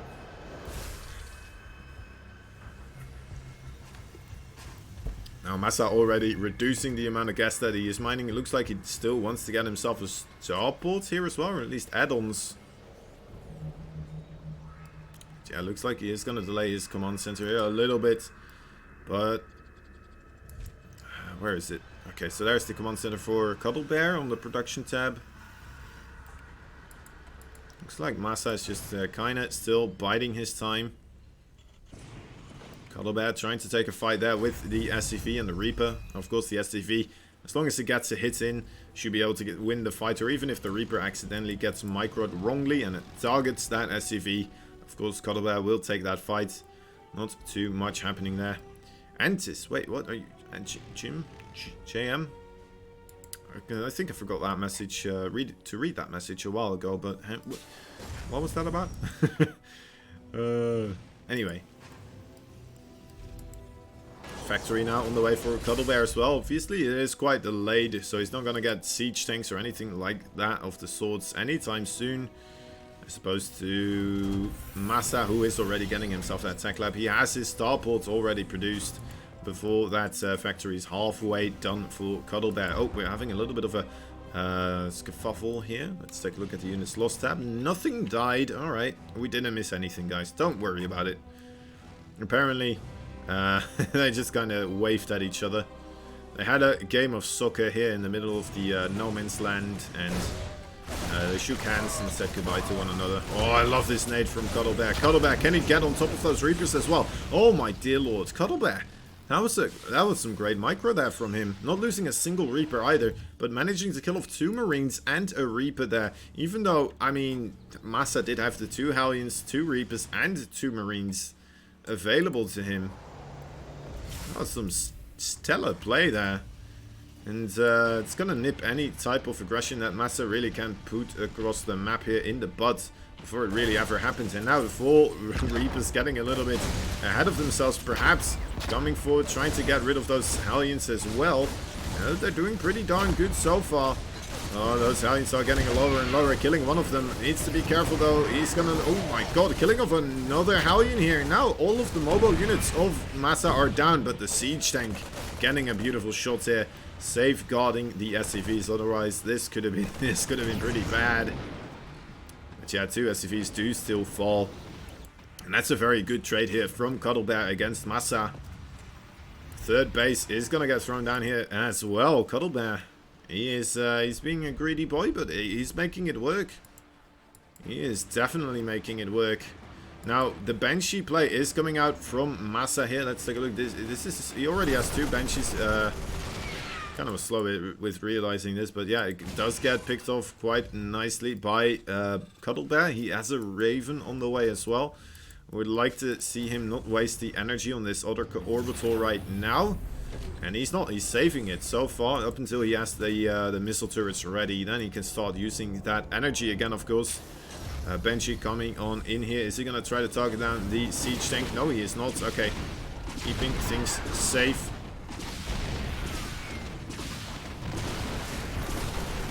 Alright, lock onto that Banshee though. Oh my god, that was close. The final hit managing to kill off the Banshee here. The Cyclone needs to be careful. As long as that scan is there, he cannot just nicely lock onto that siege tank. Oh, this could be big for Cuddle Bear as well. Coming from behind with an auto turret here. And managing to kill off all the siege tanks. Or should be able to kill off the siege tank here. Oh, can he kill off? Oh, this is getting closer. Losing the Cyclone though. He just got the siege tanks. Alright, I mean, I could have gone worse. Could have gone better. But again, an equal trade here from Cuddle Bear. Cuddle Bear really bringing his A game here, it seems, against Massa. And then Massa, I mean, he is just being absolutely aggressive to the maximum degree right now. Coming in again. Oh, moving in a bit too close with those Marines though, but getting a good shot with his own siege tank as well. Now just targeting down that supply depot, of course. A little bit of damage. Nothing too horrible, but still. Almost supply blocking Cuddle Bear there. Making life a little bit more difficult than it has to be for a Green Terran player. Right, there's the auto turret managing to get the kill on that low HP Banshee here.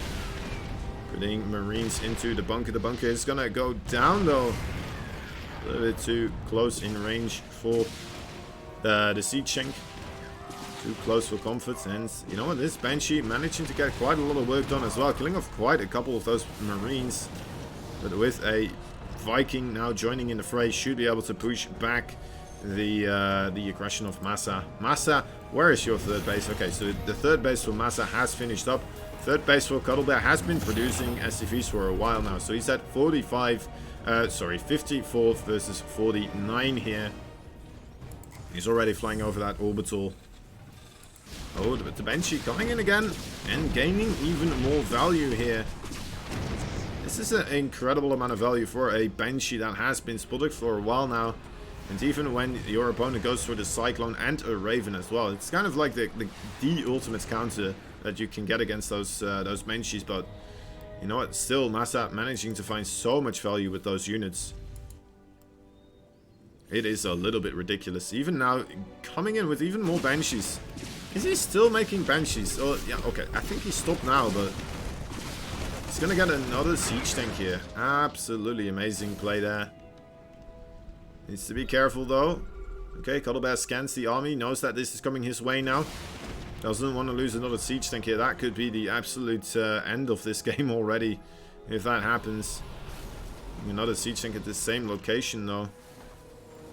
Cuddle Bear letting that Banshee go for now, realizing there's bigger fish to fry with the attack of Massa coming in here.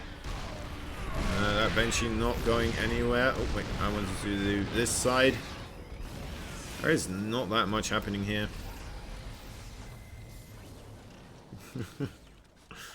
Okay, okay.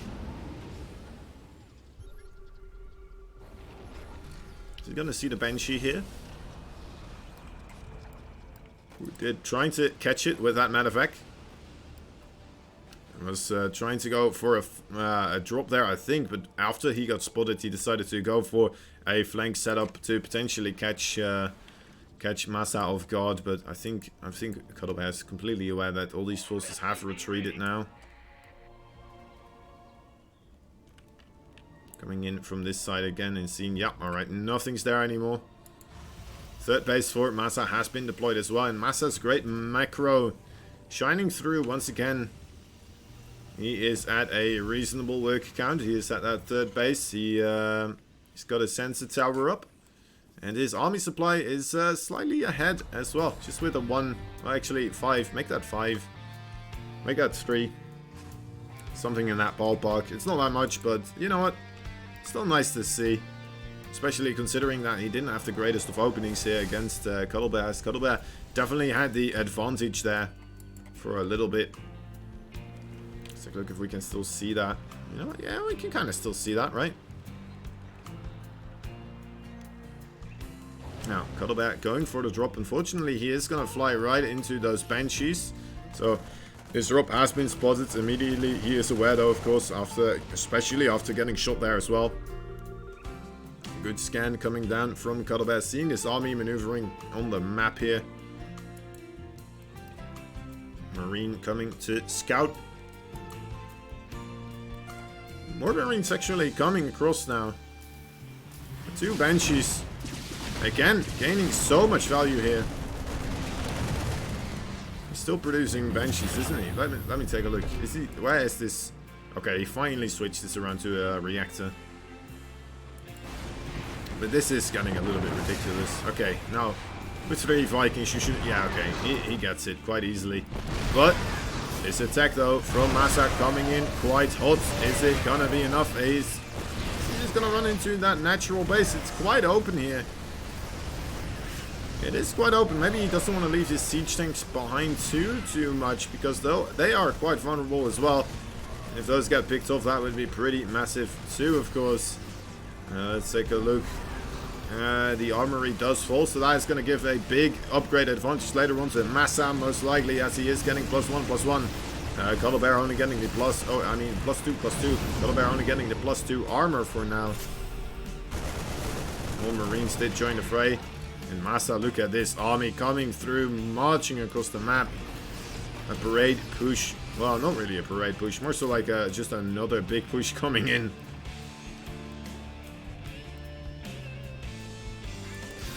Cuddlebear. Cuddlebear. I think he's in trouble. I mean, if we look at that army supply, 130 versus 90 right now. Siege tanks weren't in position.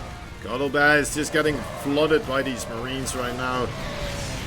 Okay, just barely in time with those siege tanks again, setting up in a good position.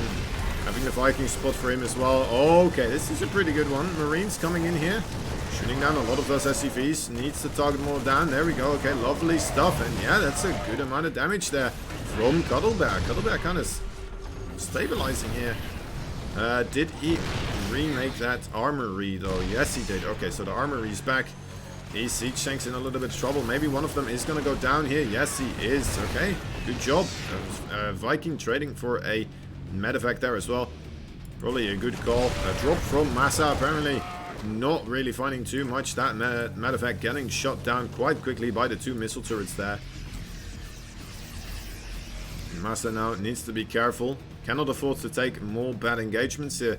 Or Cuddlebear is just going to be tied up in this series again. This is an interesting base too. Is it going to burn down though?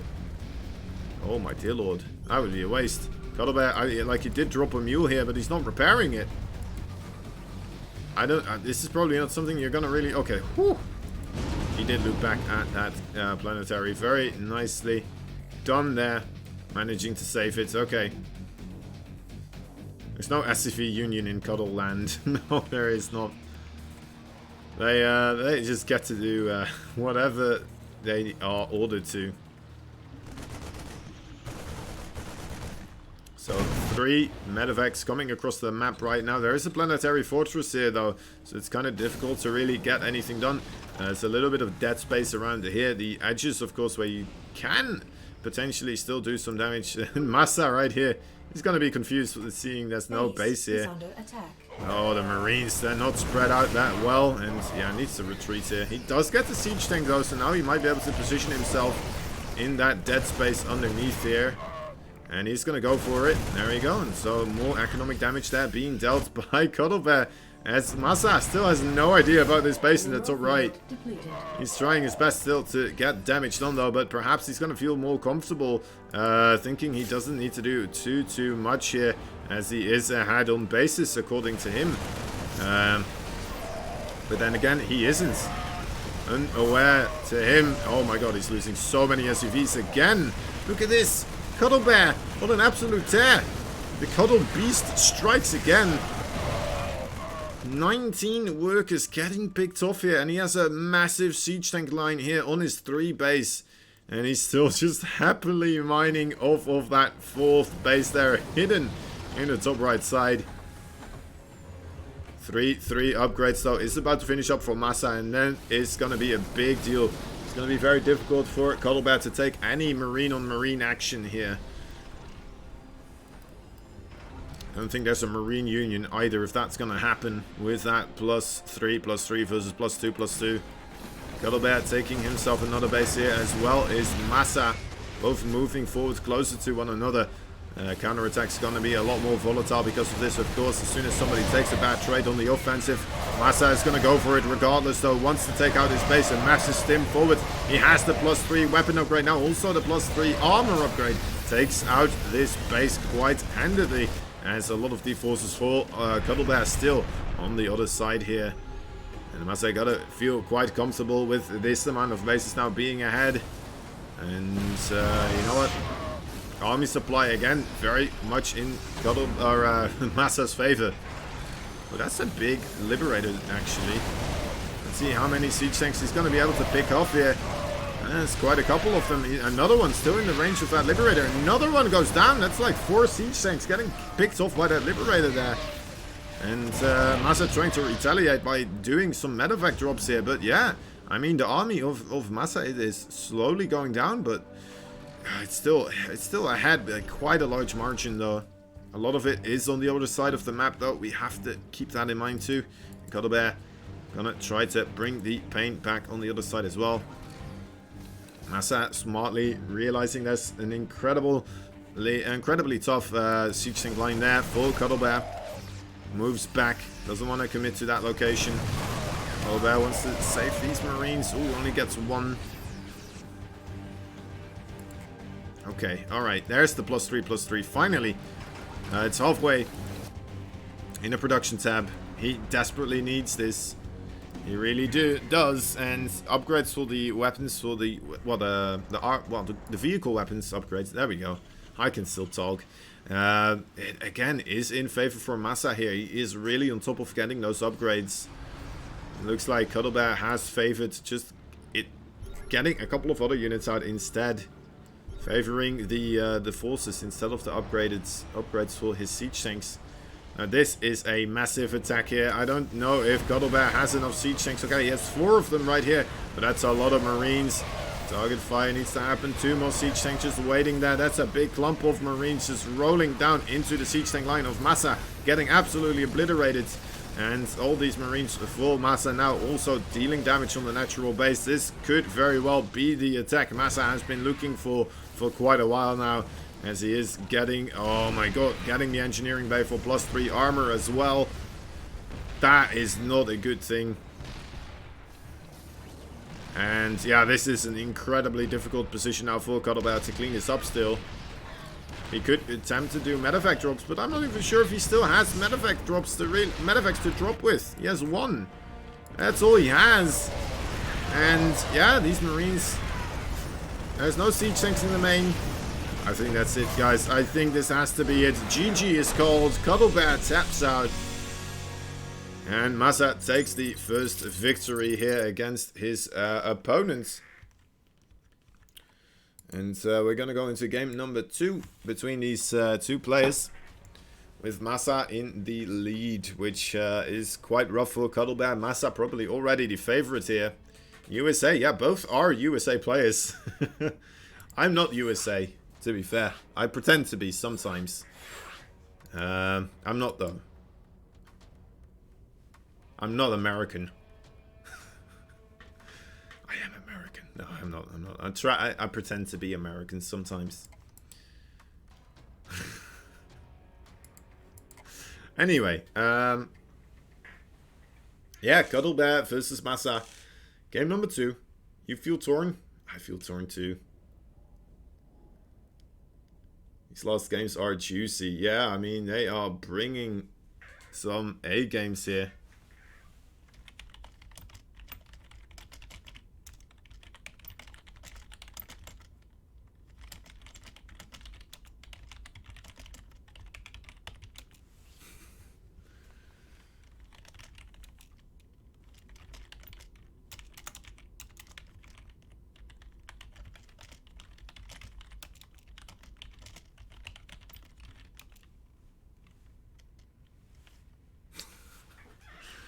Alright. Yeah, game 2 will be played on Nightshade here. Sorry, I just like to have a little bit of banter here and there with these players. Cuddlebear wasn't really joining the lobby. And I told him, I think he will only join if he is allowed to have the player spots instead of the observer spots. And I said, well, I'll sacrifice my player spot instead. He can have it. It's alright. He can try to take you down, Massa. And you know what? I'm glad I'm not in charge of that. Anyway, in the top left side of the map here, we have a blue Terran player. Can he bring it back into the finals again? Can he make his way into the grand finals? He needs one more victory, and then he is gonna have to rematch Art as well to take the big championship. Anyway, he is Massa. The other USA player on the bottom right side, it's the green Terran player. He is, well, some people know him as Cuddle Bear, but I know him as a Cuddle Beast.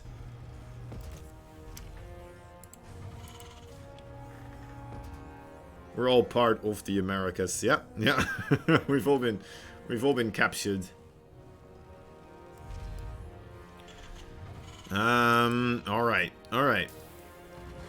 You know, actually, talking about like just things being part of an entire nation, I've heard, right? I've had this friend. He went to uni in China, and he was teaching these younger children English, right? Like young Chinese children English as like a kind of a side gig. All right, so apparently they are actually teaching these Chinese kids that not only China is part of China, but also large parts of Russia and large parts of Europe. Because, of course, the very famous Chinese general, Genghis Khan, which is obviously a Chinese person, obviously, because otherwise he would not have been as successful. Genghis Khan already captured all these territories, and then they revolted these territories, but they are, in fact, of course, obviously Chinese in actuality. And yeah, they're teaching actual kids in China this. At least it seems to be a thing. So there you go. That's your actual Chinese history lessons for today. I'm still amazed by that story every single time I think about it. I just kind of pretend like they've never been captured at all by anything. They've never lost a war. Anyway, Starport being added here by Massa, who did go for the double gas here. And double gas for Cuddlebear as well. A much quicker command center though for Massa, of course, rather than Cuddlebear. Cuddlebear made me love China just a little bit more. Nice, alright, good to hear. Massa getting a really good trade so far. The tanking on the Hellion is pretty strong though, and it looks like Cuddlebear will be able to get out on top here. And keeping one Reaper alive. There we go, that's the stuff. Cuddlebear takes a win there in the battle. And what's this gonna be his follow-up here? I mean, he does have the 1-1-1. He only now adds in that command center, but look at that. Just when the command center for Massa is pretty much finished now. Mongolians were invited, yeah, they were incorporated into the Chinese industry. I know they actually did become a royal household eventually, but that was like the grandchildren of Genghis Khan, not even Genghis Khan himself. But yeah, afterwards they were just like pretending like they're Chinese at all time. Anyway, Banshee play coming out of Cuddlebear here. I need to start focusing more attention again on the game. There's a Viking already available for Massa. Massa, what else does he have? He has a Cyclone. He's not making a Raven, is he? No, he doesn't have one either. So it's gonna come down to these scans and how much he's gonna mule here. How on point Massa is with these mules. He didn't really see anything inside of the base of Cuddlebear. Actually, he didn't really scout all that much, did he?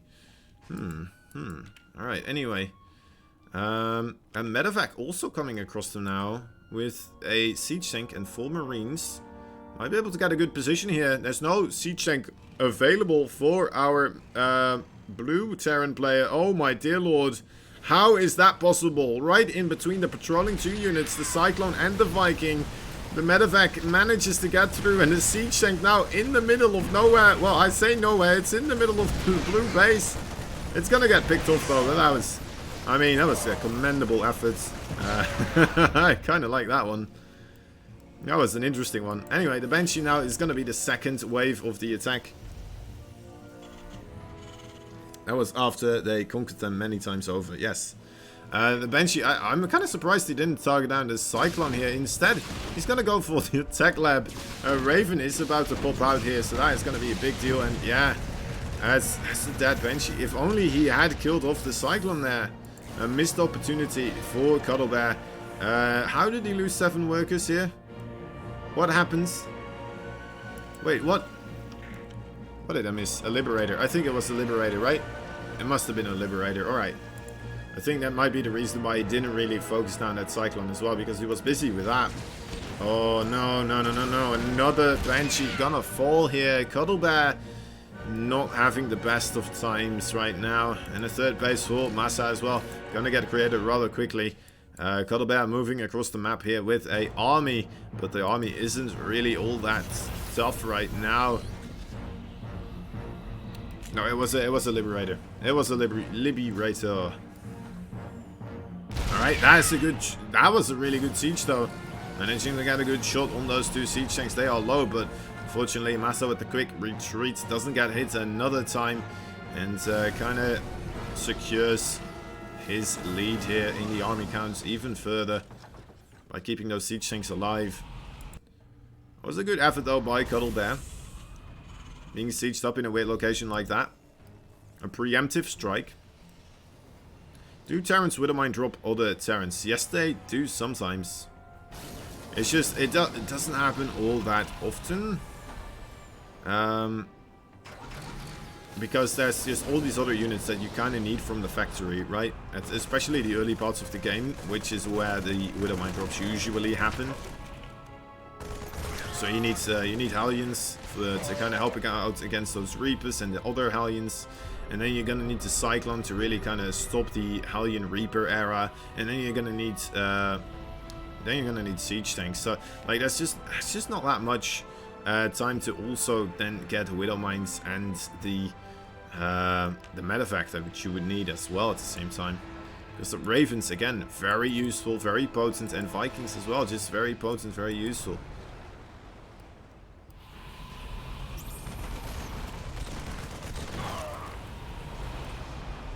Alright, so that out of the way, let's take a look. Supply count. 60 workers versus 50, but Cuddle Bear did manage to tie up that, the army supply count, and he's getting into a pretty scary position here. Somehow, someway, he managed to wiggle his way into the liver of Mana's third base economy here. Or, Massa's third base. Those auto turrets. A little bit of a weird micro there, not really getting the work done that they want to, but ultimately do get thrown down. And yeah, that's a big cleanup there from Massa. Did have to sacrifice his third base economy there for a moment. Wait, did that come on, Centiga? Did it get... It got taken out. Oh my god, that got taken out. Dear lord, alright. That is something else. Cuddle Bear.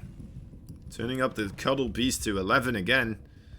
Killing off 8 SCVs as well. It's scary because his army supplies, it's just not there anymore. But I mean, if he manages to kind of keep this going, especially if these Liberators manage to do a little bit of harassment here as well. There's no missile turrets here whatsoever. Well, the Vikings for Massa, they are going away. Oh my god, this is perfectly timed. How can you get this any better right now? In comes the Liberator on the main base. Another Liberator going down onto the natural here. Wants to get a quick siege, but looks like it's going to get picked off by those other 2 Liberators. And Massa, look at that. That push is going to be delayed by quite a bit here. And Cuddlebear slowly but surely is getting himself a pretty significant army supply on the other side as well. Cuddlebear needs to be careful though, doesn't want to get blindsided like he did to Massa. Massa not getting into as great a position as he did, luckily for Cuddlebear. But then again, I mean, those Liberators, they are quite scary, they are quite frightful. Oh, the siege tank. The siege tank survives somehow. The Marines don't want to get too close to those siege tanks though of Massa. And Liberators from Massa as well being quite potent. Vikings and siege tanks now wailing away at the third base. But Cuddlebear, I mean, he just needs a couple more of those Vikings here. He's going to start targeting down the Liberator. That would be a good start. Looks like decisively losing the air battle here though. 3 Marines trying their best to get some work done. There is a surround being set up by Cuddlebear, trying to cut off the reinforcements here. A very nice job there. Napoleonic strike. Napoleonic strike. I think that was his name, right? Napoleon, and then Ick to make it like him. Anyway, Viking war now going into Cuddlebear's favor here. He's gonna be able to clean up those Liberators. Let's take a look on the production tab. He is still making medevacs. And behind this, Massa did manage to recreate that third base. So Massa, even though he lost that third base, somehow, some way manages to find himself in a, again, leading position here. Cuddlebear, I mean, kind of rooting for him here. Really quite an upset. We would get another TVT like this. And you know what, I think we all deserve another TVT like this. +2/+2 though on the way here for Massa, as Cuddlebear is still waiting on that armory to finish up so he can start producing his own +2/+2. So that's still quite a ways off, and yet another one of those things that's just going to go into Massa his favor. Cuddlebear deciding whether or not he wants to move out. Actually just sending a couple of Marines, trying to all over the place, trying to figure out where the army is of Massa. He finds it with these Marines. Massa trying to move backwards. Isn't quite sure as to how much of the forces of Cuddlebear are coming, or how many of the forces are coming. He's just playing it safe. I think Cuddlebear was kind of hoping that Massa would start to push out again. Wasn't sure whether or not the army was moving forwards or backwards. Of course, if it was moving forwards, then it would have walked straight into that siege tank line, and Cuddlebear would have gotten a great opportunity there. But Massa reading the situation properly and not going into a situation like that. No, this is an interesting siege position actually. It's going to be quite big. Okay, yeah, there is. Oh my god, all those Marines are moving forward. That is a bit of a... Oof. Yeah, that is not what Cuddlebear wanted to see happen. That is, that's a rough one. That is definitely a rough one. Now Massa setting up a flank here with Marines on the other side as well. And he's getting ready to completely annihilate all the siege tanks available for Cuddlebear. And yeah, that's all it. Oof. I guess, you know what? We're still kind of tied up. +2/+2 is on the way now for Cuddlebear too, but...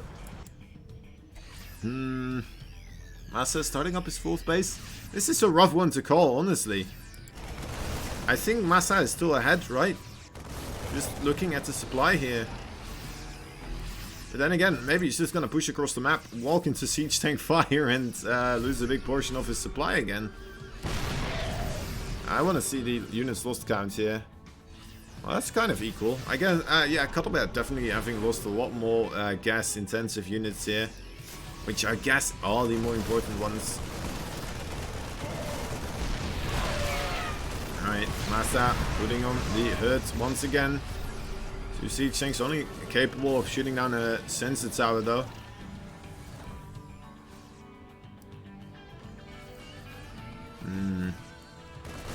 Cuddlebear once again positioning himself in as well a defensive spot as he can manage. Medivac getting picked out of the sky here. Just one Medivac, well, no, actually two more joining in here. Definitely a big favor for Cuddlebear here that he does still have that air dominance. If he manages to secure that air dominance, get a couple of those Liberators in as well, but he's not there with his Marines. His Marines not there as a buffer for his siege tanks. Loses every single one of them, even losing the Vikings too. And that might be, oh my dear lord, that might be too much for Cuddlebear. He's sending in his SCVs. He's going to lose a lot of them. And a couple of SCVs also dying from Massa. He's trying his best. Okay, looks like, you know what? Oh, more Marines coming in though for Massa. Man, alright. It has been a valiant fight, but I think Massa just definitely secured himself an enormous lead now. 39 workers versus 67. And more units are just marching across the map here for Massa. Look at the siege tank counts. It's 5 versus 2. And it's just already a rough spot. That was the only thing that was happening here. Would have already been a rough spot, but that is not the only thing happening here. There's also, of course, the economy. Massa already on full basis, as Cuddlebear only now just about to secure it. Massa with the devastating amounts of workers that he has available to him. I guess a lot of them aren't really mining though, so kind of equalizes that, I suppose. But yeah, almost 2k minerals ahead in the well, 2k income ahead here overall. And of course getting the +3 armor upgrade, not just the +3 weapon upgrades.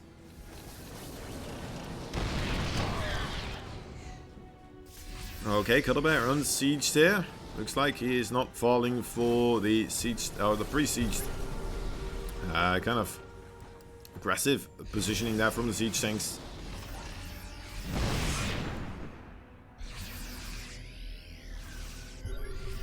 Cuddlebear.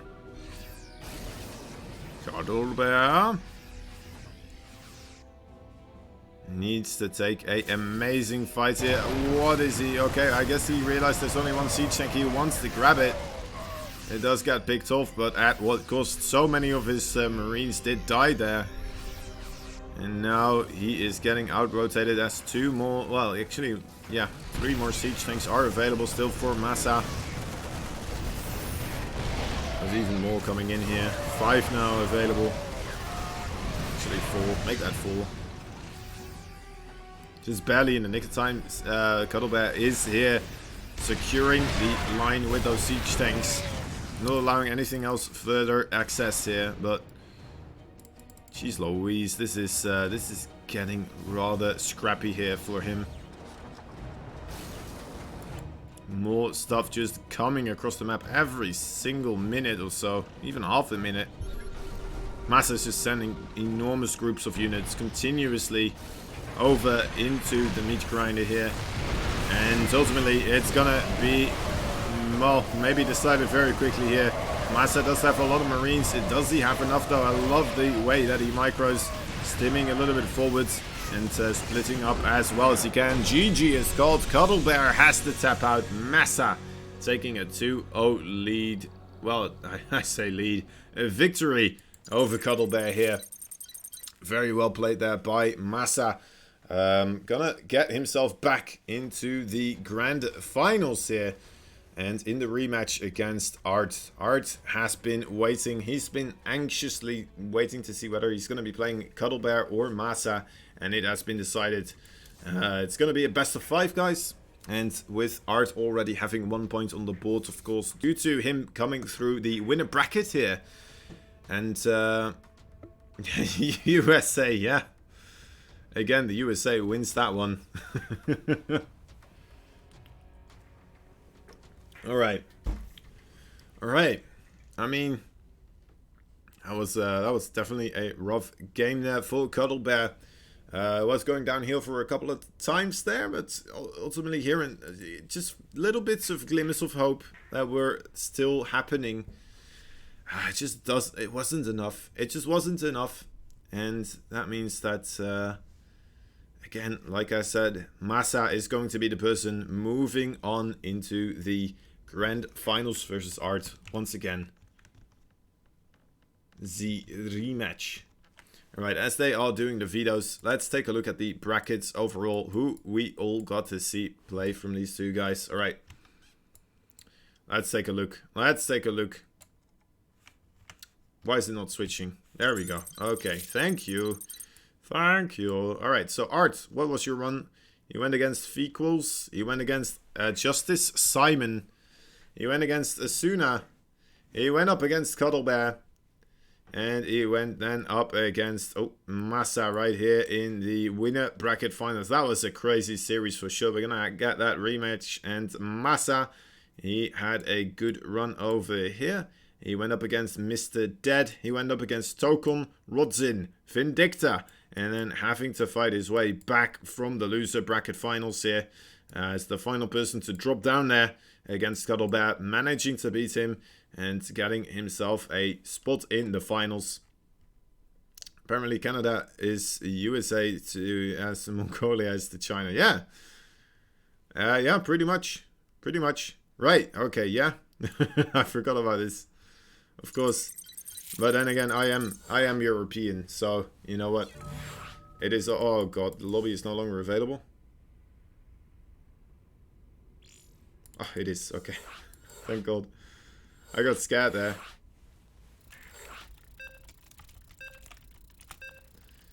Good luck, good luck. Have fun, have fun. A rematch between these two.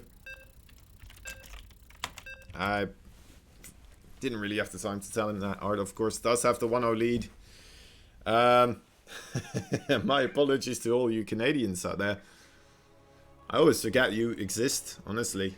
America is just shouting so loudly that, you know, it's hard to pay attention to anything else in their area.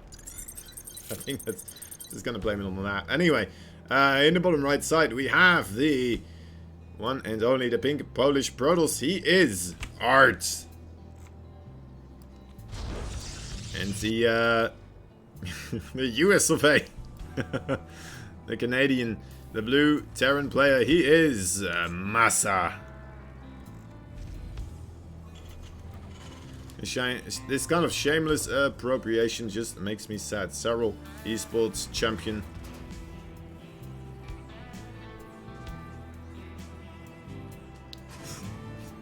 Okay. Okay. Alright, Art, what is the plan here? Looks like he wants to put on a little bit of aggression here. Either that or he's scouting around for proxies as well as anyone could. Maybe being a little bit, you know what, too thorough here. This is like watching somebody with, how is it called? Like a bacteria phobia with hand sanitizers. Just every single crevice needs to be filled with hand sanitizer. We need to see everything. Find a proxy.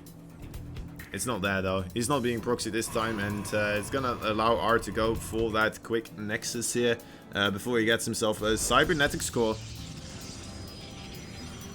It's the flip of last month. Yeah, man, it is, isn't it? Massa previously managed to beat Art in the winners bracket finals, and ultimately, when they got to play each other again, Massa was the person who had the advantage. This time around, though, it's different stories.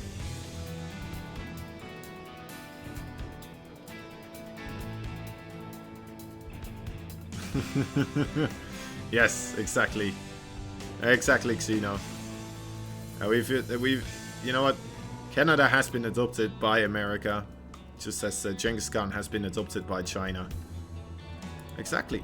Yeah, and with him not only Genghis Khan, but also, of course, Russia, most of Europe. Most of the Middle East. Pretty much all of the Middle East, right?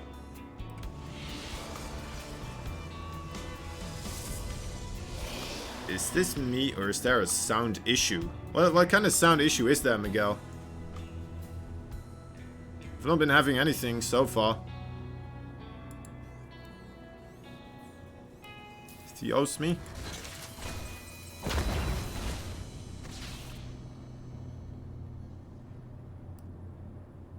Alright, lucky me. Lucky me. Anyway, Twilight Council gonna be the choice of attack here for Art. As Massa is going for the proxy starport here.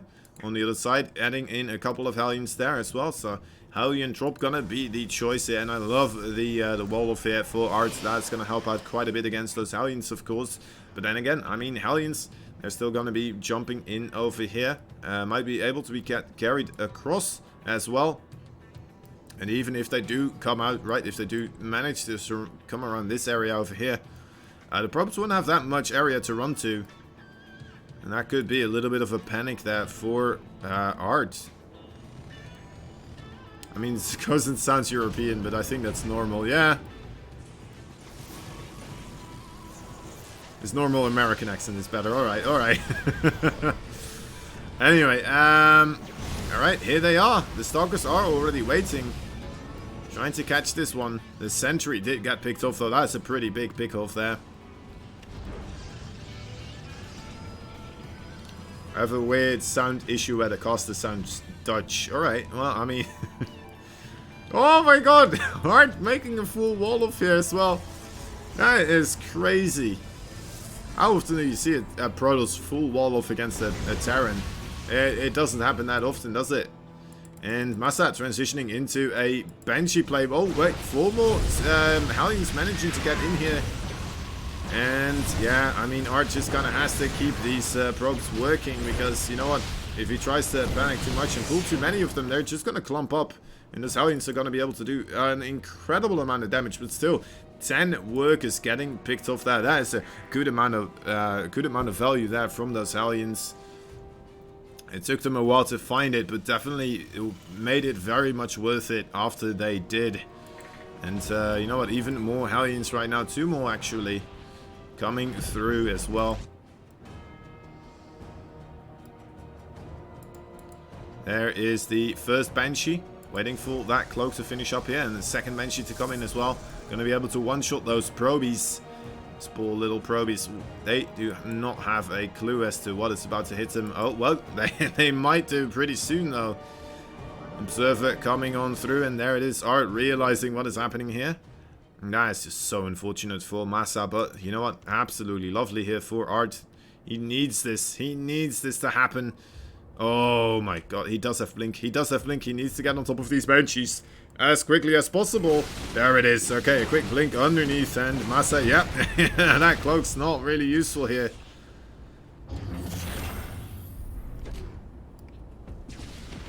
And you know what, at the same time though, coming in with Hellions though, only getting 3 workers so far, and I probably need to stop saying only getting, because it just means he's gonna get more.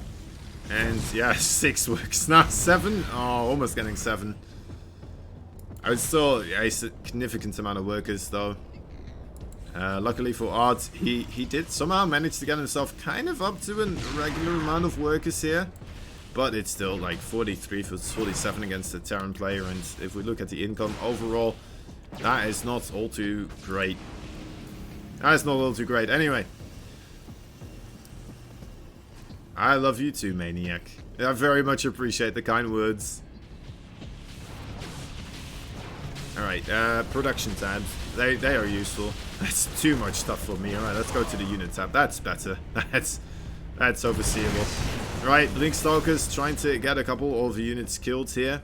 But unfortunately, only getting one of their own killed by that siege tank on the high ground.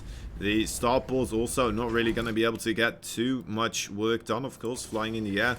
Almost getting picked off by those Stalkers, but just not really having the stuff that he needed to. Observer spotting everything that is happening here by Massa as well. Can Art, yeah, he can get into the main base now as well. Picking off those SCVs, making the missile turrets. So that's going to allow the observers and potential Warp Prisms. Does he have a Warp Prism right now? He does not. Alright, so that's fine. But later on, perhaps, you know what, if Massa somehow, some way forgets that there were missile turrets being built there, it could be beneficial. Could be very beneficial here. So far, you know what? It's looking likely. Anyway, third place for Massa has been established. So has been that of Art. Art is gonna go for a fourth base, it looks like already. And slowly but surely, Art is getting himself back into the overall worker count here. Army supply as well, look at that, he is ahead. And I don't know exactly how this has happened, but yeah, Art, he's just back in this again. After take, how many works did he lose? 16. 16 very early on in the game. And he's still here, he's still alive and kicking. He doesn't have that many Immortals to tank away the Siege Tank shells, but he does have the Archons who can do pretty much the same here. A lot of Colossi as well, 3 of them getting rid of those Siege Tanks very quickly, not in the greatest position here. Oh, good force fields as well, and the Zealots, GG is called. How in the world, Art managing to get a comeback here and bringing the series 2-0 right now. That is a scary place to be at if you are Massa. My dear lord, is Art just gonna run away with this tournament from this point onwards, guys? Guys, are we gonna get a 3-0 victory here from Art?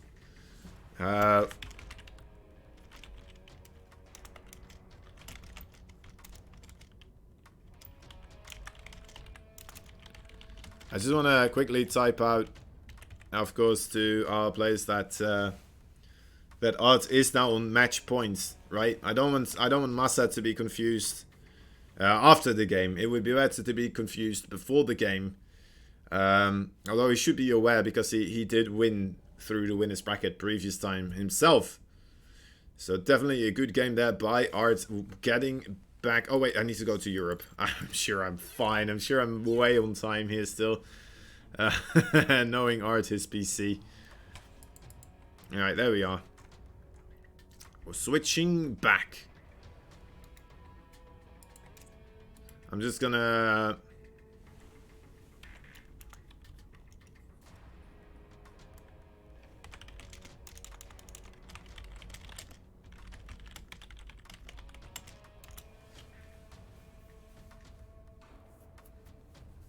Alright, I just mentioned it to Massa here, of course. Yeah, he knows, okay. Okay. Just making sure, just double checking. Alright, is this the last game? I mean, it's the last series. It's not the last game, hopefully. I'm still expecting Massa to bring some hurt to Art as well here, right? It would be a clean sweep, to be sure. Yeah, I mean, Art... I think Art is just greatly underappreciated. Really, he is a very, very tough opponent. And he has a very stellar, solid playstyle. And as we saw, like, even when he was behind like that, he just made every right move. He kept observing, he kept finding everything he needed to do. I guess he was a little bit lucky as well with finding those Banshees in the middle of the map with that observer, but I mean, he was looking for it, right? He was actively scouting around in those areas because he knew that those Hellions were there very quickly, and it's just a smart player overall. And yeah, not much to fault there from Art. Oh, guys, by the way, before I forget again, the Matcherino, it would be very greatly appreciated to anybody who is, if you haven't already, of course, there is some quest as well. If you have done the quest as well already, you're a great person. Thank you so much for helping us out and helping these players get a little bit of extra money for their action that they are providing. All right, let's all take a moment and appreciate some Art. Yes, Art is underappreciated. All right, Art bigger than Massa. Is that not another proof that EA, oh my god. EU bigger than NA. It's getting late. It's getting late, guys. I've casted a whole lot of StarCraft 2 today, but I wouldn't have it any other way. I wouldn't have it any other way. This is the game of enjoyment. And this is where I love to be. Alright, guys. Getting ready for this one. We are on match points for the pink Polish Protoss in the bottom right side.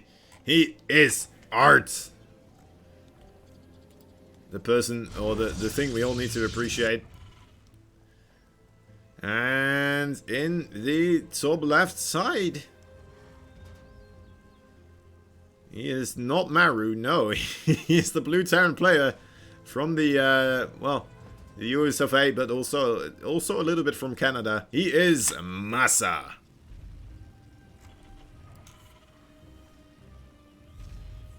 I did call him Mana a couple of times, but that's the German. Wait, is he the? I think he should be German, right? The German Protoss. I think Mana is German, right? Am I crazy? I shouldn't have said anything. 2 games already. Yeah. So this is the thing, right? Art wins. He just won the previous one, but he also gets a 1 free win in this best of 5 because he does go into the he came from the winner bracket, so he gets 1 free win in this best of 5 because he already beats Massa there, and he hasn't lost in a single series this entire tournament. He's won every single series, right? And that's why he gets a free win. I think all right, Sushi already explained everything, but you're gonna get another explanation because you know what, I lack my brain's lacking 30 seconds of speed here. Right, in comes the probe, trying to be as annoying as possible, and you know what, that's a reasonable delay here. About 80 minerals over the suggested amount of minerals when you do, wait, you know what, the suggested time for building your command center. German Protoss, Mana is Polish, right, alright, yeah, I shouldn't have said anything. I knew it, I was doubting myself immediately when I said it. But then again, I mean, Art is also Polish. Is it just the Polish Protoss that are the amazing ones? You know what, Art is better than Mana. I'm just gonna say it. I'm just gonna say it right now. Art is better than Mana, no problem. It might be because I'm biased, but... Alright, oh dear, alright, 2... Wait, is that 2?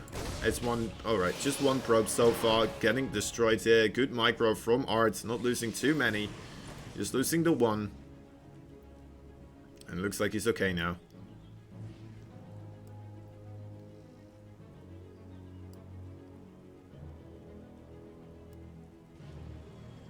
Okay. Reaper shouldn't be able to get too much work done. Any more moves back out immediately, seeing the sentry there. Art, he is gonna go for the Twilight Council. That did get scouted by the Reaper, right? It did not actually get scouted by the Reaper, so Massa a little bit in the dark here. But then again, Art has been going for that Twilight Council very, very often. And going for the Blink specifically. I mean, he did see the Stalker, which already is a little bit of an indication that that is coming over. And in come a Hellion now as well with the Reaper. They really want to get a scout here.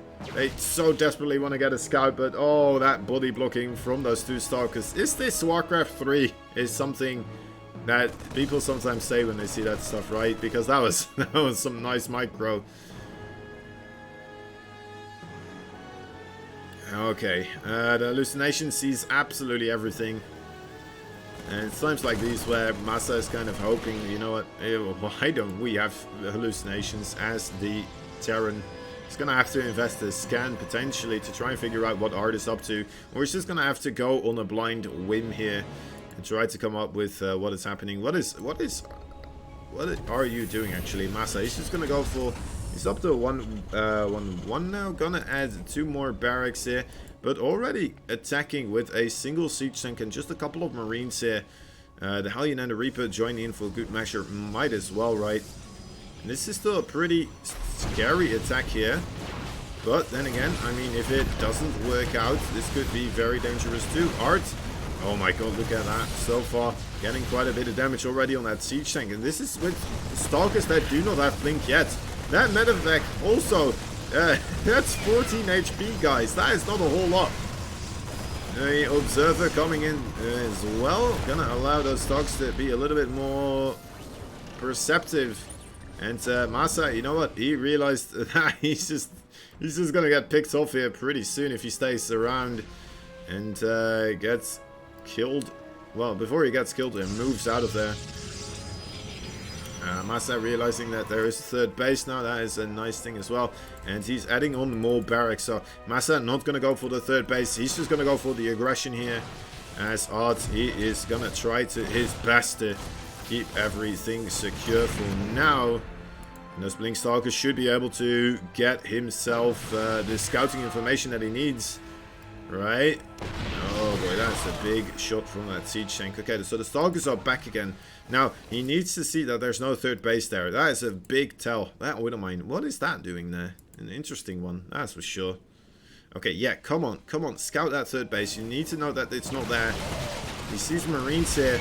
Might be a little bit of a wrong tell, but okay, gets back out of there again. So now he knows. Now he knows there's no third base there just yet. He's adding in 2 forges as well.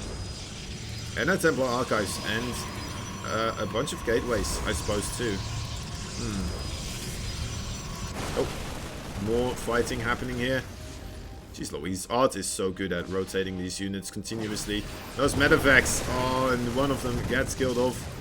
Running out of range of that Widowmine as well at the same time. Alright, managing to get quite a bit of value there. Let's take a look at the overall units lost. And there you have it. Quite a bit extra there in terms of the gas count in particular lost here for Massa. And Art needs to stay on the other side of the map here, I would say. These Blink Stalkers gain so much value against pushes like these. Just continuously poking in, killing off a couple of bioforces, moving backwards, forcing the stim, forcing the siege up continuously, which is what you want to see happen as the Protoss player here. But you know what, he might need a couple more units here. We're gonna have to go into the zoomed out view for this one, guys. Alright, that Hellion should be picked off. Oh my god, just barely. Okay, nope. Blinking right on top of it. Only 1 siege tank available right here, but that's a whole lot of SCVs joining in as well at the same time. And the only AoE damage really available right now is that Archon. Is it gonna be enough though for Massa? I mean, maybe. Maybe Art should just consider pulling all his probes as well here off the third base. Because there's not much of a follow-up here for Massa. And, alright, he's trying his best to target down anything here. Shield battery did go down, but you know what? I love how patient Art is being here. This is absolutely incredible. And, oh, alright, here he goes. All the Zealots marching in here. All the probes being pulled as well. The Immortal and the Stalkers here. A little bit blocking of the probes, but you know what? I think he's done it. I think he may have been able to push back the Terran well enough. And another stim comes out. They are gonna be very low HP. And it feels like it should... Oh, the Liberator though. The Liberator could be dangerous. The Stalkers have to jump forwards here into a very precarious situation. You know what? Maybe... Yes, I mean...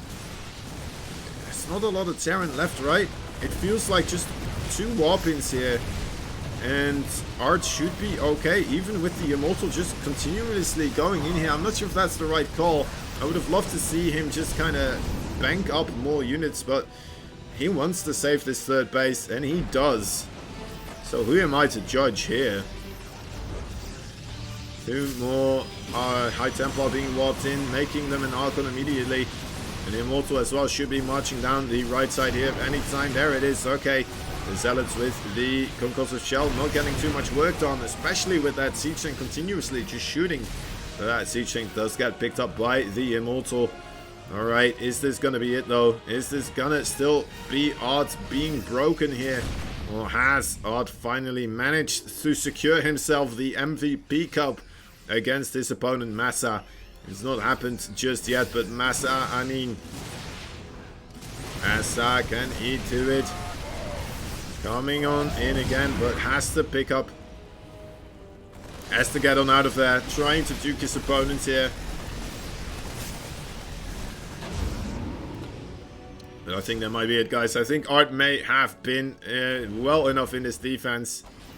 It is incredibly difficult for Massa to follow this up with anything else. You know what? He may have left earlier on if this was still all to play for. But this, of course, is the final game that Art needs to win. I'm pretty sure that he is right on the money right now with all these Zealots running through. Oh, that's a big Widowmine hit. And 2 more Liberators do join in here. But yeah, I just don't see this still rotating back into Massa's favor. That would be absolutely insanity to me.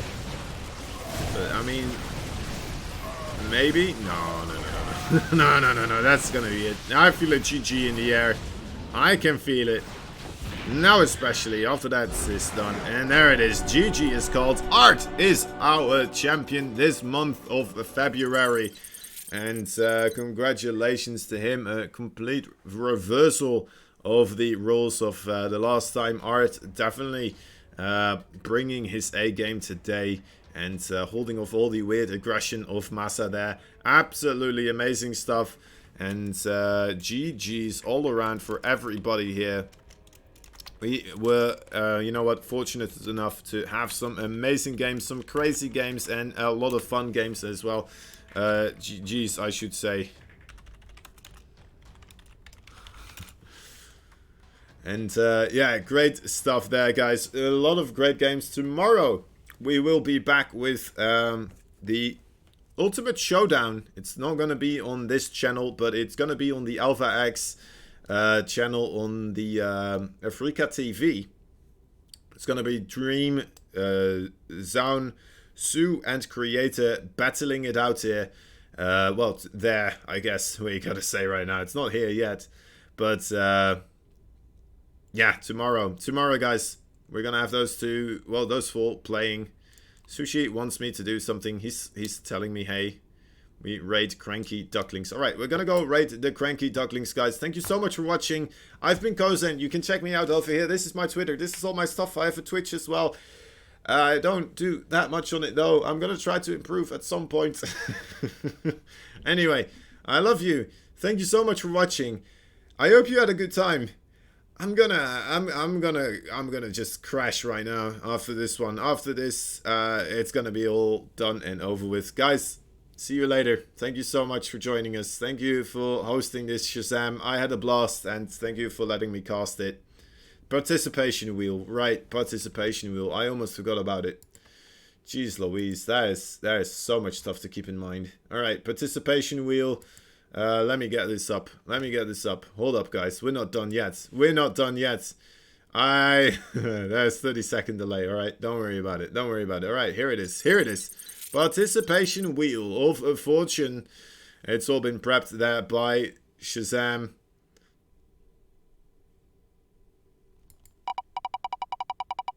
Da da da da da da da da da da da da. Banana wins. Banana, thank you for playing and congratulations for the participation prize here. Very well done. And yeah, there we go. That's it. That's all. I love you guys.